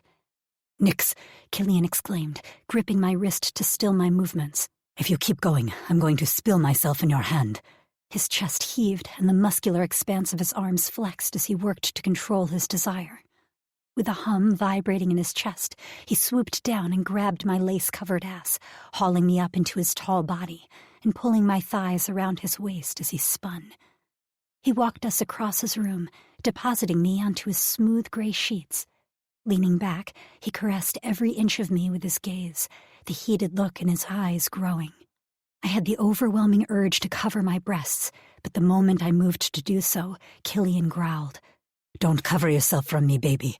You're fucking perfect. So fucking perfect." Warm hands landed on my thighs, sliding their way up until they hooked in the sides of my panties. Part of me expected that Kill would rip them from my body, and I wasn't sure I'd mind. My thoughts must have been expressed on my face, because my big, burly Celt chuckled again. "I've been dreaming about these panties on your body for too long to ruin them now. I want to see you in these over and over again." Giving me time to say no, he slid them down my legs, unwrapping me and revealing the rest of my body. The scent of my arousal grew, the fragrance of our increasing pheromones sparking deep hunger in both of us. With a hold on my ankle, Killian began kissing his way up my leg, tickling my inner thigh with nips and laves of his tongue as he journeyed to my center.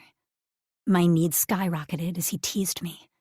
Crawling over me slowly, he stopped at my sex, his eyes flicking to mine as his tongue licked tantalizingly over my pussy, swirling across my clit.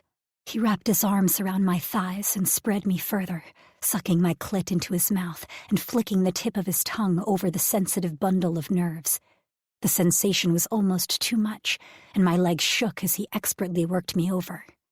Changing his position, he propped himself up and slid his fingers through my wetness, teasing my entrance with a finger. A strangled plea left my throat as I threw my head back, gripping the sheets below me. My pussy pulsed, and I begged him for more. "Killian, I need you." "I know, baby."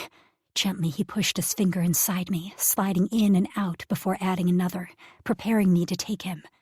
When my channels squeezed his fingers, he hummed his approval and increased his pace. "That's it. Get nice and wet for me." My chest heaved, and my lungs fought for oxygen as he curled his fingers into just the right spot. Raw, primal needs scorched through me, making me feel alive. My hands dove into his hair, and I held on as he brought me closer to the edge, teasing me, but never letting me fall over it. "More! I need more! I need you!" I rambled nonsensically, every part of my body sensitive and on fire. He loomed over me and captured my mouth, and I could taste the sweet tang of my essence on his tongue.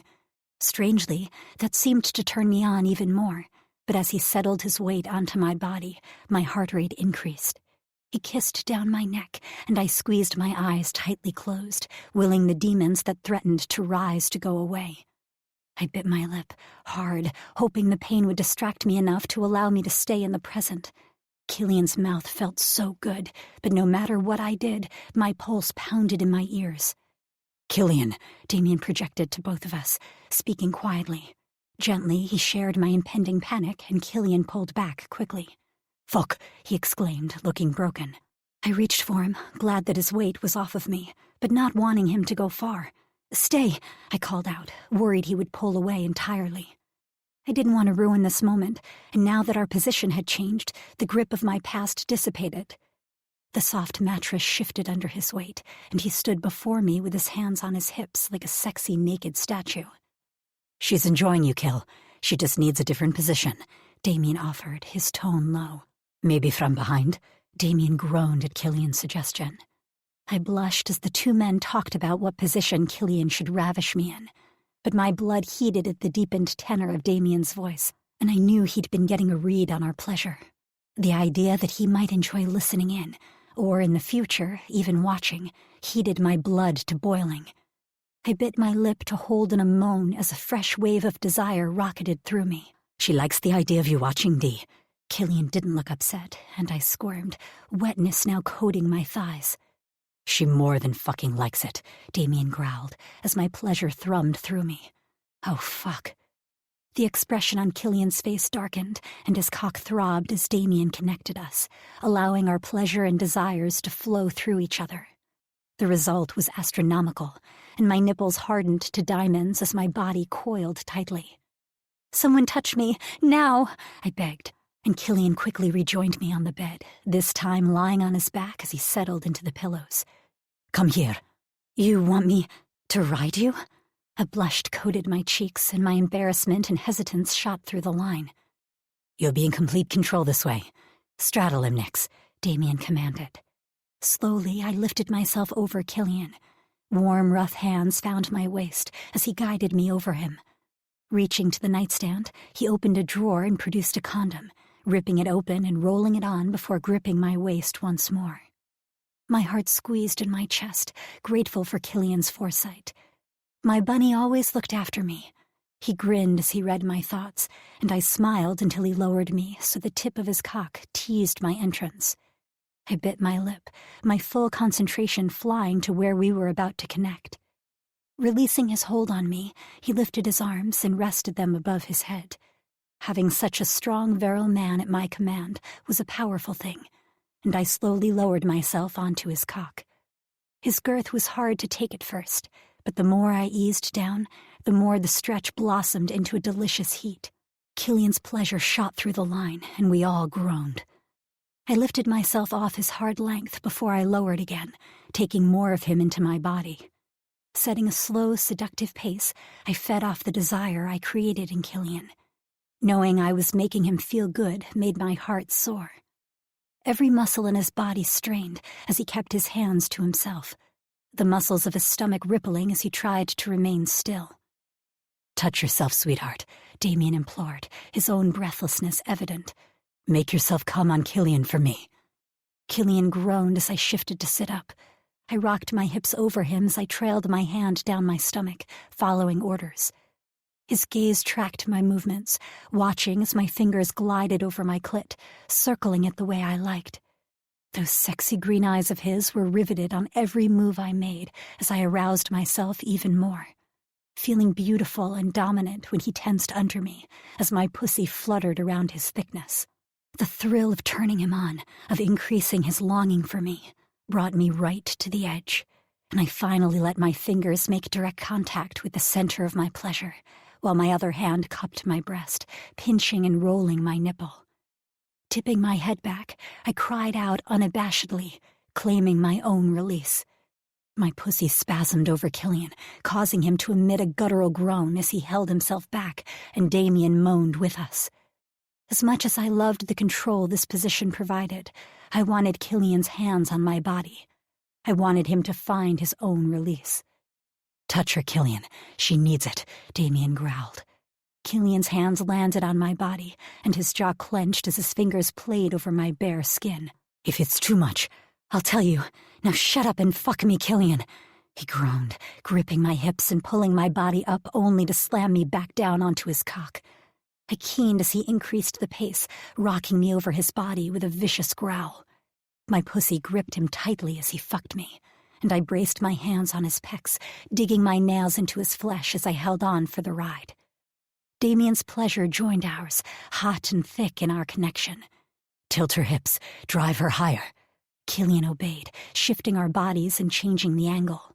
Thrusting up into me, Killian rolled his hips over and over again, and I cried out at the new sensation, my pussy pulsing around Killian as blind, raging need swamped me. "That's it, baby. Come for me." "Come for us," Damien amended, pushing me closer to the edge at the image of him touching himself in time to our punishing rhythm. The friction of skin against skin set me on fire as each pump brushed my G-spot. Spiraling higher, my muscles shook as satisfaction crashed through me. Killian roared, the sharp spike of his release sending me careening into another orgasm as I floated down from the clouds. Settling me into the bed, Killian briefly pulled away to clean up. I savored every last thrum of pleasure. Drifting in a haze of bliss, and my muscles felt liquefied as I cuddled into Killian when he rejoined me under the covers. He pulled me closer to his side, and I lay across his chest, enjoying his warmth, and the love that radiated toward me through our now quiet connection. Even though no words were spoken, I was sated and complete in a way I'd never been before. Chapter 34. Nix. I paced in my room, my footsteps soft in my stocking-clad feet as I flipped from drawing to drawing. Colors and shapes formed pictures that covered the canvases. Killian had been right. Having him create physical reproductions of the nightmares in my head did help me arrange the pieces, but not enough to clear the fog surrounding what had happened to me. I stared at the swirls of red and the obvious form of a person on the ground. My hands shook as I was once again reminded of my involvement in taking a life. Nausea flooded my stomach, and I swallowed the rising bile back down my throat as I worked to subdue the feelings again. It was self-defense, Nix. She was hurting you, and your phoenix rose to protect you. We all share in the blame for what happened. Damien's soothing voice helped ground me, and my heart rate slowly returned to normal as he stayed with me, connected telepathically, even though we weren't in the same room. "Where are you?" I asked, stacking the paintings, hiding the one with Mrs. Stone from view, and slipping into the hallway to search for my gargoyle. Amusement passed through our connection, and I smiled. "The kitchen, where else?" Scents of vanilla and sugar greeted me as I walked downstairs, arching an eyebrow at a hunched-over Damien as he worked on his latest creation. "More cookies?" Flour, food coloring, and balls of cookie dough covered the counters in organized chaos. "I like to bake," he shrugged, but didn't look up to make eye contact with me. Strange. Putting my things down in the dining room, I entered the kitchen and sidled up to Damien, who was decorating cookies to look like different colored spiders. "True, I know you do, but, Damien, you object to Ryder's orange juice, Pop-Tarts, and waffles, so what's with all the cookies?" I stared sadly at the dessert, realizing that my line of questions would probably lead to these delicacies disappearing. Popping one into my mouth, I moaned at the way the sugar cookie melted on my tongue. "Not that I object to sweets in the house," I quickly amended. His hands paused in their decorating as he thought through my question. Without answering, he went back to piping chocolate spiders on top of orange sugar cookies in honor of Halloween, which happened to be the same night as the gala. Personally, I didn't mind the date for the gala. I just didn't want to go at all. Ryder, on the other hand, had been pouting about the choice, wishing we could all dress up and do something fun for the occasion. I'd tried to remind him that we were dressing up, albeit formally, but that only elicited more grumbles about missed opportunities for group costumes, candy, and dressing me up into something wildly inappropriate. "It helps me think." Setting a cookie aside, Dee went to pick up another one, and I reached out to stay his hand. "Talk to me, Damien. I've given you ample amounts of time. We all have. Don't you think we've all walked on eggshells enough? No more secrets, remember?" Dark hair hung over his forehead as he braced his hands on the counter and closed his eyes, letting out a long exhale. "Talk to me, please," I pushed as I ran a hand down his back and over the soft fabric of his white t-shirt. He looked amazing in white, the color contrasting with the natural golden hue of his skin. His muscles tensed under my hands as he finally opened up. "I knew him, Nix." "I know. You told me as much already. I just don't understand what that means." "I don't either." He spun, and I stepped back as he leaned against the counter, digging his hands into his dark brown hair. "All I know is it means that, in some way, my father had a direct association with your life. All the abuse you suffered, all the pain you went through, all the death, the foster homes." He barely got the last line out, and I wrapped my arms around my stomach as he spoke, holding myself together. Pain overtook his features, and tears pricked behind my eyes, threatening to fall for both of us. My voice was nearly a whisper as I responded. "None of that is even close to your fault, Damien." "What if he knew? About you, I mean. What if my father knew, and all this time this girl—" He trailed off as his eyes searched mine. "My girl was suffering at the hands of some sadistic asshole who not only abused her, but was waiting for her to shift so he could drain her dry and sell her blood. And if he did know, what kind of person does that make him?" Nausea rolled through my stomach again, and this time I couldn't stop the churning, sick feeling it caused. "You don't know that he knew about any of this. It could have been a coincidence." "It wasn't. It sounded like they'd hired Michael." Everything about Damien looked tortured, and I unwound my arms, reaching for him. "Even if they did, they didn't know about me. Your dad couldn't have known." I squeezed his muscular bicep, trying to make sure he knew I wasn't pulling away from him. "How do you know that?" He sidestepped out of my touch, refusing to take my comfort, and frustration burned through my body. I bit my lip so hard that I nearly drew blood, but I decided to plow ahead and say what needed to be said, whether it upset him or not. Because, Damien, if the council knew about me, they never would have left me with him. If they knew about me, they would have whisked me to Alaska and raised me in that lodge, taking away my free will and molding me into a perfect little breeding machine that would produce them more precious phoenix, whether I was mated or not, apparently. My voice raised as I made sure I got my point across. Fuck. He dropped his hands, his posture deflating. And we could have pointed this out if you would have just talked to us. Instead, you've been baking and blocking us out. Done with my tirade, I stepped down from my metaphorical soapbox, also deflating. We stared at each other across the kitchen, and my heart broke when I saw my big protective gargoyle with a glimmer of wetness in his eyes. I thought I would lose you, that you would reject me because of my family's apparent link with your past. I stepped toward him and crossed into his personal space as I placed a hand over his heart. You're not going to lose me. Even if your father was involved in some nefarious plan of Michael's, that doesn't mean you were. You had nothing to do with any of it.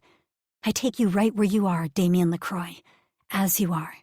Not because of or in spite of your family. I care about you because of who you are. Protective, caring, loving, kind, sexy as fuck, a good friend, a good son. I tipped my head to catch his eyes. A leader, a brother, the glue that holds us together. You matter to me because of who you are, not where or who you come from. Just like you accept me despite my background and flaws. He crushed me against his chest, his tension melting away as he held me. Dipping his head, he buried his face into my hair, breathing me in as he relaxed. Nix. His feelings of love and acceptance radiated through our link, and I pulled myself impossibly closer to him, hoping he was picking up on mine as well. Between my mental walls, your need to keep to yourself and Kieran's absurd ability to remember and project every annoying song that has ever been created, we've been a bit disconnected. I want you to know you can come and talk to me, to any of us, about your feelings. I don't trust them, Damien. I've been unsure for a long time. Loosening his grip, he studied my face. I know. I knew about the nightmares you were having, and now, more than anything, I wished I'd confronted you about them. I was trying to give you space, let you come to us, but you never did. Then you went off by yourself. He let the rest of his statement hang. We both knew the devastating results of that bad decision. Why didn't you come talk to us about your concerns? We would have listened. I wasn't sure you would give them credence. Your families are all so intermingled in the shifter world, and some are even on the council, and I trailed off. You're just the most important girl in the world to us. We care about you, Nix. More than you know. Yes, our families are important to us. They always will be. But this new family we're creating, this is our future. If you have concerns, you come to us. Swallowing hard, I nodded. Tell me the rest. Before you were taken, what were your concerns? He raised his hands up and down my arms, waiting for me to divulge my worries to him. Now that I knew I had their support, it was easier to incriminate the council.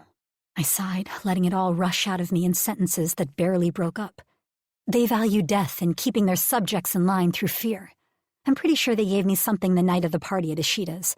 I've never gone into heat before, and while I have no proof, it seems like too much of a coincidence to overlook. Plus, I fucking hate the way they're trying so hard to keep us apart. I know. I gaped. You have the same concerns? My jaw was literally hanging open. I'd always thought Damien held the council in high regard. The fact that he'd been questioning their motives the same as me both warmed my heart and left me speechless. I could picture some of the other guys having uncertain thoughts, but Damien had been groomed for the council the same as his father and grandfather. He couldn't have surprised me more if he'd jumped out of the fridge wearing a pink tutu and bunny slippers. His shoulders began to shake, and soon he was losing himself to raucous laughter, which in turn made me giggle.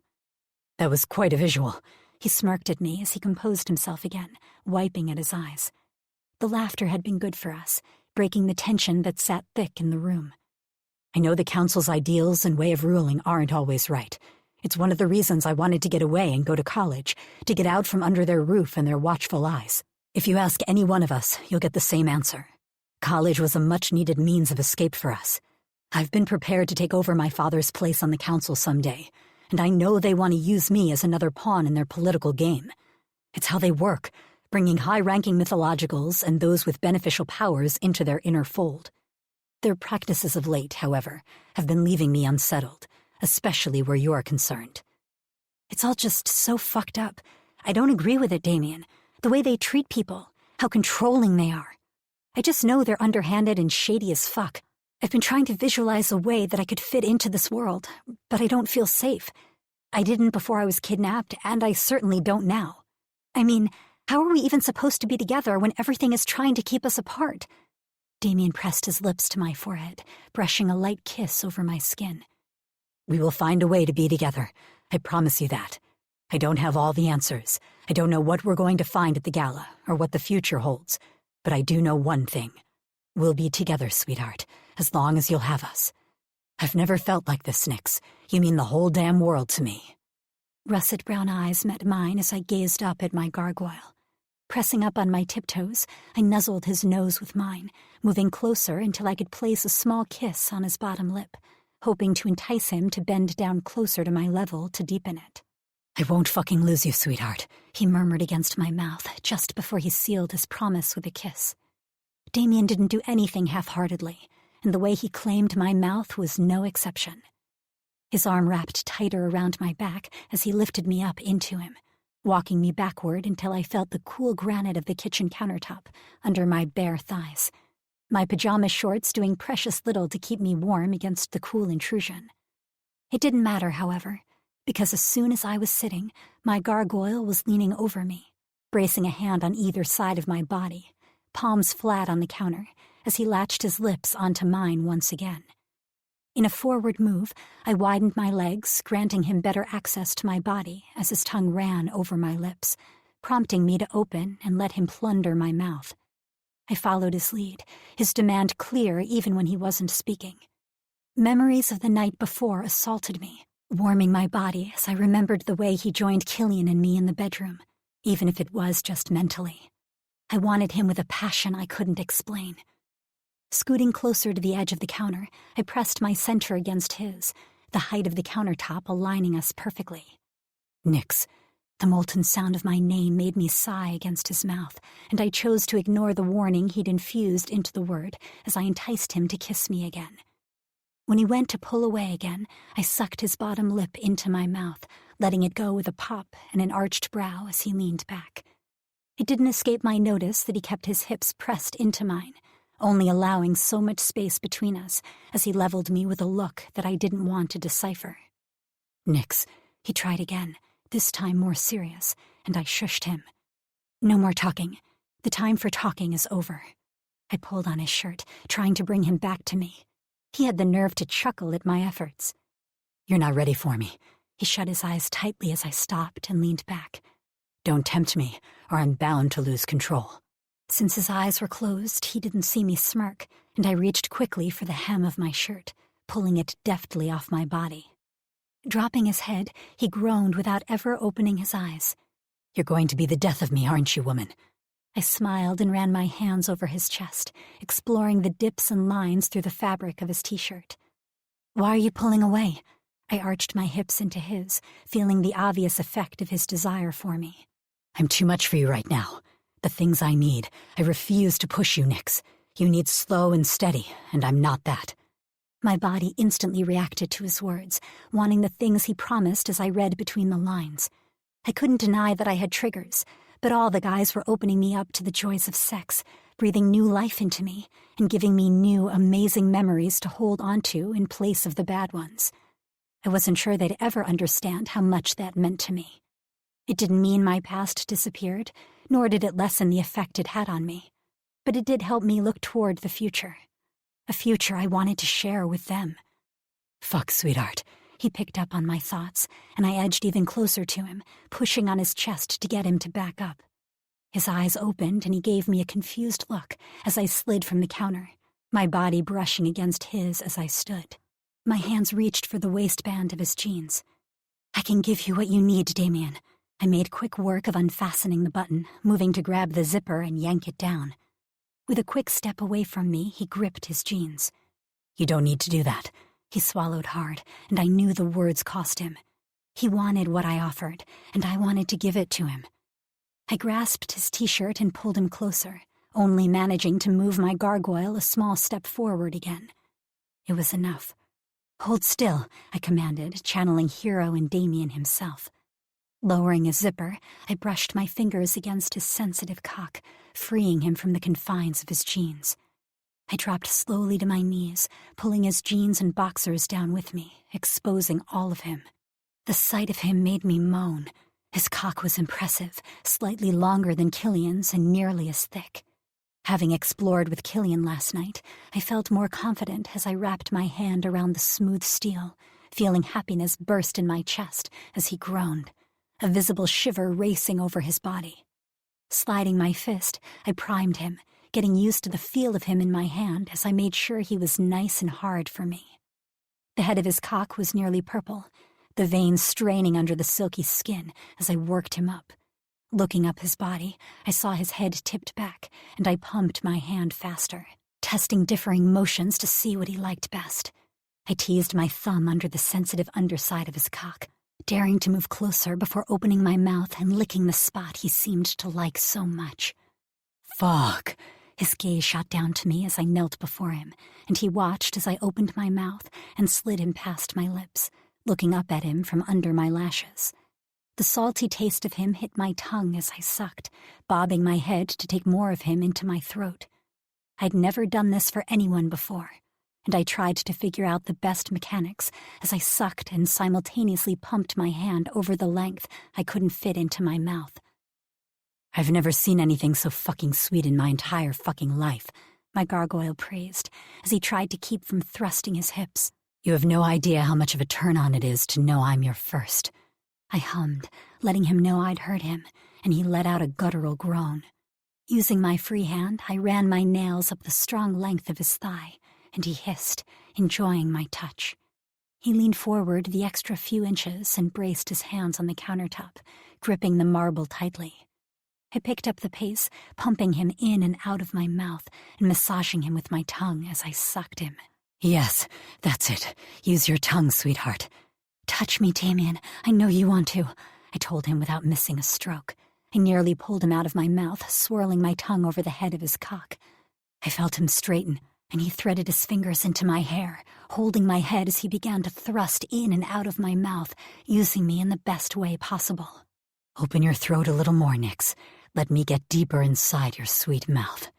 Trying to obey, I focused on relaxing and felt him slide deeper. "Just like that. Oh, fuck, Nix."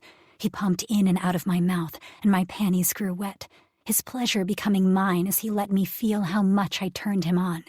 I hummed over him again and rubbed my tongue along his shaft as I kept my lips locked tightly around his cock. His breathing was heavy when he suddenly stopped, breaking free from my lips. Pulling gently, he helped me stand and crashed his lips to mine, pushing my back against the counter as he explored my mouth like I'd just explored him. He paused and pulled back, raking his gaze over my body, which was clad only in a white bra and my pajama shorts. My palms met the cool countertop as I hoisted myself back into the spot I'd been in earlier. "Come here, Damien." His eyes were pure russet fire as he moved closer, allowing me to control the limits of our relationship for once. His hands gripped the sides of my shorts and panties, and with a quick pull, he shredded them to bits, tossing the scraps of leftover fabric away and leaving me bare before him. When he reached for my bra, I held up a hand and quickly unhooked it myself, realizing how many shopping trips I'd have to make if I let them rip all my clothing up. Not that a time or two wasn't worth it. It had been damn sexy to see his brute strength in action. "Most girls like shopping," he mused. "I'm not most girls." "Don't I fucking know it?" He smirked as I slid the bra down my arms, tossing it behind me into the dining room. "Come here, Batman." I leaned back on the counter and let him chase me, his mouth kissing a trail down my neck as his hand possessively cupped my breasts. "I wish I'd gotten to see you come last night." "I wish I'd gotten to see you come last night," I retorted, and bit my lip as I let the rest of my thoughts race toward him. "Maybe you can join us next time?" He growled, nearly a purr, as he agreed, the image exciting us both. "Maybe you can make me come right now," I challenged him, and he groaned, getting ready to drop to his knees to return the favor. As much as I wanted Damien's mouth on me, I wanted him inside me more. I reached for his hand instead and led it to my center. His hand gripped the top of my thigh in a punishing hold as he brushed his thumb across my clit, making me sigh. Hands behind you. His eyes were dark as he made his demands. Palms flat on the counter. Don't move, Nix, or I'll stop touching you. Liquid fire flooded my sex as I obeyed. With my hands behind my body, my breasts were pushed forward, and he took full advantage, flicking the very tip of my nipple with the tip of his tongue. Working his tongue and hand in tandem, he brought me to the edge of ecstasy before easing off, leaving me wanton on the counter while he stalked to his discarded clothing, digging in his pocket for his wallet and the subsequent condom within. I wanted to rib him about his preparedness, but words escaped me at the moment. Rolling on the condom, he sauntered back to me, and with a quick yank, he positioned me on the edge of the counter, gripping my ass as he took most of my weight. He angled me just right and rubbed the length of his long, hard cock along my sex, spreading my essence along his shaft. The need in his eyes sank straight through me, and I reveled in the fact that I'd seduced him. That made me feel powerful, sexy, and in control. You are each of those things, Nix. With a swift thrust, he entered me, stretching me to the hilt as he paused to throw his head back. Our moans mingled as he began to move, his grip on my ass rocking me along with him. I leaned backward and braced my hands against the countertop as he pounded into me with abandon, making me cry out in pleasure. That's right, sweetheart. Let Hero hear you scream for me. His eyes were alive as mine flew open. With a delicious grin on his face, he glanced over my shoulder. Tipping my head back, I got a glimpse of Hero frozen in the doorway to the kitchen, his eyes roaming over the scene we were putting on. The sight of him only drove me higher, and I moaned when Damien shifted his grip, angling himself into my G-spot, never pausing his frenzied fucking, even though his friend was watching. Pick her up, Damien, and bring her over here, Hero ordered, letting his overnight bag fall to the floor before shrugging out of his jacket to reveal a fitted gray button-down underneath. Slamming into me, Damien scooted me off the counter and my arms flew around his neck as he easily carried me into the opening of the kitchen to position me against the wall instead. Hero leaned in and nipped my bottom lip before laving it with his tongue as Damien plunged the length of his hard cock into me over and over again. I shivered as Hero moved to my neck, letting Damien have my mouth. Damien's length made me shudder as he stimulated the deepest parts of my body, filling me over and over as he swallowed my moans. Her hands, Damien directed Hero, talking about me as if I wouldn't hear their conversation. Without further instruction, Hero reached for my arms and pinned my hands above my head, holding them both in one of his. The other hand slid between Damien's and my body, trailing down until his long, lean fingers played over my clit, making me pulse around Damien, who groaned in turn. My body wound tight, and the overload of sensations and loss of control had me coming undone. Come for us, Nix, Damien growled, deepening his thrusts. Hero pinched my clit, hard, making me cry out from the initial pain and then moan from the heat that blossomed in its place, careening me over the edge. Yes, fuck, Damien exclaimed with a sharp cry, joining me in my release, both of us surrendering our pleasure to Hero.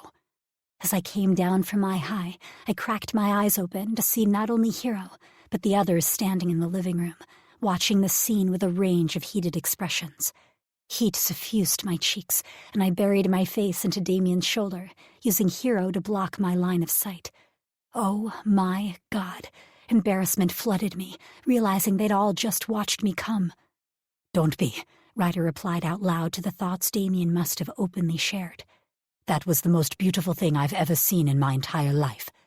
Theo and Killian added their ardent agreement as Damien set my feet on the floor, and Hero unbuttoned his shirt, shrugging it off and helping me drape it around my shoulders. I slipped my arms into it and quickly buttoned it up. You're our girl. Sex is only natural. We're bound to share you together, or I don't see why this has to be awkward. Theo's gaze roamed down my body, now covered in Hero's shirt that ended mid-thigh. She gets to wear my clothing next, he proclaimed, as chuckles sounded out around him. I crossed my arms over my stomach and grinned at my sweet kraken. Fuck, you look hot like that, Killian growled, setting down a long black garment bag. Oh, are those your tuxedos? I asked, dying to see them all dressed up. While I didn't want to attend the gala tomorrow, seeing them all dressed to the nines did appeal to me. I couldn't deny that I was also excited to see their reactions to my dress. I hoped they liked it as much as I did. Yep, all of them. We also picked up Hero's and Damien's, although now I'm wishing I'd stayed home and joined in on the fun. Ryder waggled his eyebrows. My jokester always knew how to make me smile, and now was no different.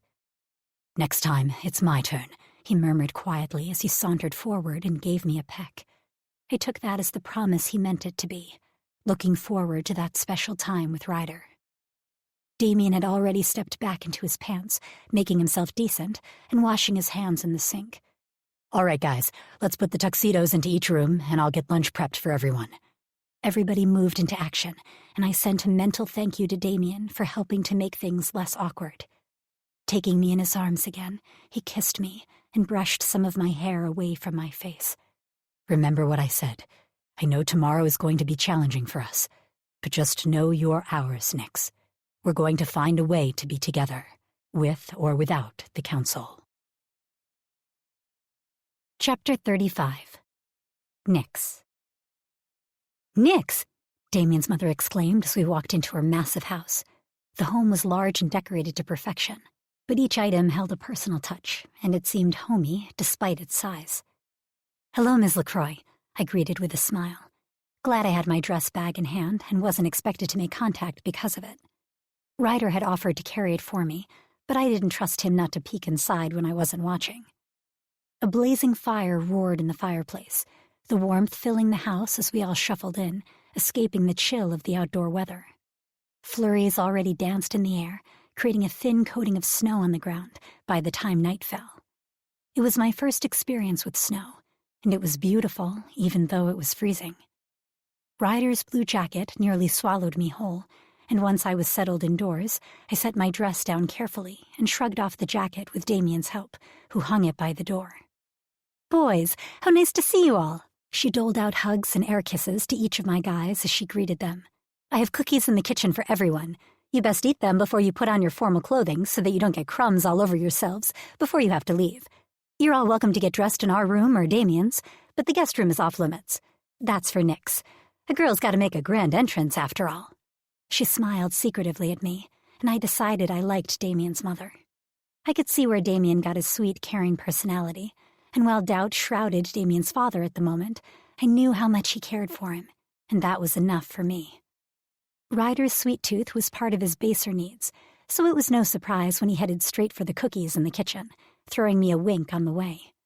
Killian gathered all the formal wear from everyone and brought them to Damien's old room, disappearing down the hallway to the bedrooms beyond. Since Theo was with his sister, it was just Damien and me left in the living room, as his mother puttered around the kitchen, straightening up and chatting away with Ryder. You all right? Damien hooked a finger under my chin and raised my gaze to his. Not too nervous?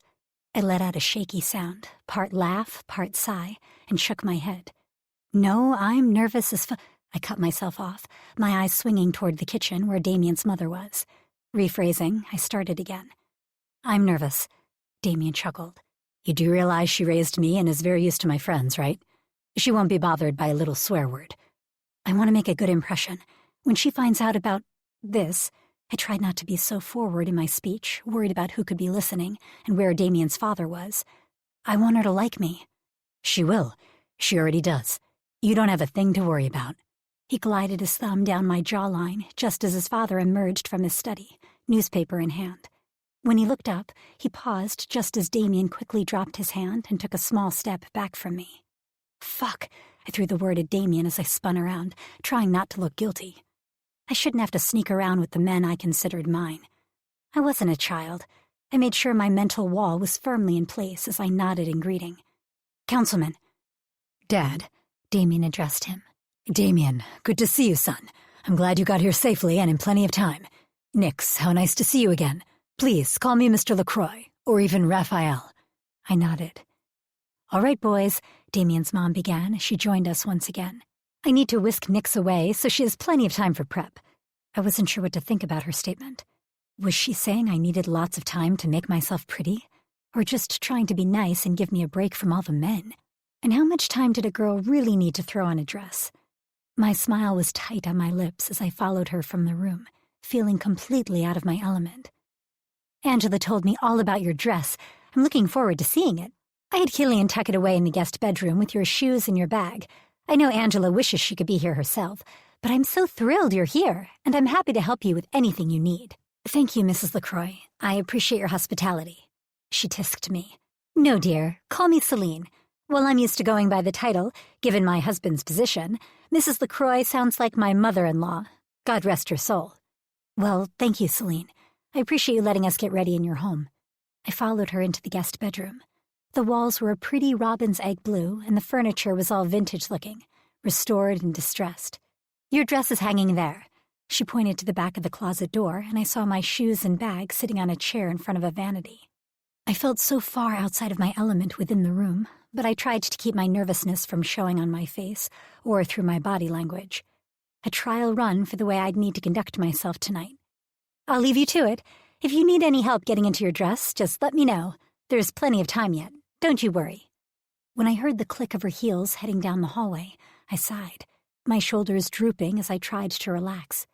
After closing the door, I walked around the room, looking at all the pretty trinkets and nondescript artwork on the walls. I didn't figure it would take me very long to get ready, though it seemed like it was expected of me. Casting a look toward the bathroom, I noticed the large jacuzzi tub and perused it with longing. I had always enjoyed baths, and I could use all the stress relief I could get.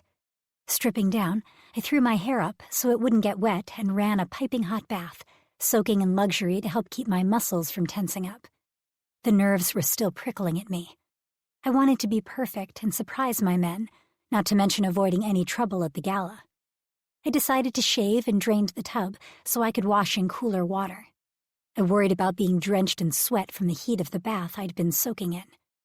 The water felt amazing against my skin, and I hummed to myself as I finally stopped my daydreaming and turned it off, slipping from the tub to dry off with towels that felt as thick as my comforter. Apparently, Damien's parents enjoyed their wealth and status.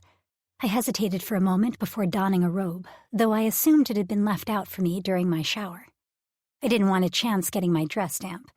I wanted to go back out into the living room to spend time with the guys, but with Damien's father around, it made sense to keep my distance, lest he picked up on our growing relationships.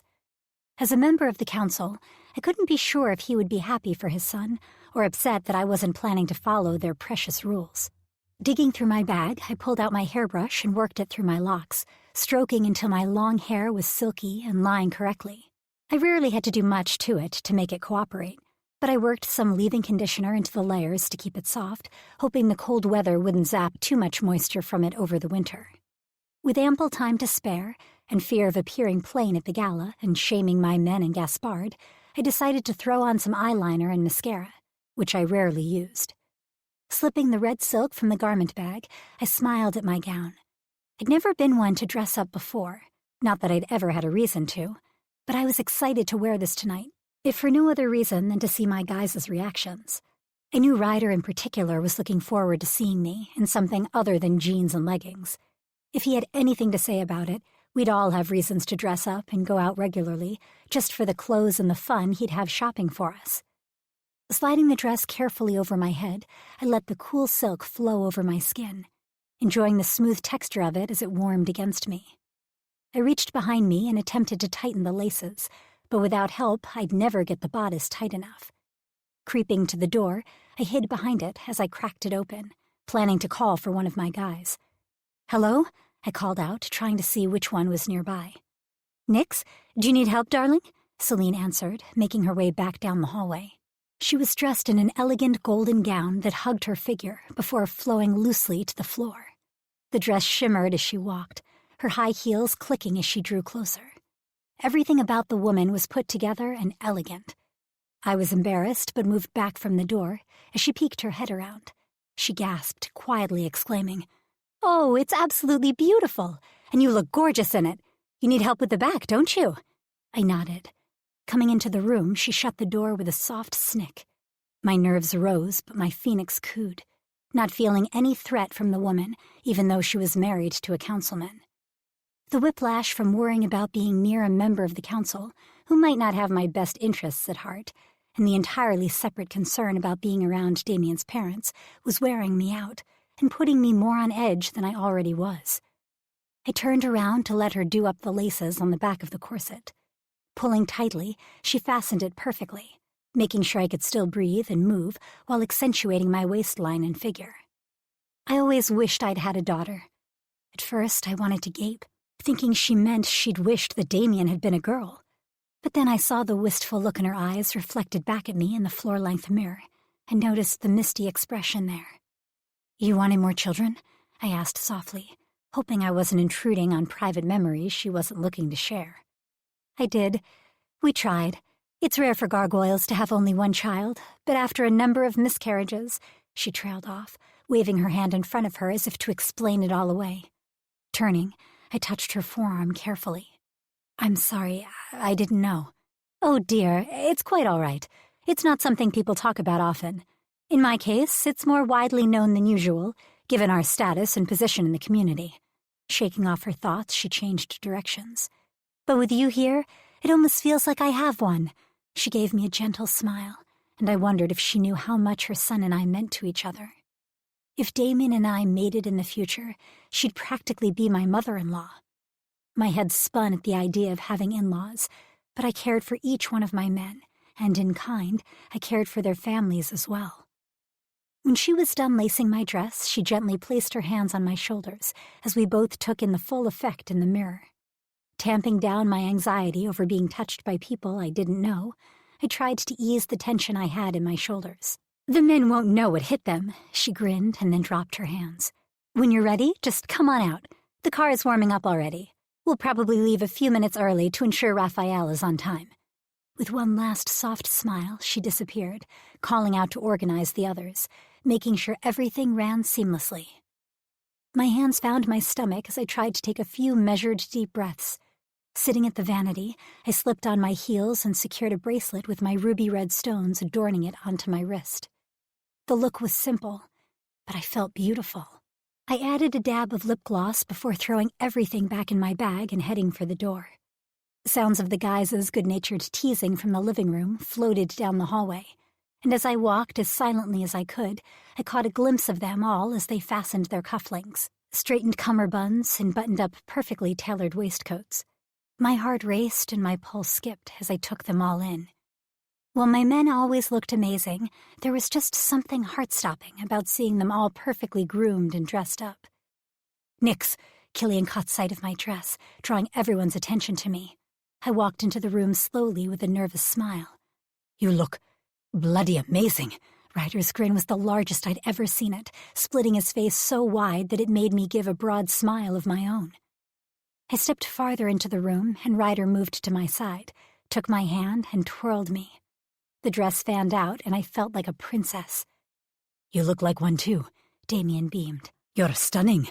Killian's gaze hadn't left my body since I'd walked into the space, continually traveling down the flowing dress, then back to my face as he drank in the sight of me. "She looks fucking hot," Ryder grinned, leaning over and kissing my cheek. Hero was silent, standing in the room with his hands deep in his pockets, his eyes burning behind his glasses. "I've never seen anything more beautiful," he purred through the connection, making me squirm. I missed my Theo, but I was so happy the guys approved of my gown. It made the whole night worthwhile, even though I was dreading what came next. "You're going to be all right, sweetheart?" Damien asked me privately. "No, but I don't have much of a choice." I looked down and made sure I had all my stuff together. I could hear Damien's parents heading our way, and I wasn't sure how to keep my feelings hidden from the guys. Even if they weren't projecting through our link, I knew my face wouldn't be able to hide how I felt. I didn't want to go to the gala. Meeting other males held no appeal, and I was more than happy to ditch the whole thing and go out to some nice restaurant to put our fancy clothes to better use. However, I knew doing that was not an option, and I wasn't going to complain about having to play the part until we could figure out a way to be together. The most important thing to me was that my family stayed safe, and this was my role in that.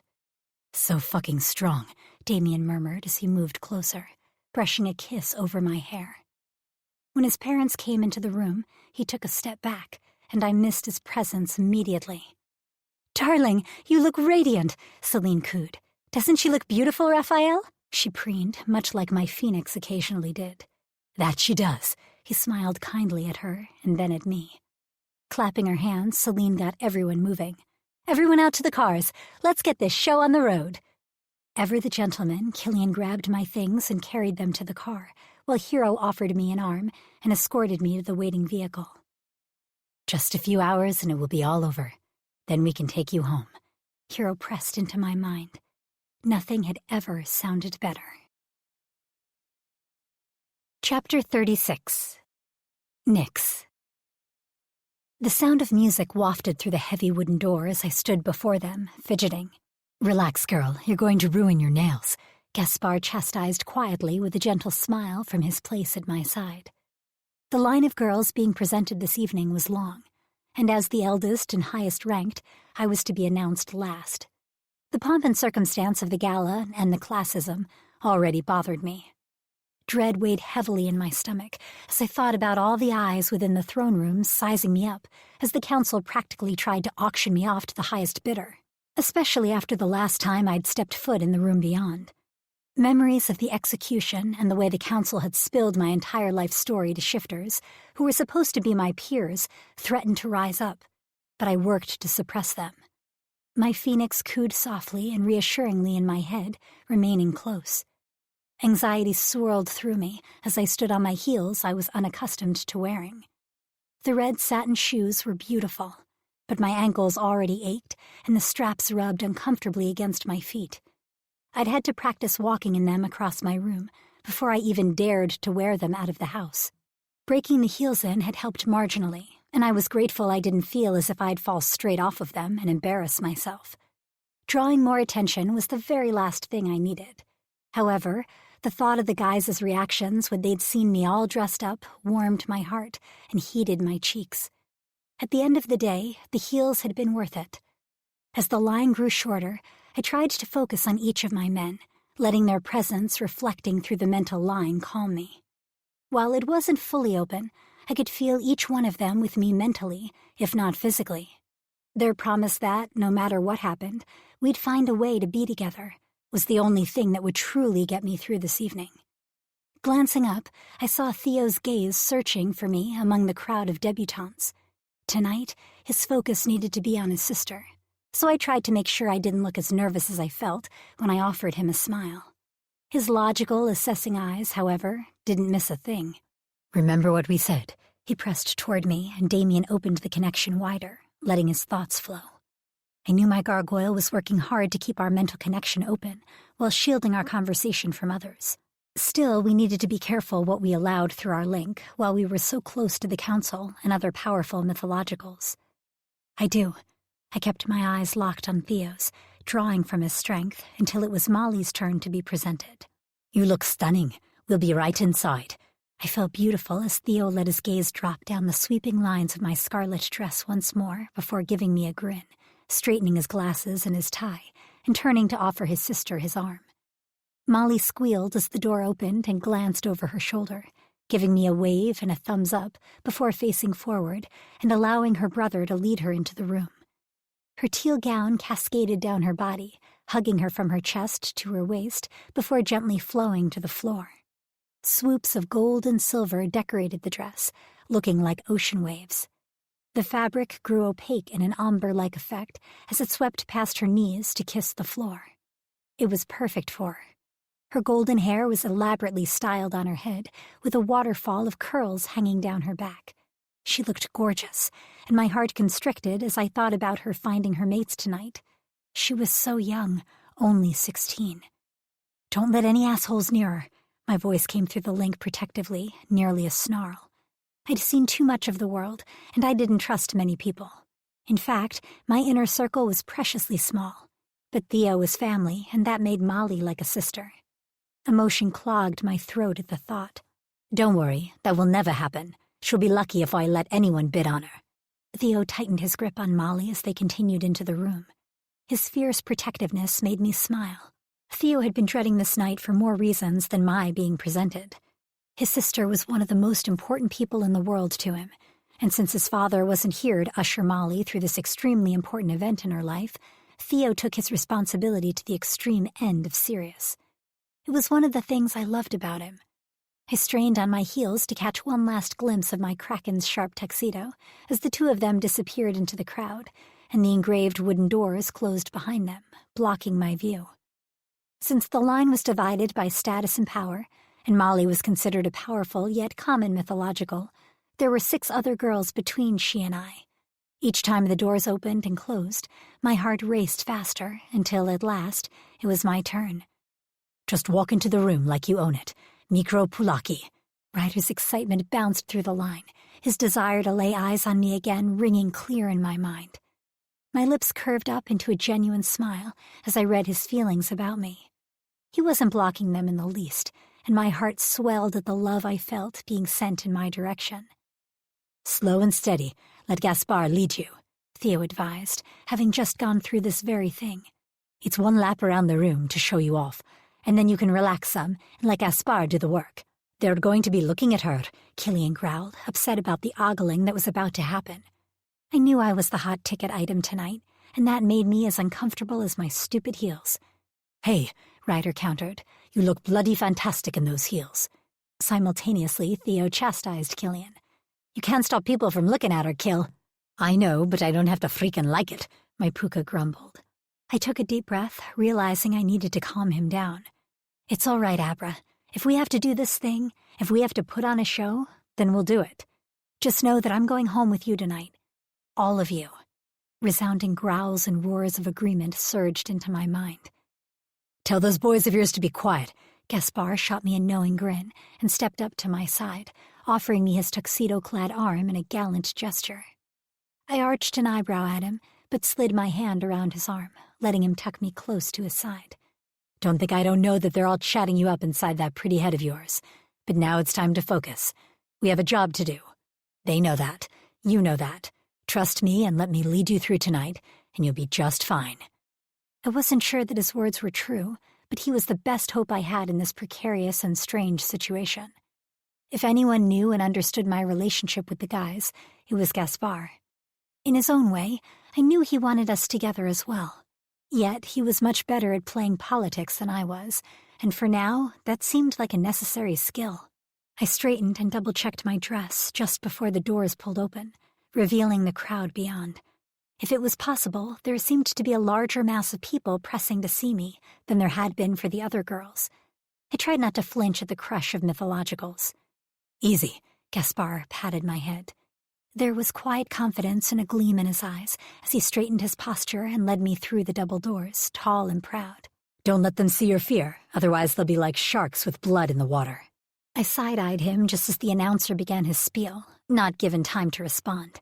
And now the lady we've all been waiting to see, Annika Cox, escorted by her elder, Gaspar Lacroix. Gaspar swept me into the room, and I gritted my teeth to try and keep my face neutral at the sound of my full first name and the last name that linked me to Michael. Henry, whoever. That last name haunted me, and suddenly didn't feel like mine. I wanted nothing more than to be rid of it, and made a note to ask the guys if mating meant you took a different last name, like was typical with marriage. But now wasn't the time. Gaspar's sure footsteps guided me through my loop as the announcer continued. Annika is the only one of her kind, an extremely rare mythological phoenix shifter. With an affinity for fire, she shows great strength and promise. Growing up outside of our society, Annika currently does not belong to any one shifter group. Like hell she doesn't.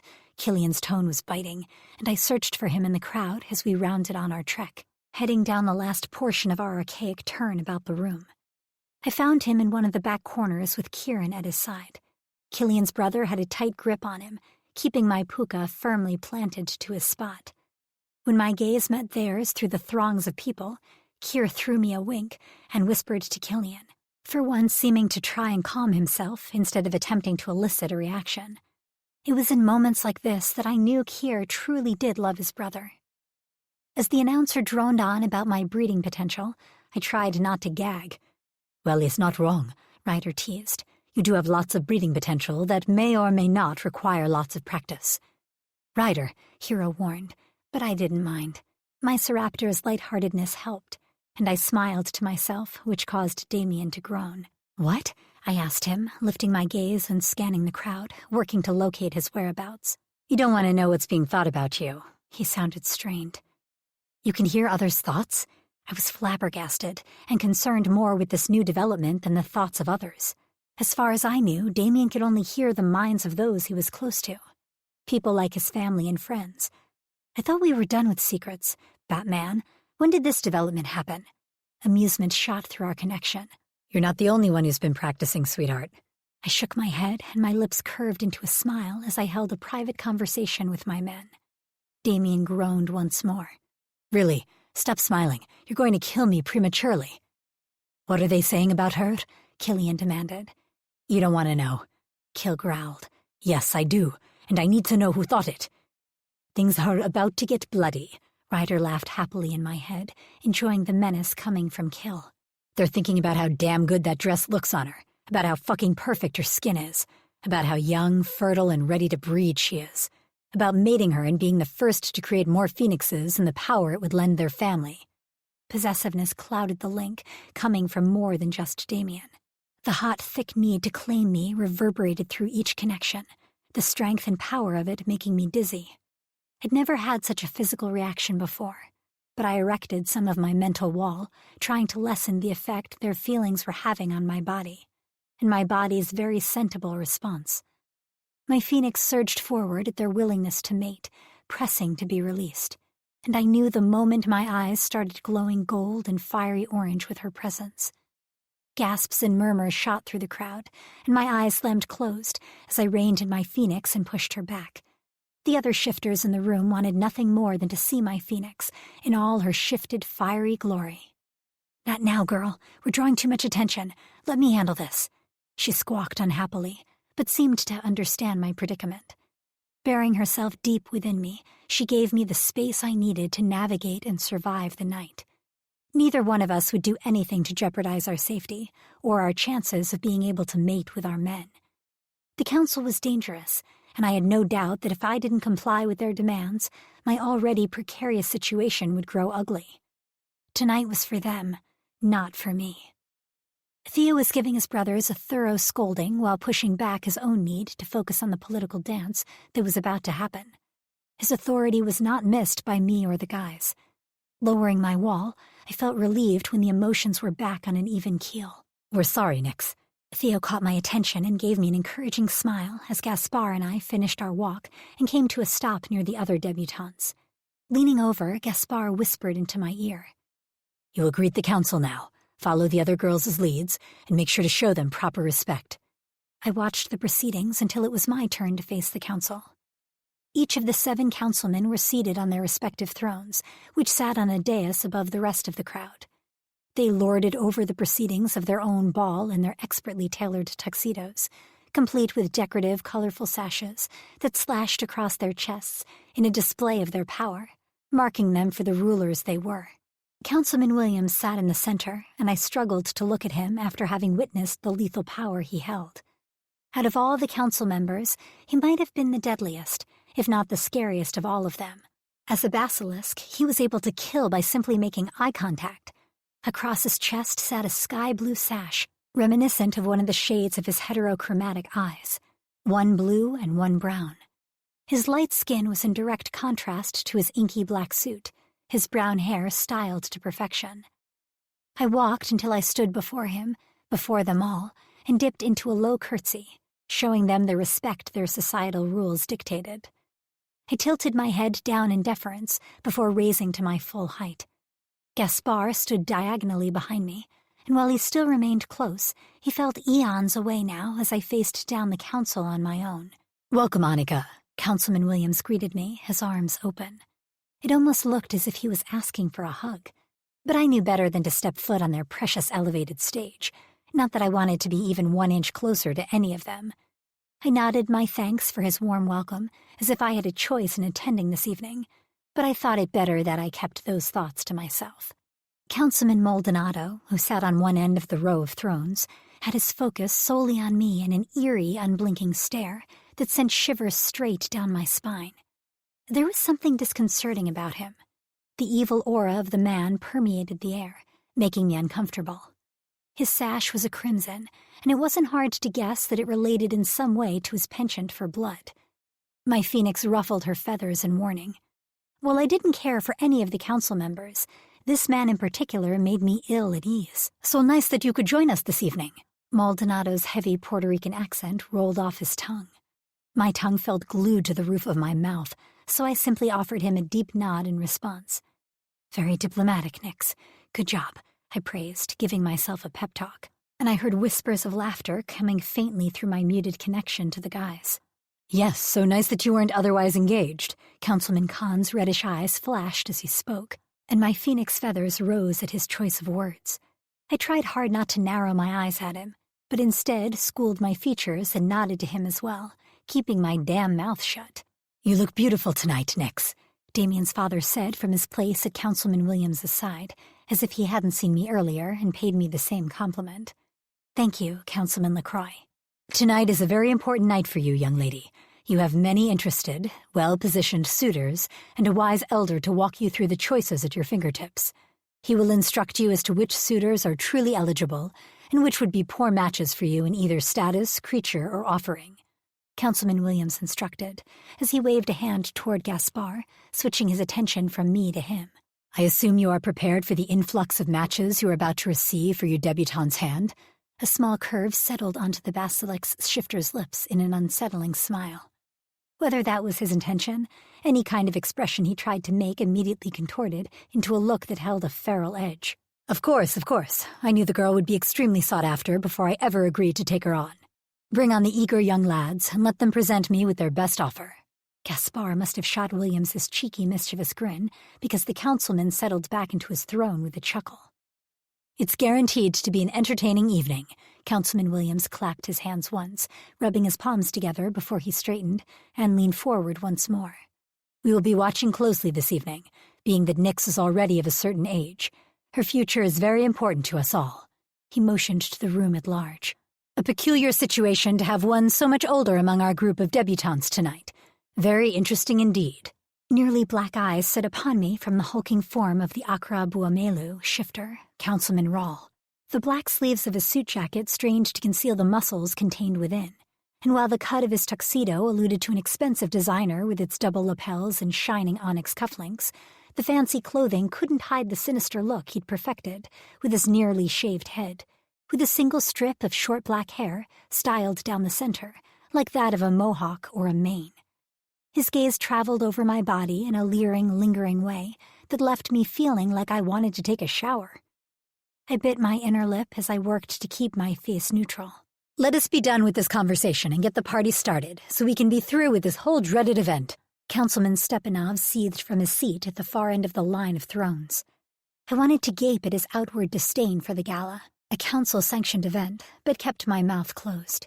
My phoenix screeched in my head, warning me away from the thin, golden-haired man as his gaze landed on us. His dark gray eyes were swirling pits of darkness in his otherwise handsome face. The strong lines of his cheekbones and chin only added to the sharp, dangerous outward appearance of the man. Yet, it wasn't his physical characteristics that were dangerous, but the creature he shifted into. As a Koshi, he controlled death itself. Goosebumps prickled along my skin, but I refused to break eye contact. "Go now, Annika, and make sure to consider all eligible matches." Councilman Ishida addressed me, pulling my attention toward him and dismissing me with a sly smile on his face. His eyes flicked over my head to take in something behind me. A tight smile tugged at my lips, and I realized Amaya had to be somewhere in the room, probably trying to make a play for one of my men. With one last bow, I turned to leave. "Annika!" The sound of my name had me pausing to glance over my shoulder, and every muscle in my body froze at the sight of Councilman Williams standing swiftly, buttoning the low buttons of his tuxedo and striding toward me, down the steps of the dais. "It is my duty to kick off the evening now that the introductions are completed, and it would honor me if you would agree to the first dance of the night." He held a smooth, pale hand out toward me, the other hand gallantly positioned behind his back as he bent slightly at the waist. "A dance?" I nearly squeaked. I was supposed to dance with a basilisk? My heart rate flew as I looked around for one of my men. "It's rude to keep him waiting, Nix. You need to say yes, quickly." Theo prompted me as Damien let the words fly into my head. The pleasure and honor are all mine, Councilman. I had no idea where the proper and elegant words came from, whether it was prompting from Damien or Gaspard's etiquette training, but I was grateful for them nevertheless. For this dance, please call me Drake. His eyes glimmered with charm as I placed my hand into his, and he sent a sharp, quick nod to the small orchestra positioned in one corner of the room. As the music drifted through the air, I tried not to flinch when his hand settled on my waist. Killian's growl was a steady noise in the back of my mind as Councilman Williams, Drake, swept me across the room. You seem to be quite a skilled dancer, Nix. Thank you, but you're being kind. Ryder and the guys taught me to dance. I snuck a peek at the floor to watch my steps as we rounded the room. Ah, yes, your roommates. The word sounded like it was a bad taste in his mouth. I hear that Theo will be placing his bid for consideration as one of your mates. Since he is with his sister this evening, acting as her elder, his bid will be placed after the gala is over. It seems that Gaspard will approve him if you so desire. I bit my lip again, trying to keep my smile from showing on my face. At least I would be able to have one of my guys relatively easily. The others I would need to fight for. It was a fight I was prepared to win. Drake continued. You seem to be a sweet, strong girl, Nix. I tensed, wondering why he was paying me compliments, but I murmured, thank you, in response. My son is now 21 and is yet to place a bid. Joshua is much sought after as a mate, strong, wise, powerful, charming. His eyes held a glint as he smiled down at me. That's him over there. He pointed with a finger that was holding my hand. Joshua stood at the edge of the crowd, his blue eyes trained on me as I moved around the room with his father. His golden hair was styled with every strand in place, and like most of the other men in the room, he wore a tuxedo, except his had a navy hue to it. Broad shoulders tapered to a lean waistline that led to strong legs and a shiny pair of shoes. A bow tie was fastened around his neck, and a perfectly folded pocket square was tucked into the slash of a pocket in his tailored jacket. He seemed to be the epitome of refinement. This morning he announced to me that he'd finally found a girl worth placing a bid on. He's never even spoken with you, and yet you enthrall him already. Now, I know you don't know him yet, but I beseech you to at least consider him. While our basilisk genes are strong, we firmly believe your phoenix genetics would override that of our snakes. He would be a good, solid choice for you as a mate, and a father to your offspring. Of course, I know you are much sought after tonight, but I do hope you will let Gaspard lead you in making wise choices. I know Gaspard has my best interests at heart. My answer was as cryptic and political as I could make it. Gaspard did have my best interests at heart, but those interests had nothing to do with any of the other male shifters within the room, other than my Seraptor, Gargoyle, Kitsune, Puka, and Kraken. The idea of mating with a basilisk literally struck fear into my heart, a fear my phoenix echoed. Ahem, a throat cleared to our side, and I saw the smiling face of Damien's father coming to save me. Excuse me, Drake, may I cut in? He held out his hand in a gesture that left no room for argument. Williams assessed Councilman LaCroix for a moment longer than what was necessary, or polite, before he bowed his head to the man. Of course, he turned back to me. Nix, it's been lovely. His lips met the back of my hand, and my tongue found its way between my teeth as I bit down and worked not to yank my fingers from his grasp. This gala was already requiring a blood sacrifice on my part, as the tang of copper flooded my taste buds. When he walked away, Damien's father took his place for the remainder of the dance. Damien is working hard to keep me out of his thoughts, Raphael LaCroix remarked nonchalantly. He's always careful at events such as this, I replied, defending Damien while remaining vague. Yes, he is. I taught him that. He let a small chuckle slip free. However, I believe it's more than that this time, isn't it, Nix? I blinked up at Raphael LaCroix, unsure if I was dancing with the councilman or the father of my mate. Damien knows what he wants. Do you? His eyes honestly looked like they were imploring mine. It struck me as odd that he didn't already understand how serious his son and I were about each other. Then again, maybe he hadn't noticed that earlier this evening. I do, I nodded, not breaking eye contact. Damien is turning into a wonderful man. He's sweet and kind, yet strong and independent. He's a fantastic cook. He gets that entirely from his mother, he laughed. But I'd like to take some credit for the other things. You should. Damien loves you and your wife very much. Family means everything to him. Raphael's eyes bored into mine as he weighed my words. And he considers you family. It was a statement, not a question. He let out a deep breath. Annika, I'm truly sorry about what that man did to you. I nodded and averted my eyes. My throat constricted. I couldn't deal with this kind of an apology right now and make it through the gala in one piece. The stars must have aligned, and for once listened to my plea, because the music drew to a close, and I pulled back from the embrace of my dance partner. Thank you for the dance, Councilman Lacroix. I bowed my head and went to find Gaspard, eager to get this night over with. Chapter 37. Nyx. The brilliant glitter of the ballroom didn't seem to dim, despite the hours I was spending in it. I glanced over my shoulder at Gaspard, who appeared so at ease in this environment. I could never tell with a look when his laughs or smiles were fake. He'd paused his wheeling and dealing enough times to whisper into my ear about which shifters were obnoxious, which were cruel, and what families I had to try to please. It made my head spin the way he could keep them all straight, while completely concealing his own emotions behind the facade of a congenial gentleman. Watching him made me even more unsure that I could ever fit into this world. I handed him back his flute of champagne, which I had been holding, waiting for him to finish with the latest offer. They bid well above themselves, Gaspard murmured in my ear, drinking deeply from his flute. There's nothing wrong with that, and the family is kind. You could do worse. I wrinkled my nose, studying the other gentleman in a poorly fitted tuxedo. His eyes were soft, but he was clearly uncomfortable as he kept tugging at his collar and adjusting his cuffs. His son stood across the room, if the nods between the two of them were any indication. The son looked much like his father, his hair nearly as dark as my own falling into his eyes, his tall, gangly frame clad in the same ill-fitting tuxedo. His smile was shy as his eyes briefly met mine, his head ducking down to look at me from under his lashes. Don't make snap judgments, girl. I know how you feel about my boys. That doesn't mean they have to be the only shifters you associate with. You need friends, too, not just a handful of mates you'll have to keep in line. I blushed at his observation, wishing I had my own drink in hand. I searched the room with my eyes, looking for each of my men, while Gaspard headed toward the next family interested in buying me into their line. Theo was also accepting bids, since he was acting as Molly's elder. When he'd first told me he would act as an elder, rather than his mother, I'd been surprised, though I shouldn't have been given how chauvinistic the society was turning out to be. Molly was a few steps behind him, chattering with a group of other girls in brilliantly colored gowns, all of whom were being presented tonight. Her face was lit up with excitement and wonder, her eyes large as she scanned the ballroom, assessing the decor and her potential matches. Enthusiasm and anticipation filled her gaze, whereas I struggled to ignite even a spark of interest in anyone other than the men I'd already claimed as mine.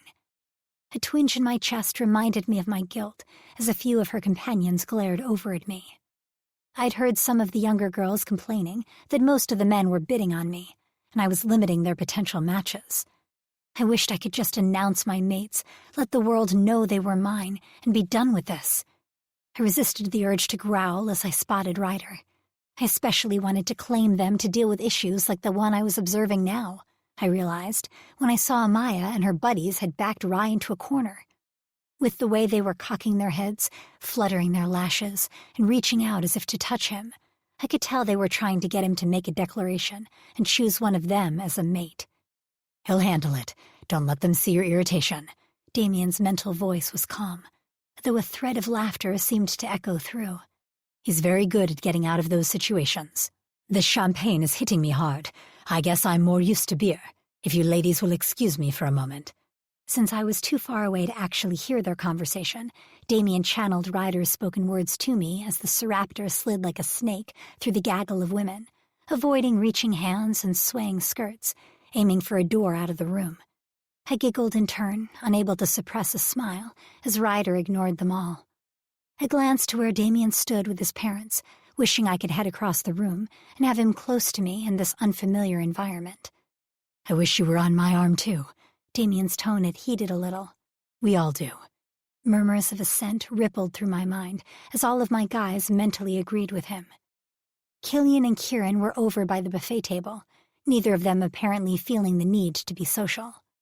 I had been shocked when Kieran had showed up, especially after his standoff with Councilman Ishida. He didn't appear to be nervous at all, though, sweeping up partners into intricate dances, laughing with shifters he met and some he apparently knew from previous visits, and eating his weight in iced eclairs, the same ones he was currently trying to hand-feed and obviously pissed off Killian. "Someone save me before I strangle my brother in front of the council," Killian's voice was pleading. Trying to remain inconspicuous, I turned away, angling my smile in another direction. Kira never ceased to make me laugh, even if it was at Killian's expense. My poor bunny. The line of partygoers against the edges of the room caught my attention, and I studied them while I tried to school my face. Chatting mothers pointed out potential matches like it was a sport, while their mates doted on them or drank heavily from the champagne flutes in their hands. One girl in particular caught my eye, with her dark hair and dark makeup, throwing her into stark contrast with the bright, glittering, colorful room around her. The crowd nearby seemed to give her a wide berth, and I was instantly curious about what her power was to demand such a personal bubble. However, it wasn't her clothing and Gothic style that threw me, but her line of sight and the intensity of her stare. Glancing back over my shoulder, I noticed her looking directly at Killian, and my phoenix ruffled her feathers in agitation at the open perusal coming from the girl. Jealousy ran hot in my veins, easing only when I realized Killian hadn't so much as noticed the girl.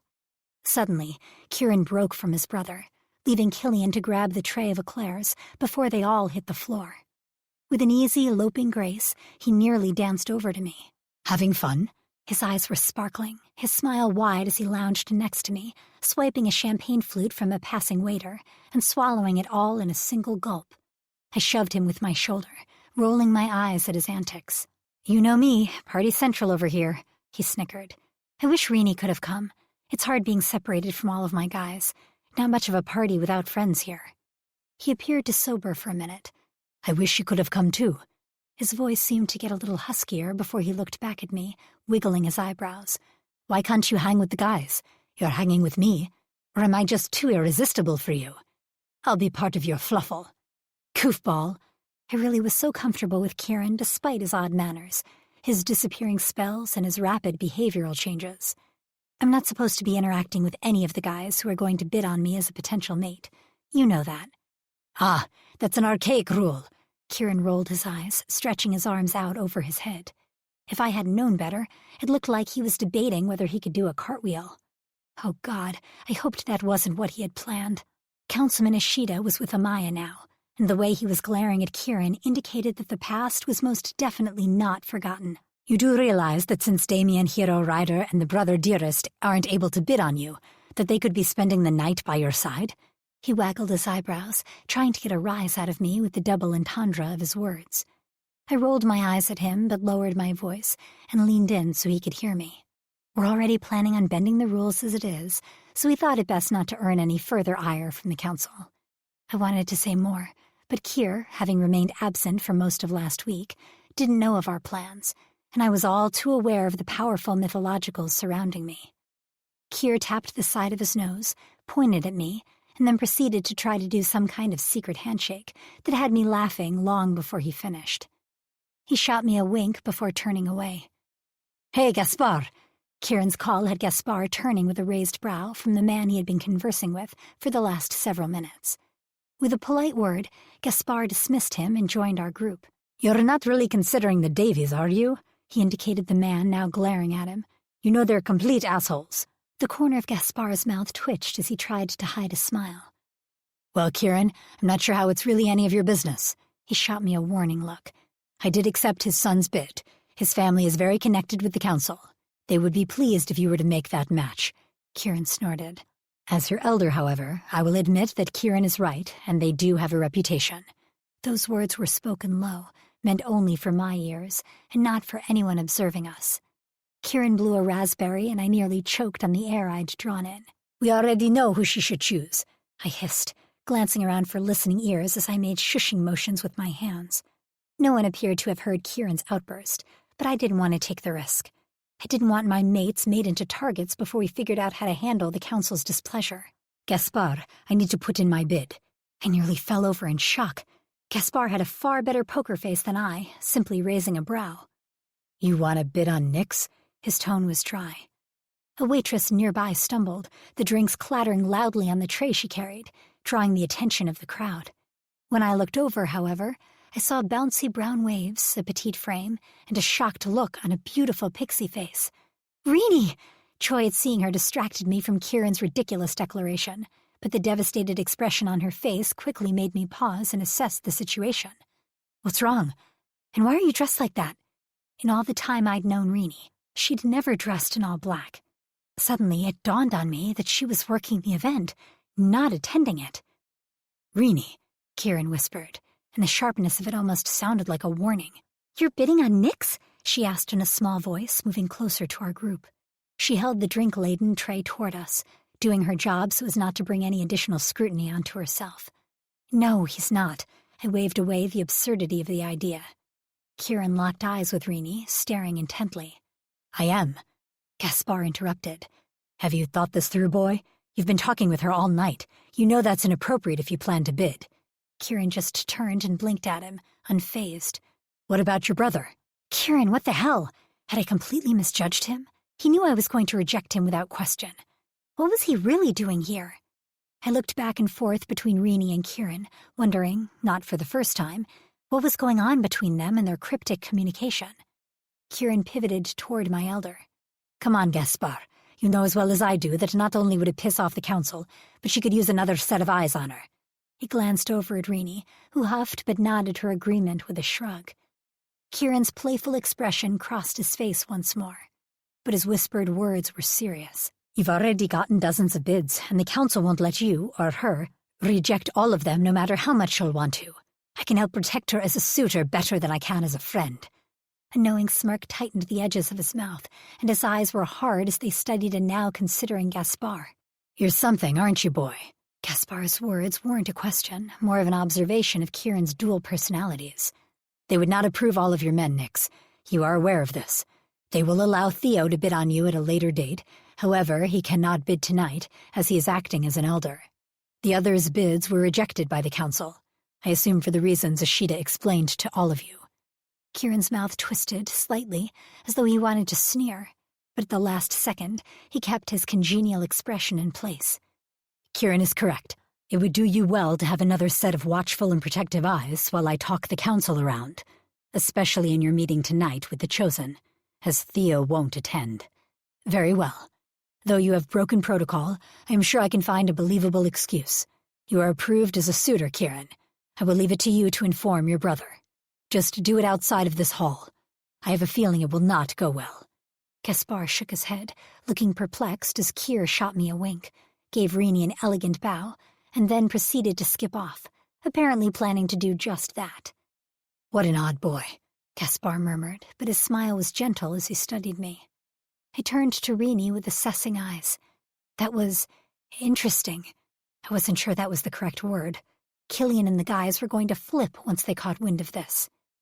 "You're doing great, Nix." Rini reached out and squeezed my elbow before disappearing into the crowd to serve more drinks. I wanted to ask her what she was doing at the gala and why she was working as a waitress. I hadn't known she was in need of money, but if she was, working for the council felt like the last place she would choose to work. I shook my head, realizing I couldn't ask her about any of it now. It was just one more thing to add to my ever-growing list of questions. Glancing toward where Killian and Kieran were standing, I worried over how Kier would break the news. "They'll be smart enough not to overreact in the council hall, no matter how badly they may want to." Gaspar followed my gaze until his eyes caught something across the room, and he rolled his eyes. "Come on, Nix. There are some other people you need to meet." With a resigned sigh, I followed. Chapter 38. Nix. A tense hero seemed to be our destination as we slowly crossed the hall. Gaspar was frequently stopped by people who wanted to greet him and give me the once-over, though most didn't actively acknowledge my presence. "What's wrong, Hero?" I knew we were supposed to keep our mental contact limited, but Hero was incredibly tense. It was visible even from this distance. That wasn't like him at all. Fuck. I hadn't expected Killian's interjection, and if I wasn't used to this mental link, I probably would have jumped at the venom in his tone. "You want us over there, hero?" "Someone explain, please." I wanted to rush to his side and help with whatever was wrong. Gaspar's meandering pace was enough to drive me crazy. His parents. Theo's voice was icy even in my head. "Say the word, Hero. You know we won't interfere unless you ask us to." "It's fine." Hero sounded exhausted, his words clipped. I wanted to clench my hands into fists but managed to avoid the gesture as Gaspar pulled me in next to Hiro and his parents. "Mr. Chiba, Mrs. Takami, nice to see you again. Where are Mr. Nakagawa and Mr. Kimura this evening?" "Gaspar," Hiro's mother stepped forward, brushing air kisses against Gaspar's cheeks, her hands clasping his biceps in greeting. She looked elegant in her floor-length silver dress with her ebony hair up in a sophisticated twist. Her features were fine, her skin nearly golden against the gown. "My other mates are floating around here somewhere, mingling as usual." "Nice to see you as well." Hiro's father gave a sharp nod, not stepping closer to his son to embrace Gaspar. "I didn't expect to see you at the gala. Is one of your children being presented today?" Gaspar's smile didn't falter at all, though I was sure he knew that wasn't the reason for their presence. We would have seen one of them in the staging area before the announcements. "No, most of our children have obtained suitable mates at this age." Hiro's father shot a pointed look at his son, and though he saw the look, Hiro's resigned expression didn't change. "Anika," Mrs. Takama's voice was cool but polite. "It's a pleasure to meet a shifter as rare as you. I'm enjoying being here for your presentation. It is nice to see a rare shifter who accepts her duty." Another pointed look was shot at Hiro, and I had to bite my tongue. I seemed to be doing a lot of that this evening. "It's nice to meet you as well." The words felt like ash in my mouth, but I kept the polite smile on my lips. As much as I hated to, I was learning to play this game. "I've heard quite a bit about you. Hiro speaks highly of you and the strength of your commitment to the shifter community." His mother's mouth flattened into a tight line. "The Takama line has always produced strong shifters. Our family takes much pride in that aspect of our lineage." She sized me up for a moment before glancing at Hiro. "There are always exceptions, of course, but the bloodline is still strong. I'm glad Hiro at least had the sense to befriend you and treat you with the respect due to a shifter of your class. Maybe he will listen to you more than he has listened to his own family." Mr. Chiba grimaced. "Akari." Her name was a censure. Mrs. Takama waved a dismissive hand at her mate. "I'm not gossiping. I'm simply stating facts. She is a powerful and influential shifter. It will do Hiro good to interact with someone of her breeding. She obviously understands the importance of her position, as Gaspar himself is acting as her elder. And I have seen some of her potential matches. Hiro needs to follow such an example and find his place. He has waited far too long to take a mate, and Amaya Ishida is clearly willing. I assume he has not spoken with Anika about his lack of propriety in that area, simply acting as a human and dating," she sneered, the words falling from her lips like a curse before she continued, "rather than mating. The Ishidas are a strong line. He has not listened to his foster parents, nor to his own. It's bad enough he is what he is, though he does have the intelligence to make powerful friends." I frowned. I wanted to slap this woman for talking so poorly about her own son. Hiro is brilliant. I'm sure if he hasn't yet chosen a mate, there's a reason. Who knows? Maybe I'll be lucky and he'll bid for me. The four of them froze, Hiro gaping and his mother putting her hand to her chest in surprise. "American humor," Hiro's father commented after a stilted moment of silence. "Interesting.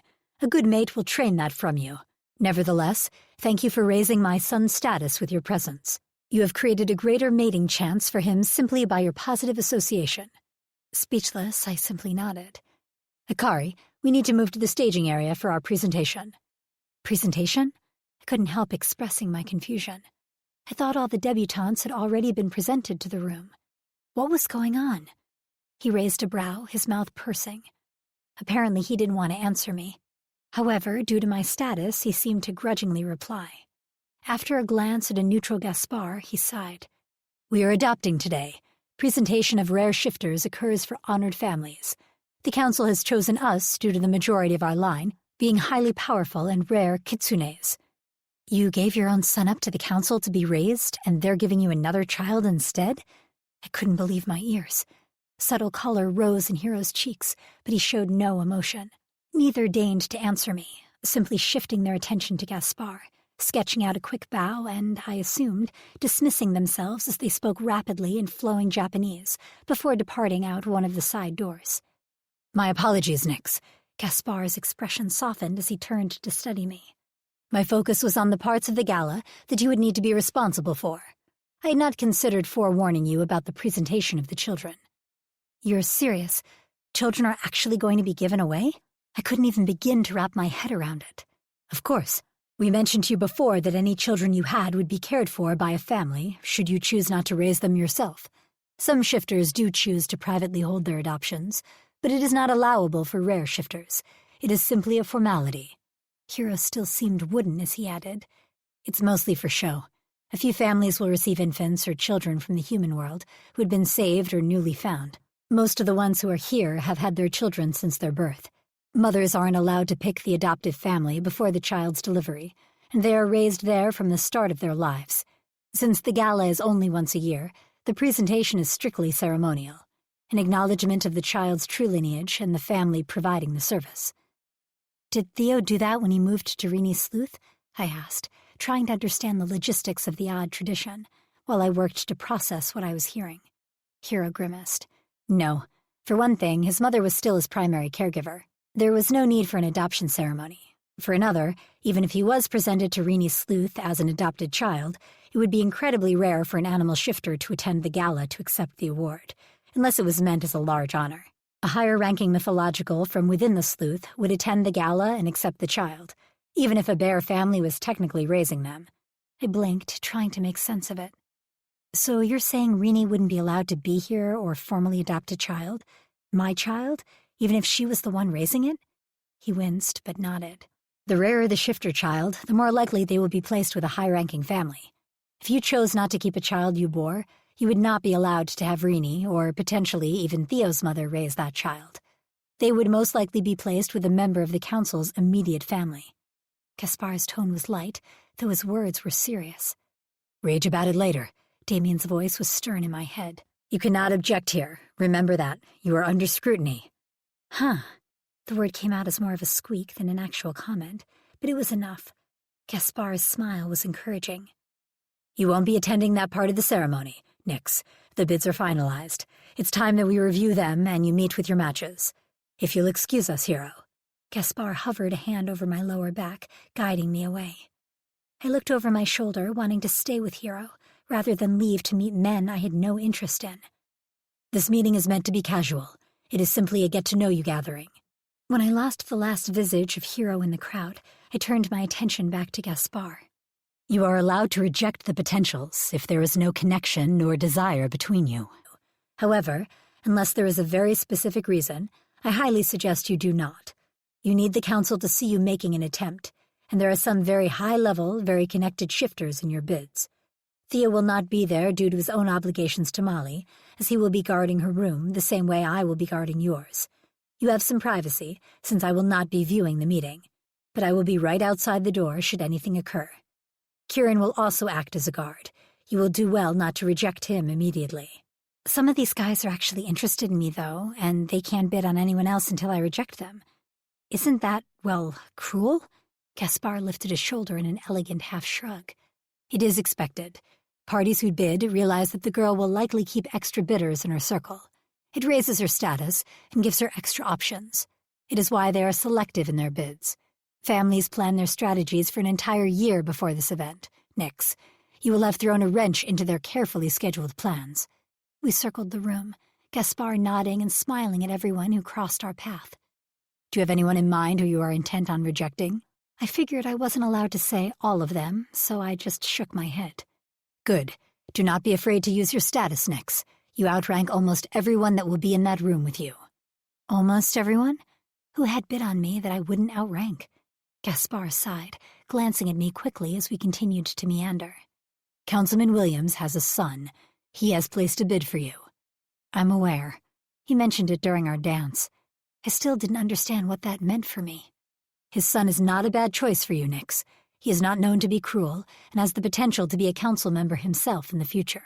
Basilisks are still incredibly rare, though not quite to the extent of a Seraptor or Phoenix.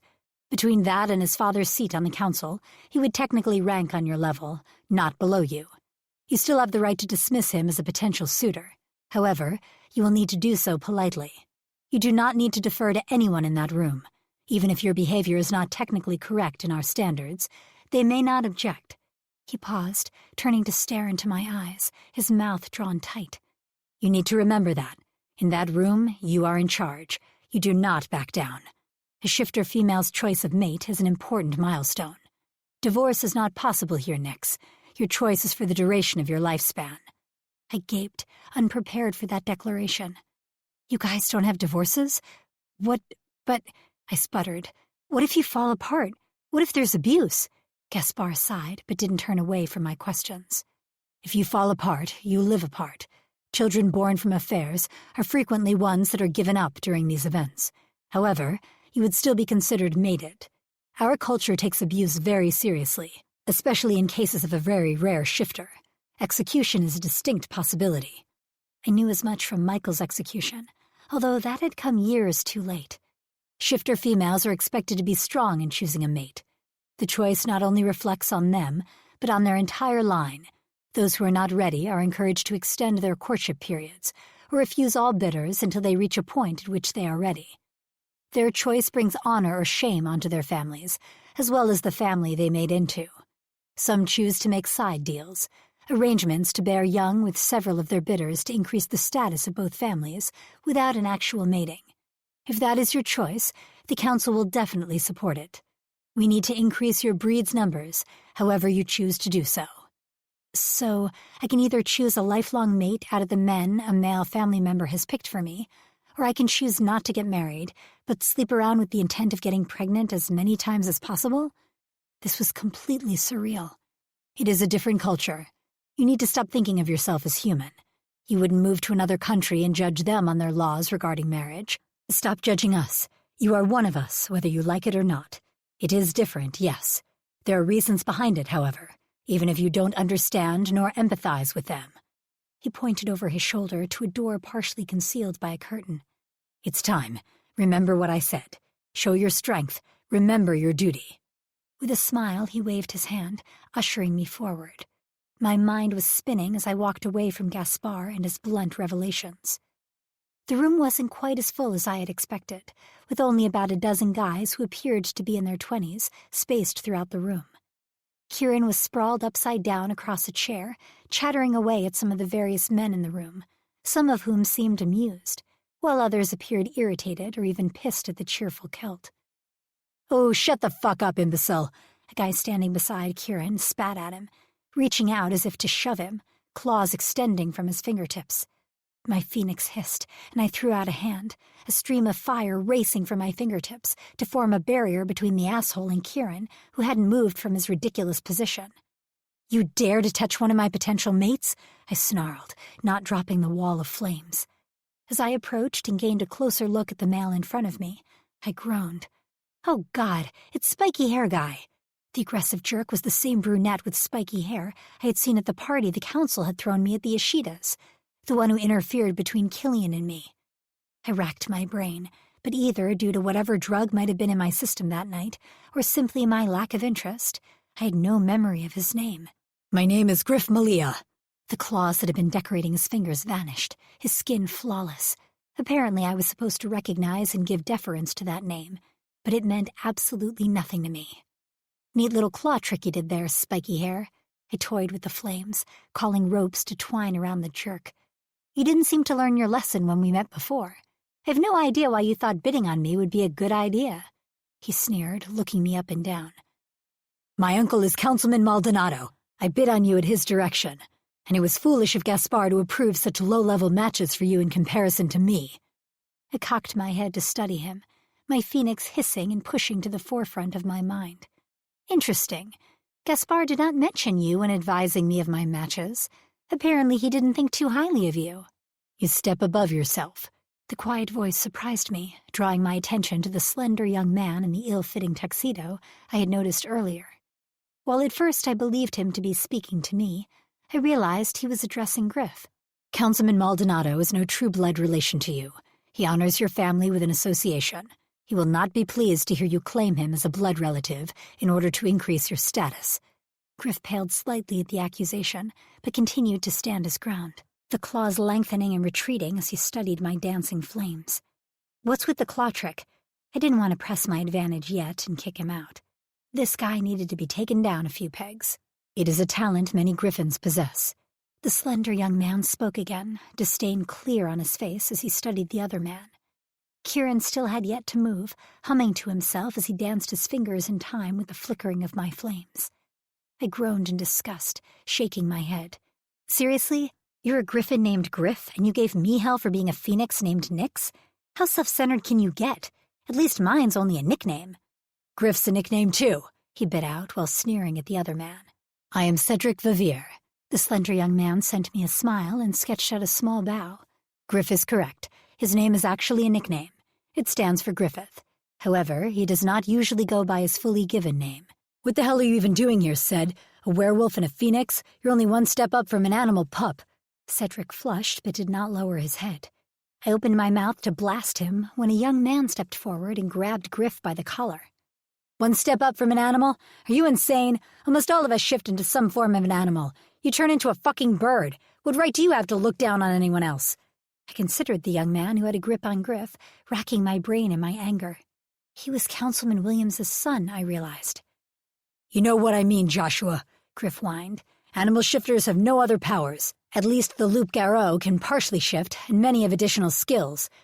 I know Ced can shield, but really, he aims far too high for himself. You know it too. Did you ever think you would be bidding on something the pup did? Joshua, was it? I interrupted, the male posturing before Griff got himself strangled. Please release the bird brain. My phoenix chirped in irritation, though she recognized the insult wasn't aimed at her. First, you insulted my friend at a party. Next, you proceeded to attack another friend of mine with your claws out. Then, go on to insult animal shifters and my other potential mates. What in the world made you think this was a good idea in any manner? I stepped forward, weaving my strands of fire around him, not allowing him to step closer toward the door. Gaspar had told me to own this room, and this asshole was going to be my start to it. My best friend is a bear shifter and one of the kindest, sweetest, and best people I have ever met in my life. What you turn into has absolutely no bearing on how I view you, as an asshole. I want you out of this room. Now. You will never be my mate. I will do my best to ensure you do not mate with any of those young girls in that room tonight. If what I shift into is so popular, I'm sure I can convince them to listen to me. Get the hell out of here before I make you. If I ever see you causing trouble again, I will go to Councilman Maldonado myself and tell him your claims. I doubt he'll be as forgiving as I am. Better yet, I'll just kick your ass myself. I flicked my flames out like a whip, grazing his skin. Not enough to leave a true burn, but enough to mark him in warning. Griff swore, glaring at me as he threw the door open. Gaspar lounged casually against the outer frame, his brows arched as he studied the cursing man.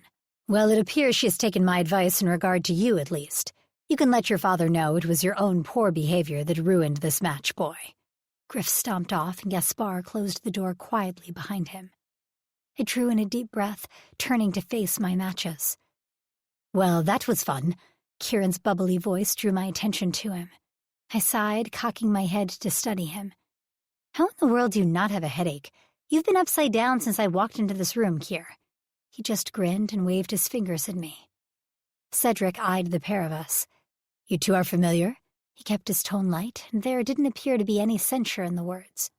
I'm friends with his brother, I admitted, shaking my head. He's a little bit insane, but he's a good guy.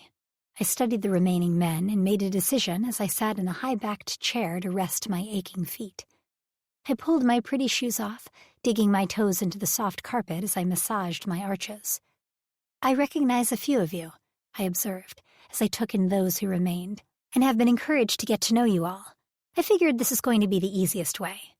I'm still learning about the culture in the society, but no amount of time I spend in it is going to change certain things. I do not think that being a phoenix entitles me to be considered more of a person than another shifter. I do not think that animal shifters are below me. My best friend, as I have said, is a bear. That friendship means more to me than any of you are capable of knowing. If I were to choose one of you for a mate, nothing you could say to me would convince me to end that friendship. If that isn't something you can deal with, you may as well leave now. A fair-haired young man with sallow skin moved from the wall. He nodded sharply and exited the room without any further conversation. I admired his ability to keep his mouth shut, though not the reason he had left. I knew this would probably make its way back to the council, and it might not be the wisest course of action.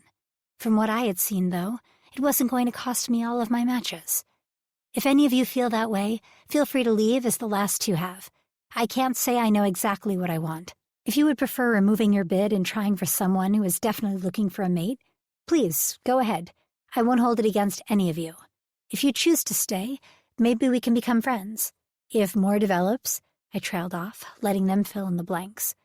There was no reason for them to know that more would never develop, that my Phoenix and I had already made our choice, and this was simply the game. Not all of us hold on to the old ways.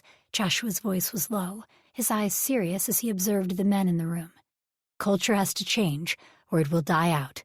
It would be an honor to get to know you, even if it's just as a friend. I stay. Murmurs of assent ranged around the room as I looked from male to male. Some appeared uncomfortable, maybe even irritated at my proclamation, though they all nodded or murmured to confirm they were not leaving the room. Whether they were staying because they actually believed in the same things I believed in, whether they hoped they could change my mind, or whether they were staying due to family pressure, I wasn't sure, but I figured more could be dismissed in time. I had made enough waves tonight. Sit up, Kieran, I call over to him. Let's all start getting to know each other. Who watches Marvel movies?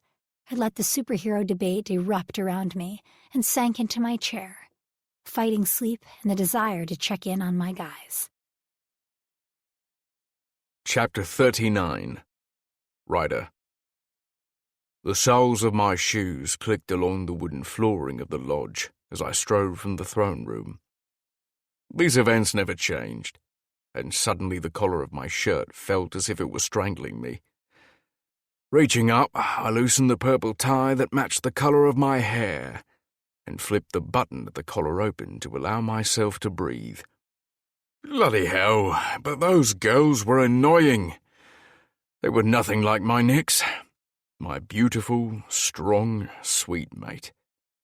My Sarepta and I wanted nothing more than to claim her and whisk her out of that ballroom away from her admirers. Her very male, very mythological admirers. I wished I had the balls to tell her how much I cared about her, but the timing hadn't been right yet. I wanted it to be romantic. Candles and moonlight. However, I couldn't deny that our first kiss, although not done to plan, had been fucking perfect. I wanted to give Nix the world. I hated that she was in that room right now, looking fucking gorgeous, and being auctioned off to men who had no right or claim to her. She was mine, my brother's and mine. I walked confidently out the front door of the lodge and into the night, letting the cool air calm me. Being a Sarepta didn't lend me the imperviousness to the cold that some of my brother's altars had, but it would take a while before the chill cooled me enough to hinder me in any way.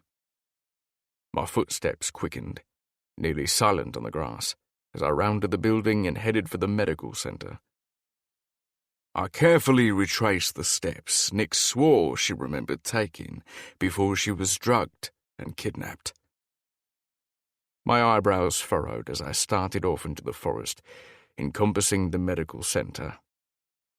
A nearly overwhelming urge to turn back washed over me, and I realized that the area was heavily warded. Since Nix had been caught snooping around here, they'd probably extended the barriers and added extra protection, rendering the medical center inaccessible. Only those with a higher clearance could pass the wards, and would be needed to escort those without proper access across the barrier. The only reason to add the extra protection was if they were hiding something they didn't want others to see or know about. Even high-ranking mythologicals like me. I wasn't naive. I knew the council held many secrets. You didn't grow up in the lodge in the care of the council and not realize that there were questions you didn't ask and rules you didn't break, even as a child. I crossed the distance to the edge of the forest, using the darkness as cover. Zinging power electrified my skin, and I took a step forward as I tested the invisible force field. Bloody hell! I closed my eyes and focused on the barrier. It was strong, but I could push through it. As a rare mythological, there weren't many ways they could keep me out. I had access to nearly everything. And now that I wasn't a young kid, I wasn't as scared of their punishment as I once had been. There had been many areas that were off limits when I was growing up. And now I wondered what secrets they were trying to contain. Why protect this place? The forest and whatever lay beyond beckoned me. I sensed Damien's approach, the presence of his mind pressing heavier against my mental barriers as he neared. And he stopped next to me, standing with his arms crossed over his chest and his biceps pushing against the restraining black waistcoat he wore. I smiled at the picture of him, brooding the expensive tuxedo I helped pick out for him. When it came to name-brand clothing, the guys let me do their shopping. "What are you doing?" Damien's admonishment was oddly a balm to my ears, and I relaxed, marginally. We hadn't been found out. The council was too preoccupied to realize we had even gone missing. Just as we'd hoped. As much as I didn't want Nyx in the limelight, I appreciated the freedom her presence allowed us. This entire section of the forest is warded. It's been altered since we were last here.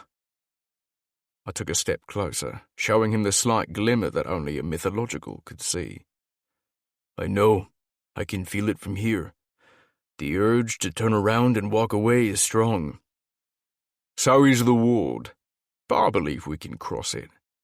After the medical center, I want to check out the area that Nyx remembers being taken from. It's the only solid piece of her memories that we've been able to ferret out so far. First and foremost, however, we have to get through this ward." I was trying to determine if it had any alarm settings attached when I heard you approach. Damien stepped up to the barrier, placing his hand against the clear, nearly non-existent wall. "Ishida's work. The protective wards have been set in place by a celestial kitsune." He closed his eyes for a minute and tried to gather more information.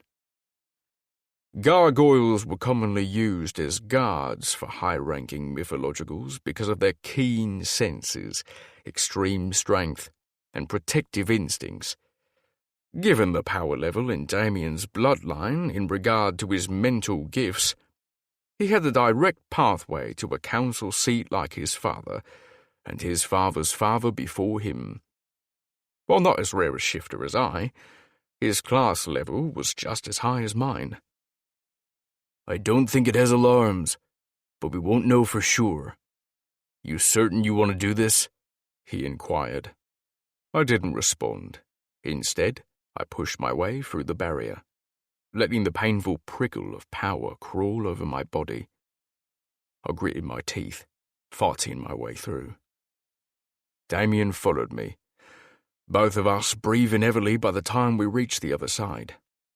Pausing, we waited for a response to our trespassing, and when none came, a broad smile formed on my lips, breaking the tension I'd been feeling. Straightening my jacket, I shot Damien a cheeky smirk. "Bond. James Bond."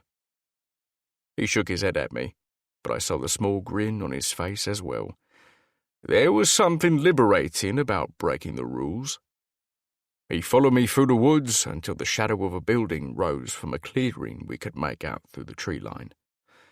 One of his hands shot out to steal me, and we dove behind thick tree trunks, observing before moving closer. "I've been keeping tabs on everyone else, but I'm going to shut down the connection and shift it to just you and me while we're within the barrier. The less chance the council has of learning our whereabouts, the better." "Medical records are usually stored in the office area," Damien muttered to me as we crept tree to tree toward the building.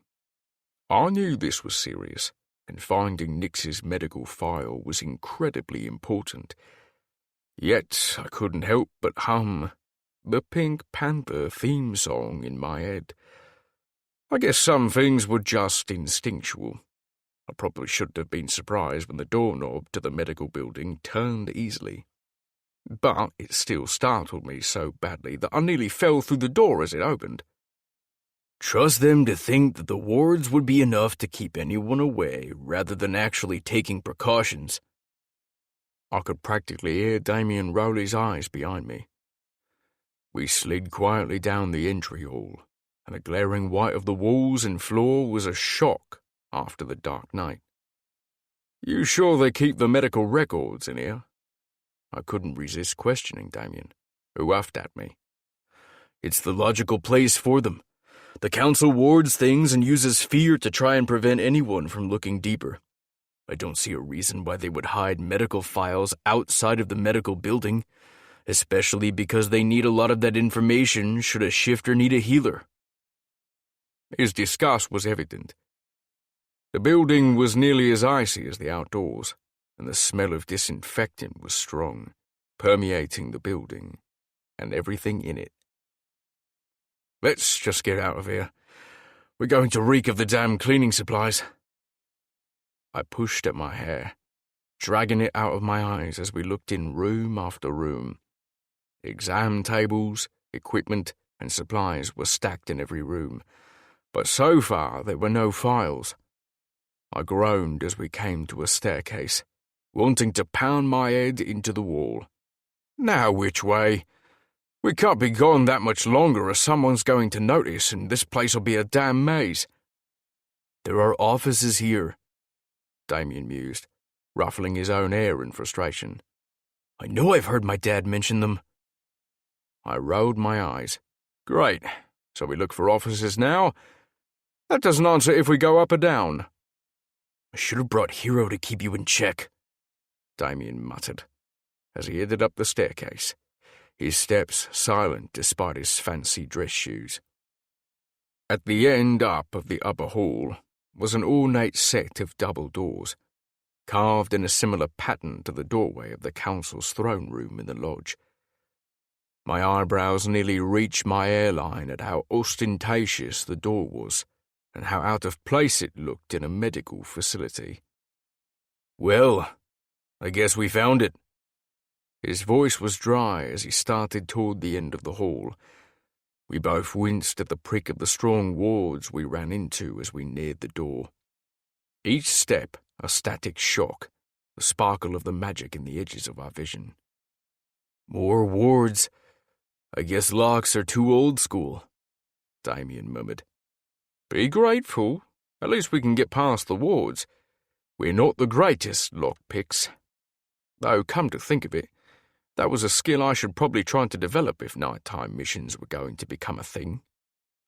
Damien cracked the door open, and we slid through, our feet sinking deeply into opulent carpet rather than the sterile tile otherwise coating the area.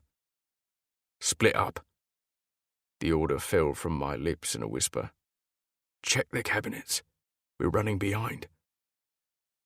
Damien headed to the right, and I crossed the room, trying not to disturb the papers on the desk as I checked drawer after drawer. Got it, Damien called softly. There are a bunch of files here. He swore lightly as he flipped through. They're not alphabetical. I groaned but joined him to help sift through the never-ending files. Hey, I know these names. I put my hand over Damien's, stopping him for a moment. These are all lower levels. I pointed to name after name that was familiar. There's got to be another drawer for higher-ranking shifters. Trust the council to even separate medical files as if lower-class shifters would contaminate the higher class. I pulled open the next drawer up, laughing when I saw more familiar names. Yep, that's exactly what they did. Bastards. What the hell? Some of these just have numbers. I pulled the file up slightly so Damien could see HY97 and HY 326 stamped across the tops. "Just find it quickly," Damien hissed, his hands darting through the files. "We need to get it and get out." The next drawer yielded similar results, and we moved on to the fourth, the hair on the back of my neck standing up as I strained to sort and listen at the same time. "Annika." I grabbed the file, though no last name was present on it. "We can't just take it." Damien had moved quickly, placing his hand where I drew the file from to prevent the others from falling in its place. "Grab your phone. Snap some pictures of the contents. Quickly. We are definitely pushing our luck at this point. I'm still shocked we haven't set off any alarms." I did as he requested, using my jacket to shield the flashes of light from my phone's camera, the words illuminating for me to catch a few of them. "Fuck, Damien." I gaped at the few words that had stood out. They fucking gave her something. There's a note in here about a fertility drug, pushing her to ovulate. I was shaking violently, nearly dropping the files from my hands in my fury. "Let's go." Damien's voice could have shattered stone, it was so hard. "Now, before I tear this place apart with my bare hands." Quickly snapping images of the rest, I slid the file back into the drawer, shutting it quietly despite my trembling hands. My nerves were high as we snuck back down the hallway and slipped silently out the front door. With a covert tap on my shoulder, Damien motioned farther into the woods toward where Nix had said she'd been kidnapped. I began to hum my song and repeat through my head as I ran my hands through the purple strands of my hair, following after the gargoyle who led the way. The forest grew denser the farther we travelled, and we had to pick our way through the woods to remain silent. As I continued to hum, Damien cocked his head, his eyes narrowing on my face. "What is that?" "What?" I whispered, and quickly glanced over my shoulder, looking around for whatever had caught his notice. "That song. I've been catching vestiges of it all week." He tilted his head forward, making sure to lock eyes with me, even in the dark. "I've been keeping my thoughts quiet, Damien. Why are you intruding?" My tone held an edge that only tipped the gargoyle off more. He knew the melody meant something to me. "Spill it, Ryder. When we keep secrets from each other, we only make things worse." He relaxed, dropped his arms, and suddenly looked exhausted. "I should know. Look at what a mess I've made." He mumbled the last part of the sentence, but shift to hearing didn't let me down. I caught what he'd said. "You're blaming yourself." Moving closer, I made sure we were both obscured by the inky shadows while we talked quietly, ensuring we wouldn't be seen nor heard. "I kept everyone out while I worked on my own shit, so yeah, I blame myself. If I'd kept the lines of communication open, I'd have known about Killian's frustrations. Maybe I would have known by now what the hell is going on with Kieran and what the whole purpose behind his visit is. I still can't figure that guy out. If I hadn't shut down the link, Nix may have felt more comfortable coming to us after the fight rather than leaving us behind. Fuck, we'd all have been able to process my father's involvement with Michael. Not that we know much. I was just so fucking afraid of losing her." He trailed off, but I knew exactly how he felt. Wasn't it the same way I'd been feeling since I realized my powers had suddenly gone to the dark side? Losing Nix was unimaginable. I shook my head, my emotions trembling through me. It's my fault. I let the fight with Killian get out of hand. I could have walked away. Breath whooshed past my lips as I exhaled sharply. I'm a danger to Nix. My words warbled out of my throat. It was harder to admit that out loud than I'd anticipated. Damien clasped me on the shoulder, squeezing lightly until he had my attention. His dark eyes gleamed with sincerity in the moonlight. You're not dangerous. Our powers are increasing. We just need to learn how to control the new aspects of our abilities. Nyx is included in that just as much as we are. Scoffing, I narrowed a look at Damien.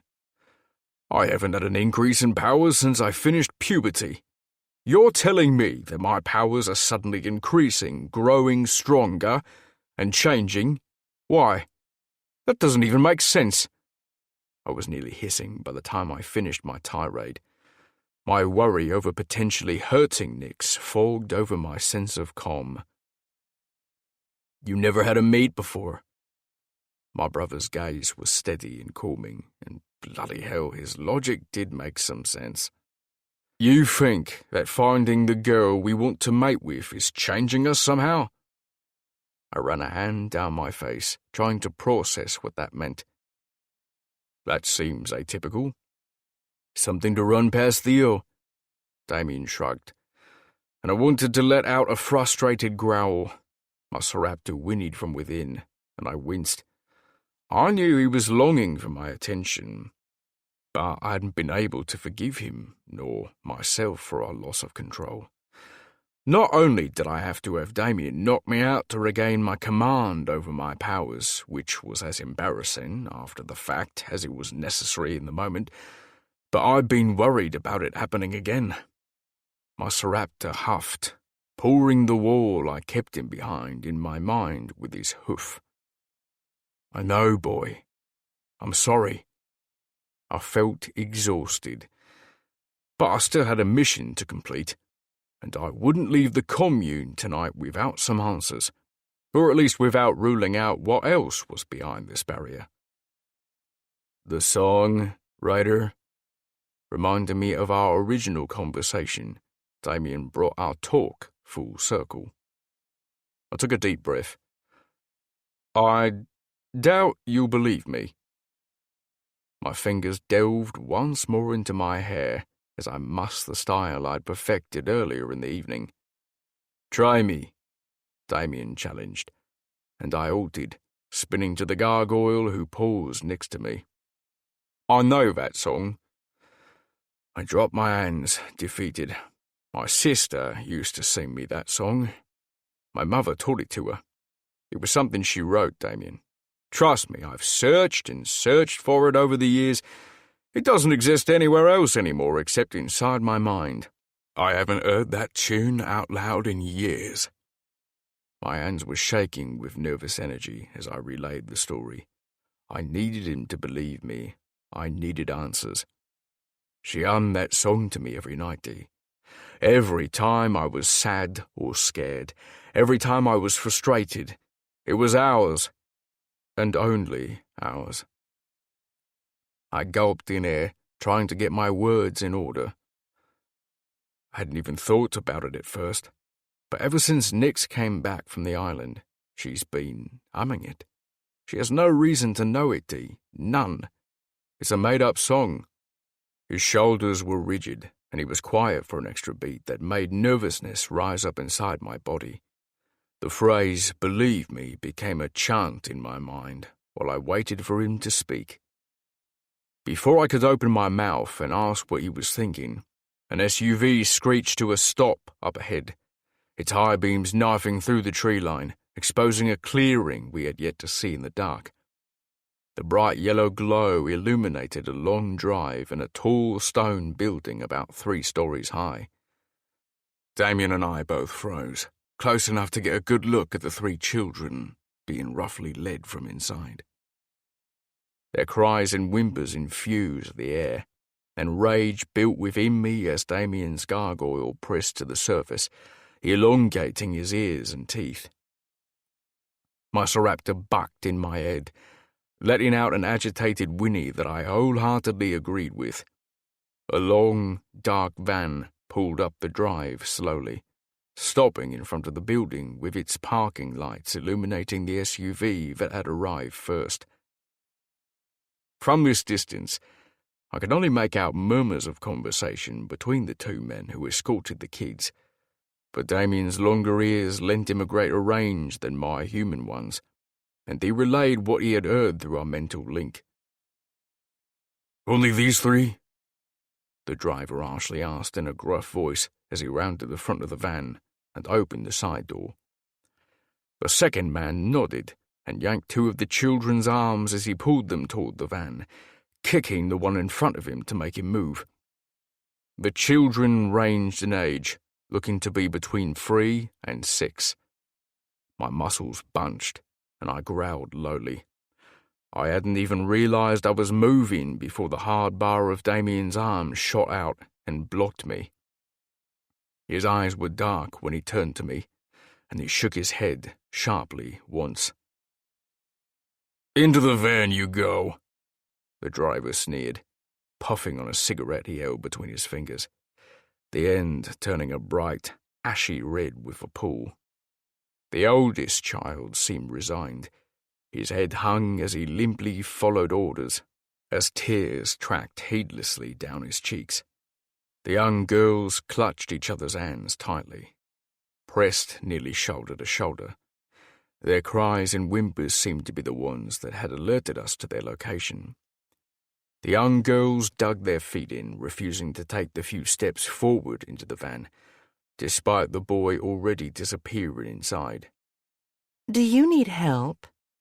A small, feminine voice had Damien and me startling, and Damien gripped me tightly to ensure I wouldn't run forward in foolish haste. The young woman who stepped from the van was thin, petite, her skin darkly gold. Straight hair brushed her shoulders, simply styled in a long bob. The colour of her hair was dark, so black it was almost blue. It was only those blue-tinted streaks that shone against the encompassing night sky. I didn't have to step closer to know the rest. Her eyes would be vibrant, glowing gold, her face rounded with a pert nose. "What the hell is Zenoa doing here?" She was one of the council's puppets, her powers incredibly rare. Zenoa was a Baku, nearly on par with Nyx in her rarity, and she was the council's resident mind wiper. Chills crept up my back, and I kept my breathing slow and quiet. I knew we both wanted to race forward, to protect those children from whatever it was that was happening. However, we weren't idiots. Doing so would ruin our covert mission, putting us all in danger. The Baku's hands reached out, cupping the oldest girl's head, her touch gentle but firm.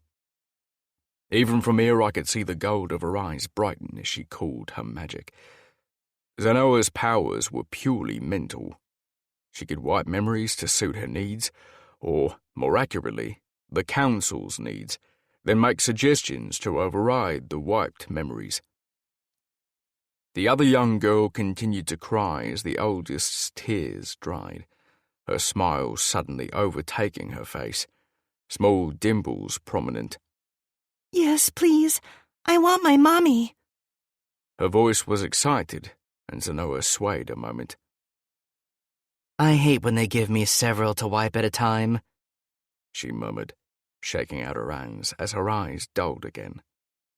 They've been on that island for years. It's nearly impossible to wipe everything and rebuild without completely destroying their minds. I wanted to hiss and bite my tongue hard, unwilling to make a sound. Damien's muscles were rock hard under my hand, his stress as clear as mine. She said island. The words were slow and shocked as I pushed them at Damien. What are the odds, D? They have to be from the same island Nyx was taken to. He nodded sharply, disgust carved in deep lines along his eyes and mouth, his nose flaring with suppressed anger. Your turn. Zenoa turned to the next girl, who stumbled back a few steps. "I don't want to forget." Her tone was pleading. "I want my mama." It won't hurt. Zenoa's voice was cool but soft. It feels just like going to sleep. We'll take all the nightmares away so you can go to your new mama. They're waiting for you just inside the next building. You're going to be very strong, you know. Quiet, soft words lilted toward the child, and Zenoa reached her hands out again. The girl skittered back, pressing her hands over her ears. She began rocking herself rapidly, humming as if to drown out Zenoa's voice. I nearly fell over as I whipped toward Damien, his eyes wide and shocked as they met mine. "It's her song!" The two of us nearly shouted the words at each other at the same time. I watched in shock and horror as Zenoa's hands met the girl's head, the child's corn silk blonde curls shining in the golden glow that washed over her. Ever so slowly, the song began to fade to nothing. My heart beat a rapid tattoo in my chest. There was no way another person should know about that song. The melodic tune of it had been haunting me for a week. Nix had been humming that same song, and now this child was humming it too. There was no way to explain it, but the only connection I had was that fucking island. If there had been any doubt that Nix and the children had been in the same place, it vanished from my mind. The wipe must have been complete as Zenoa swayed, almost falling back. "They're all good. I wiped the boy when he stepped into the van." The words were a mere murmur. "I'll take them up to the lodge for presentation." In a smaller, more timid tone, she added, "Try to be more careful with the next shipment. There's no reason to terrify the children. It's much harder to wipe them if they're stressed out unnecessarily." The man sneered at her in response, and she ducked her head, but even he didn't dare contradict her given her powers. We watched them drive away, watched the humans leave council property. I turned to Damien, my rage so strong I was shaking. What the fuck was that? I could feel the anger rolling off of him, see the elongated tips of his ears and the curve of his fingertips as the gargoyle tried to take over, wanting to protect those children. "They're from the island," I stressed, my heart ready to pound out of my chest. "That song!" I gripped my hair, pulling sharply at the purple fistfuls. "I assume there's some of the children being presented for adoption tonight." His voice was gravelly, as though his gargoyle was right on the edge of screeching. "They won't be mistreated with the new families. They'll be honored. But it doesn't make this right." "None of this is right. It sounded as if they'd been ripped away from their mothers." I felt defeated. Why had it taken me years to see what had only taken Nix a matter of weeks to see? The level of corruption, the questions, and the hidden secrets. Now that I knew, though, I wouldn't allow it to continue. "We need to regroup, call a family meeting." Damien's words were hard, his decision final. "We need to figure out what we're doing next. Let's go, before they find us." I glanced back over my shoulder, seeing the children's footsteps in the sparse snow. There had to be a reason she knew that song, and I was going to find out what it was, no matter what it took. Chapter 40. Nix. Make your excuses. Family meeting. Damien's voice rang out in my head. I almost jumped from the abrupt sound of his voice in my mind. I'd been nervous and dying for an update, praying they didn't get caught while they investigated. I glanced around the room, considering whether I could easily step out. Most of the guys were chatting among themselves. Some, including Kieran, were even dozing off. I let myself yawn, stretching my arms before making my move. "It was nice to meet you all." I rose from my chair, my skirt brushing over my tired feet as I scooped up my heels. I'm not exactly sure on the etiquette here, but I doubt I'm the only one who's exhausted. Good night. The men who were sitting rose as well, all sketching out short bows in my direction, murmuring their own good nights as I hurried from the room. Gaspar was waiting for me outside the door, leaning against the frame with another glass of champagne, looking disturbingly chipper. Calling it a night, my dear? You'll have to learn to increase your stamina. I stared at him for a moment before shaking my head. I really hope that wasn't a double entendre. If so, I'm going to bleach my brain. If not, then it just proves I need sleep. Is there anything I need to do formally before I can head to my bed? I let all the weariness I felt in my body seep into my voice. Gaspar chuckled. No, my dear. Formalities occur at the beginning of the event. It is expected that people will trickle out and head for their homes at different times. You simply need to find an escort. I will remain here, as I'm assuming one of your friends will take you. He winked at Hiro as he stepped up beside me. I've got her, sir. Hiro was like a refreshing drink of water after the long night I'd had. He looked just as stunning in his dark tux as he had at the beginning of the night. Even his black hair was still styled perfectly in place. I wanted to lean into him, but held myself back, worried about the council's watchful eyes. Hiro indicated across the hall with his head. I've definitely had enough for the night. Molly and her mother just left as well. I'm sure you'll want to see Theo since you've been away from him all day. I smiled at Hiro's thoughtfulness. I've missed all of you, but yes, I do want to see him, I admitted, waving at Gaspar as Hiro led me away. Think they found anything? I tossed the thought to Hiro, smiling and waving at people I recognized as we rushed to leave. No idea. I haven't seen Damien or Ryder in quite a while. Hiro's mental voice was irritated, and I could understand why. I knew it irked him to be left behind yet again, the same way it irked me. Ryder avoiding Amaya and her groupies ended up being the perfect cover. I hope he had time to finish what he needed to do. I still wished I could go back in and tear her eyes out. I winced as I stubbed my toe on the elaborate, jutting corner of a wall. Hiro smiled as he scooped me up, cradling me against his warm chest. Allow me. His murmur was husky as I breathed in his woodsy scent, stretching out the cramps in my toes as I relaxed into his arms. Don't you two look cozy? Theo's voice probably would have startled me if the rocking motion of Hiro's arms hadn't nearly lulled me to sleep.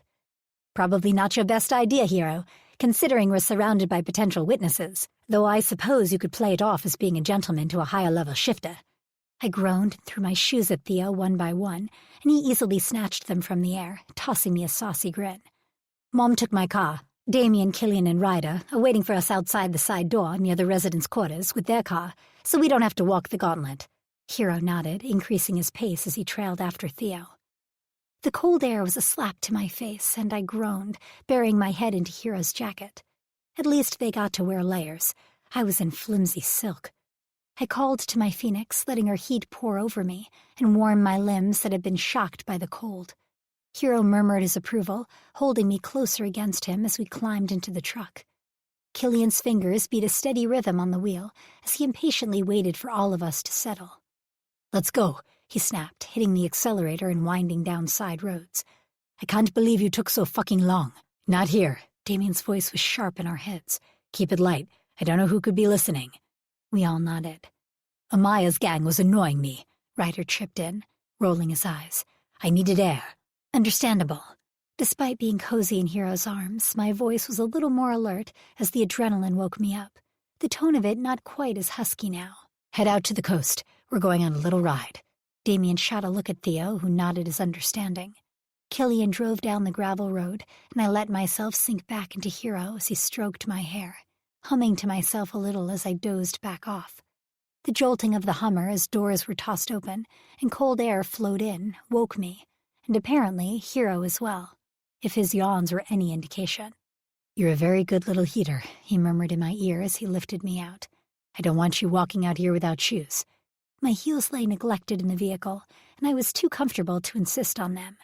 Theo was already stripping out of his tuxedo, and he caught my eyes tracking his every movement, tossing me a sexy wink as he flicked the buttons of his shirt open to reveal a swath of toned golden skin. You're welcome to keep watching. His voice was husky and warm, the icy cold not seeming to bother him in the slightest as he stripped down to his boxers. We don't have time to play right now, though.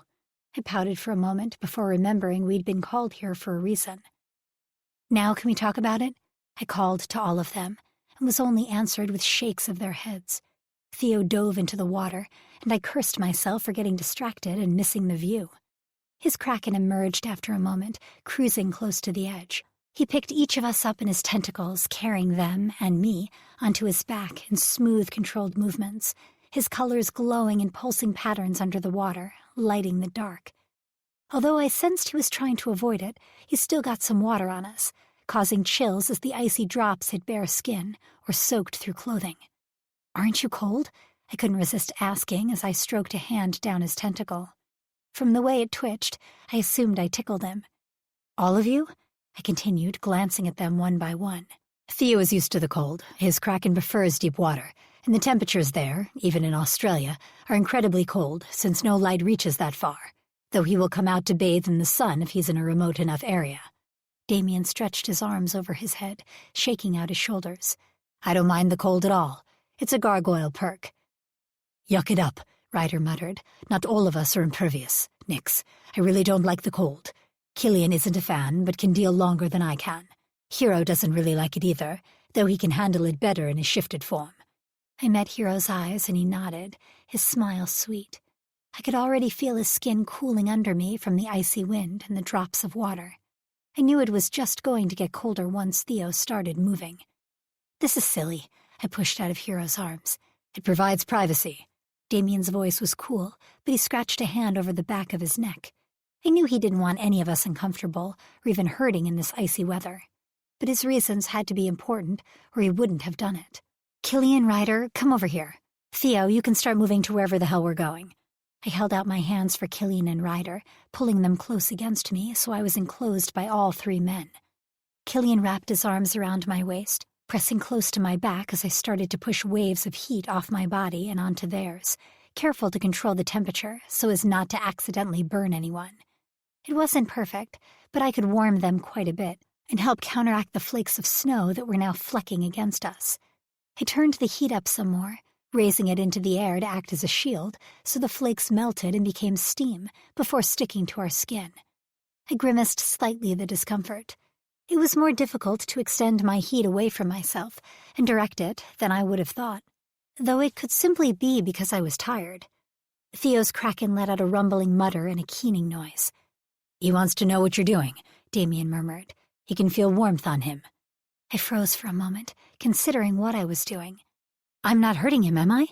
After the last time I'd used my heating trick around him, I worried I'd scald him once more. I could probably try and channel the heat away from my feet so it didn't hurt him if I was making him uncomfortable. This skill was going to take work, I realized. "Oh, I'm not uncomfortable." Theo's amused voice was in my head as Damien widened the link. "It's a unique sensation to have a pinpoint of heat in this cold. Oh, I'm used to them riding me. We've done this for years, if we wanted privacy or just to come out and swim." "We've been riding you, huh, Theo?" Ryder's laughter was clear in my mind. "I would have thought you'd enjoy that. I know Nix sure does." He winked at me, tapping the tip of his tongue against his lips. I pursed my lips, trying to contain a bubble of laughter threatening to break free. "Well, as long as I'm not hurting you." Still, I attempted to lessen the heat coming off of my feet so I wouldn't burn Theo. Doing that once had been enough, even though it had been an accident. I kept the blanket of heat over us as we moved farther into the icy darkness. "I think we've gone far enough," Damien commented, glancing around us. "Ryder and I got into the medical building. Nix was right, they did give her something." Killian swore. Hero grimaced, and Theo's kraken let out a deep noise that I assumed conveyed his own anger.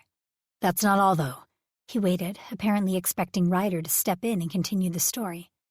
"That song you've been humming." Ryder looked at me, and I shook my head in confusion. I tended to hum mindlessly, especially when I was tired. "I knew that song." A glance at Killian and Hero showed they were as confused as I was. "My sister used to sing me that song." Both males stilled beside me. "My mother made it up. No one else should have ever known that song.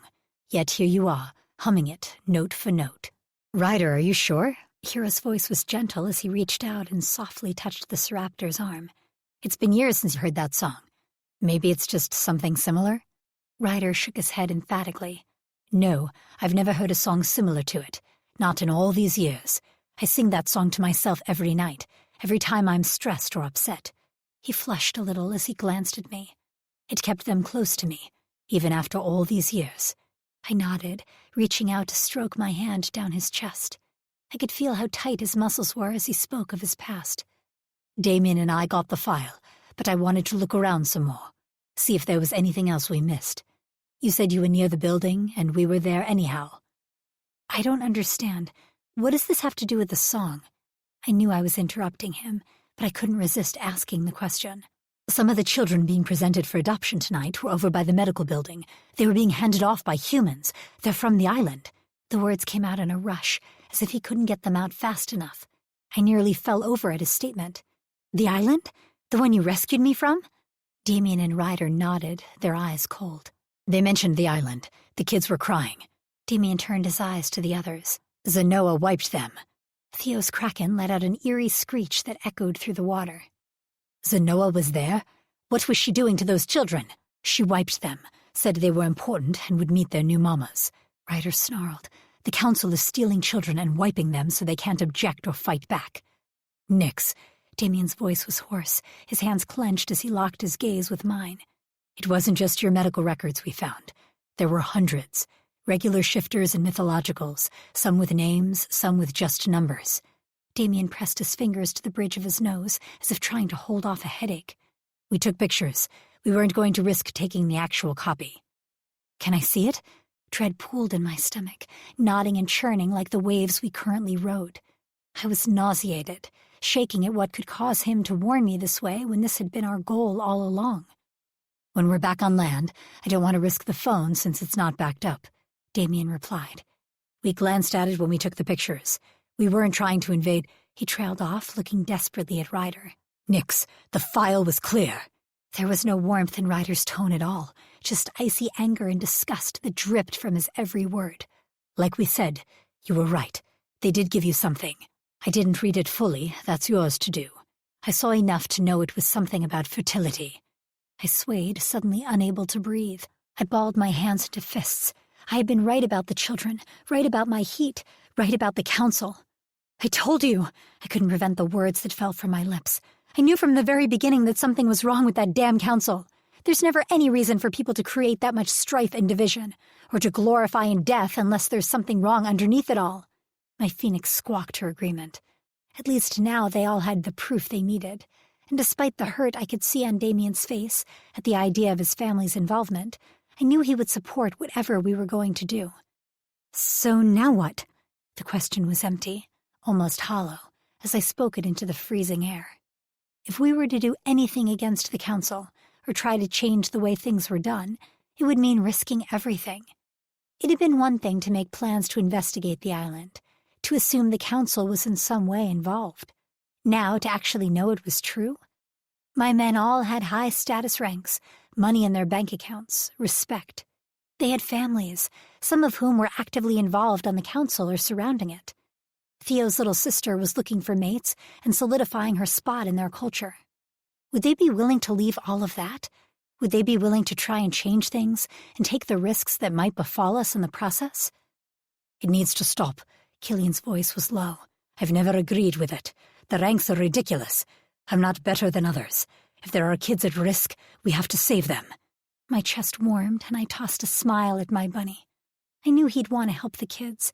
It was just the kind of guy he was. If they're responsible for my sister's abduction, I'll do anything to get back at them.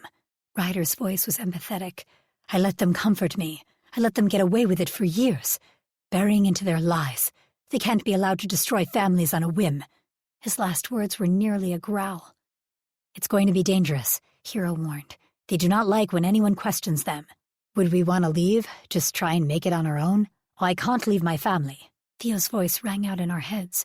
He'd been surprisingly silent during this entire exchange. Oh, I've always known the classism was wrong.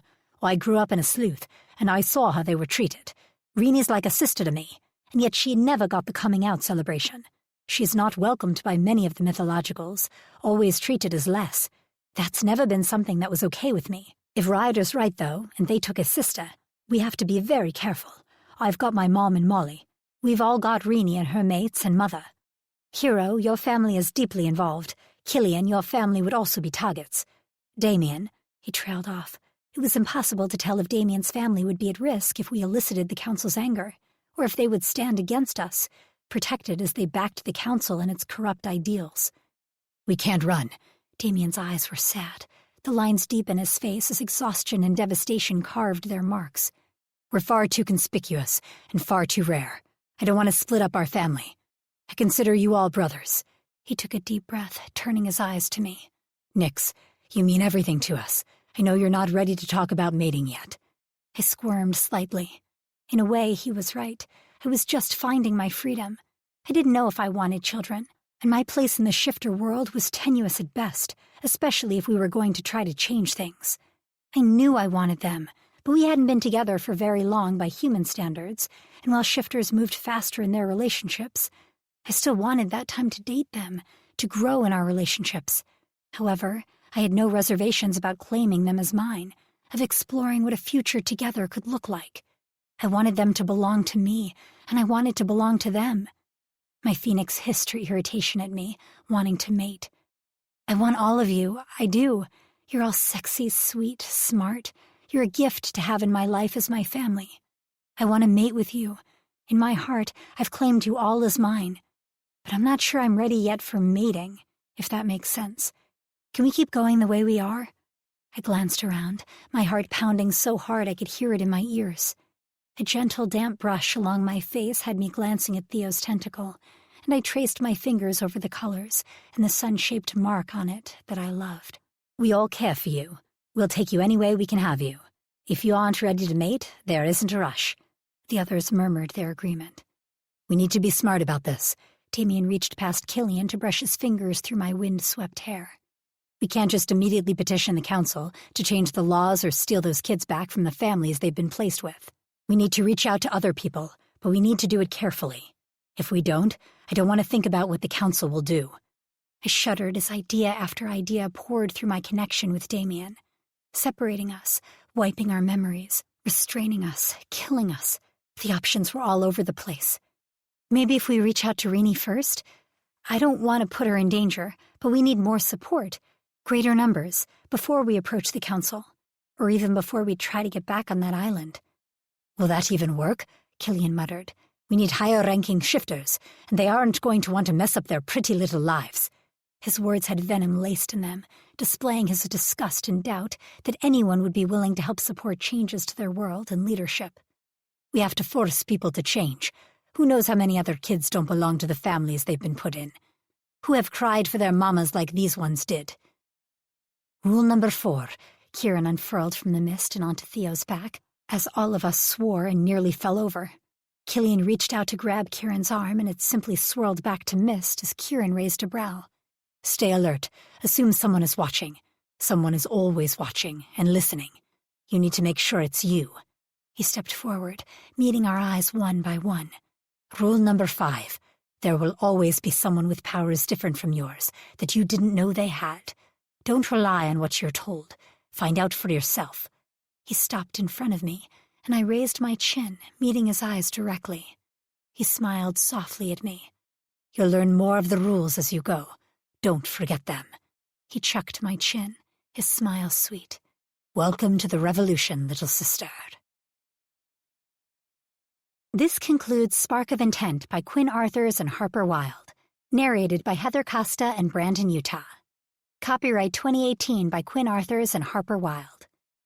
This unabridged audiobook is published by arrangement with Harper Wilde and Quinn Arthurs, and was produced in the year 2021 by Tantor Media Incorporated, a division of Recorded Books, which holds the copyright thereto.